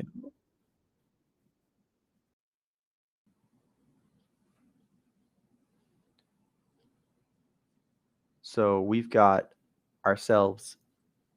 Okay, so actually multiple upsets here. Number 5 beating number 4, number 7 beating number 2. So half of these top 8 rounds were upsets. Aries actually making it to the finals from 7th seed. That's impressive. That is insane.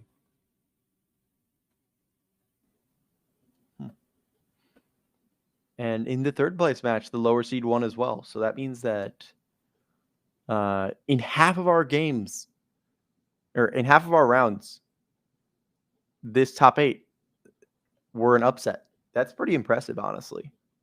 Right. It was actually wow.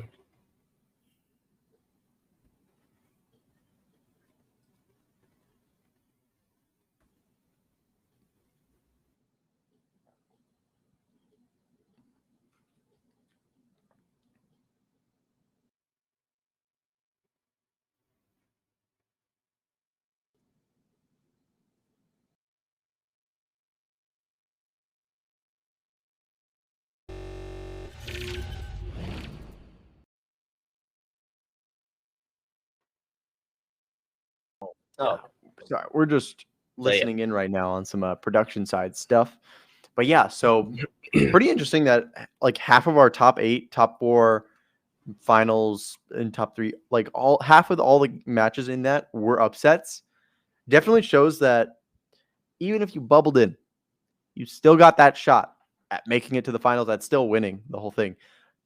I mean, Gravital did have 1st seed and did end up winning the top 8, so none of his matches were an upset, but still, there were a lot of upsets when he was not involved. Right, and let's just take a look. Give me 1 second. I'm pulling this back up again real quick. Give me 1 second. So, just a breakdown again. So, in the top 8, we had Bruce, Baron Magnus, Gravidia, Zorga, Kyrie, Zorga, Urbana, and Bav Sagra. And I would assume that both of the Zorgas were probably Grave Zorga, which is like the more popular one now, the more stable one. Mm-hmm. And sadly, we did miss both of the Zorga matches. Yeah. So, it happens. I'm pretty sure those were also the only 2 Zorgas in the entire tournament, from what I heard. Oh wow! So they went So crazy. 100% conversion rate. That's crazy. And again, just to break down again, so for the original top 8, we had Bruce versus Babsop, which is what we call. And then we had Barrow Magnus versus Nirvana, which we seen Nirvana take second. Then we had Gravidia versus, let me see, third played 6, which was Zorga, which was the one that we missed. And then we seen Kyrie versus Zorga, which is also the other Zorga match that we missed. Now, Kyrie going into Zorga, Kyrie actually has an advantage due to the fact that how many cards you can just net out and how early you can push. Yeah, it's like Zorga has numbers, but like Kyrie has numbers and 4 to 5 attacks a turn. So like, you know, sometimes you're just playing against a deck that's just outperforming you. Exactly. And as far as, like I said, let's see, Barrow Magnus, for example. Barrow Magnus is one of those decks where people consider it a tier 1 deck. As soon as, what's this part called? Pandemonium Tactics came out, people actually consider that deck a tier 1 deck. Because it was like, oh, we can get to 15 relatively quick now. So, I mean, justifiable reasons. But also, at the end of the day, you have to think about it. Barrow Magnus is a very glass cannon deck, and it's very susceptible to early game pressure. If you pressure them early, force them to drop key cards that they have to use to help them soul charge, or if you just push them early enough on their first 15-card soul turn, you might just be able to close out the game because they're not going to have enough cards in hand because they have to use all their resources to try and farm. I also think, on the other hand, you could just damage deny them because Barrow Magnus having 1 damage does sometimes just like does nothing if you're at 1 damage because you have the 1 for Pandemonium Tactics, and if you don't have the if you don't have the the Selfish Engraver, you are kind of screwed. Exactly. And a lot of times that does come up. Yeah. They do have ways to kind of farm cards now as well because they have the new grades 2 that came out, which you CB1 and grab something from Soul. Yes. Kiegra is such a strong card. Honestly, I think that's the strongest card in the deck. And technically it's a generic card as well because it doesn't say Barrow Magnus anywhere on the card. It just has soul thresholds.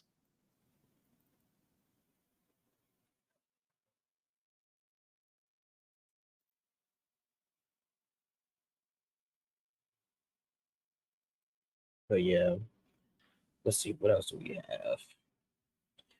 Again, just again, Bruce. I cannot get over that. My mind, my brain cannot wrap around Bruce coming in first place, undefeated, considerably one of the worst decks in the format right now. Well, it's not like the worst deck, but it's like out of the more competitive decks that you can bring to a tournament. One of the worst competitive decks that you can bring because it doesn't do a lot. Right. It's a slower deck. Slow. Yeah. But set 6. I'm excited for set 6 with Julian coming out. Right. I can't wait. I can't wait to play grade 3 Bruce to put my DSRs back in outside of my one that I already have in the ride deck. Right.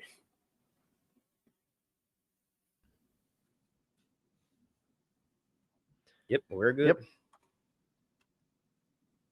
And all right, we are getting in our champion in a second. Gravital coming in, or Graviteel. I don't know if it's Graviteel. Gravity Eye. Gravity Eye. Oh, I thought it was an L. Right. But he's here. Right. First, let's go ahead and give him a round of applause first. Yeah. Because kudos to you, brother. Kudos. Yeah.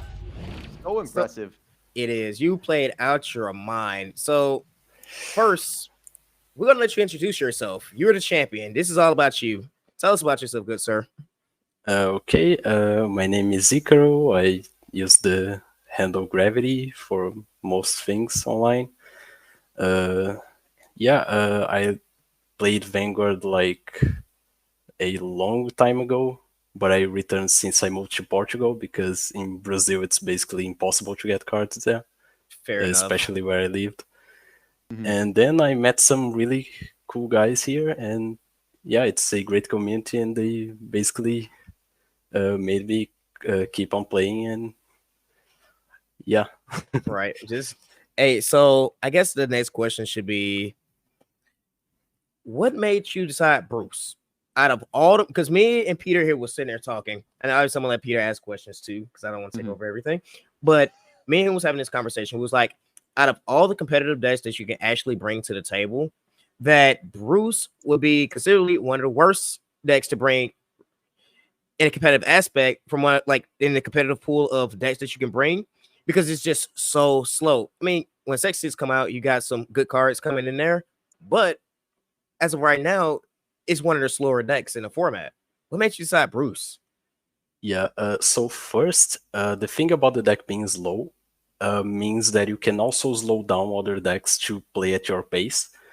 So you can see whenever I see that my opponent can do something with CB, I always try to CB deny. And if I see that like my opponent can't really do much with CB, I can just like play a bunch of attackers early, and even if they're vanillas, they usually take one or two cards, and like Great Shields can also intercept, so them being on the field or in your hand isn't that important. And also, I think for best of three formats, this is a great deck because when you go first, it's basically an auto win most of the time, and so you have basically one game guaranteed, and the other two you need to either get a bit lucky or like play around the matchup, and basically you can get it at least one win. Got you. So I have one last question, and I'm gonna flop it over to Peter. Take me through the last two turns. In your mind, you go guard. Your opponent go you go to the pass, I believe. And then your opponent goes check one, crit, check two, crit, check three, crit. Mentally, what were you thinking at that point before you start taking your damage? Well, I thought obviously, okay, I just lost this game. This is why, like, when I checked the over trigger, I was just like, okay, power to Vanguard, and I was just taking the other one, like, okay, actually heal. That was insane. Right. And in your mind, you was probably like, were you like, okay, now since I hit a heal and that's another 6 damage OT heal, I have to win at this point. Like you already knew that you could close out the game, or you thought it might go extra turn. Yeah, I think I had like Order, Marjorie, and basically all I needed.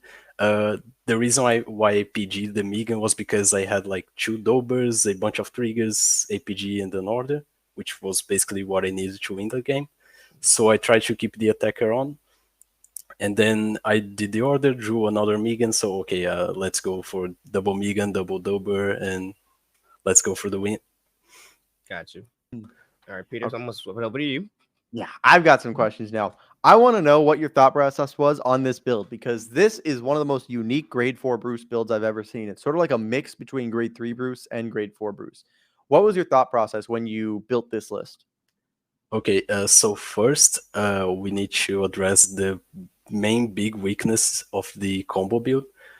First of all, the combo build is extremely piece reliant, Mhm. so Agree. you can sometimes use your pieces to guard early if you're on like a dire situation, and that build loses hard if your opponent just flips an overtrigger on damage. Like you don't have more deck, you can't really do another big push.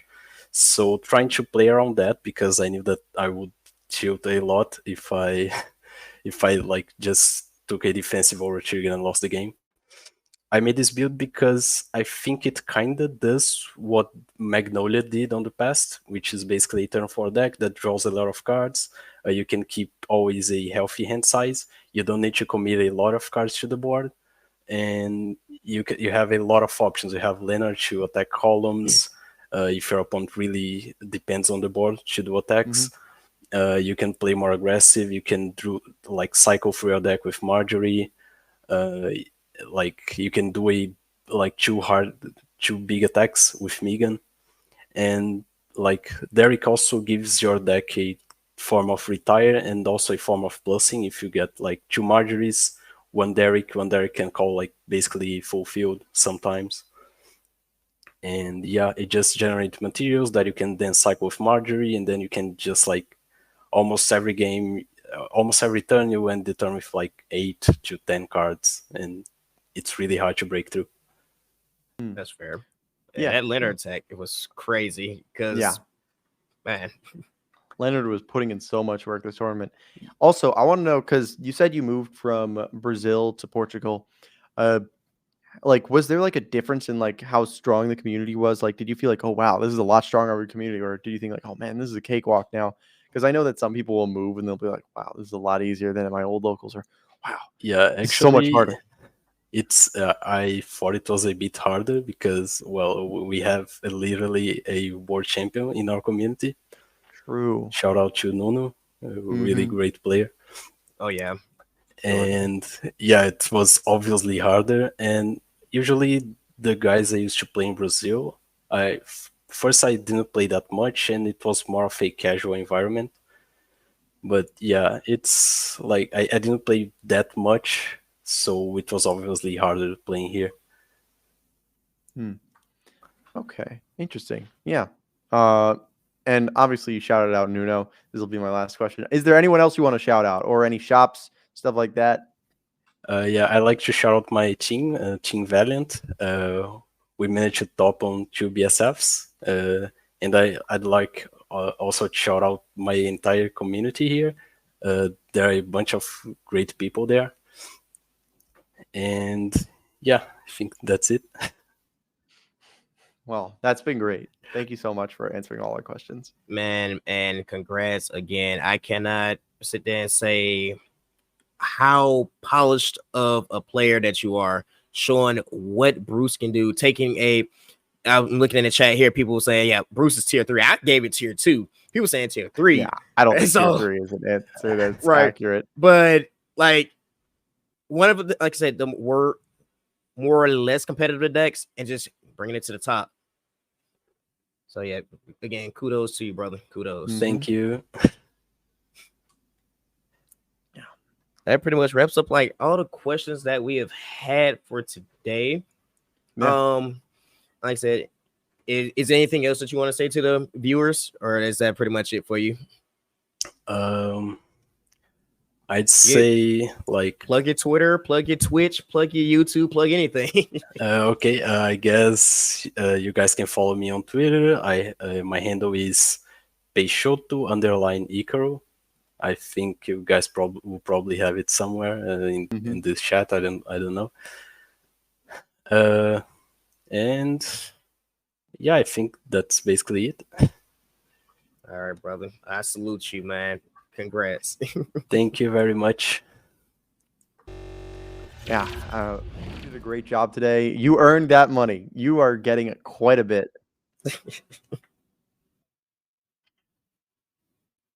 I mean, like, yeah. Fantastic job. But without further ado, I'm pretty sure that's the end of the stream. Thank you all for watching. Thank you all to so the much. players for, and thank you to the viewers as well that took the time out of your busy morning, your busy afternoon, wherever you're watching from, to come out and support the players, support Kingslayer, support Vision, support the community as a whole. We cannot thank you enough. Also, speaking of Vision and Kingslayer, I know Vision is having their first in-person event as a collaboration with Legacy next month. What about the next Kingslayer events? So right now we're looking at October. We are waiting on the other announcements for BCS right now. We're looking at either the first weekend of October or the second weekend of October for the 2K Invitational event that we have. I believe I will get confirmation from Richard that we are doing that Friday, because that tournament will be that Saturday and Sunday, if I'm not mistaken.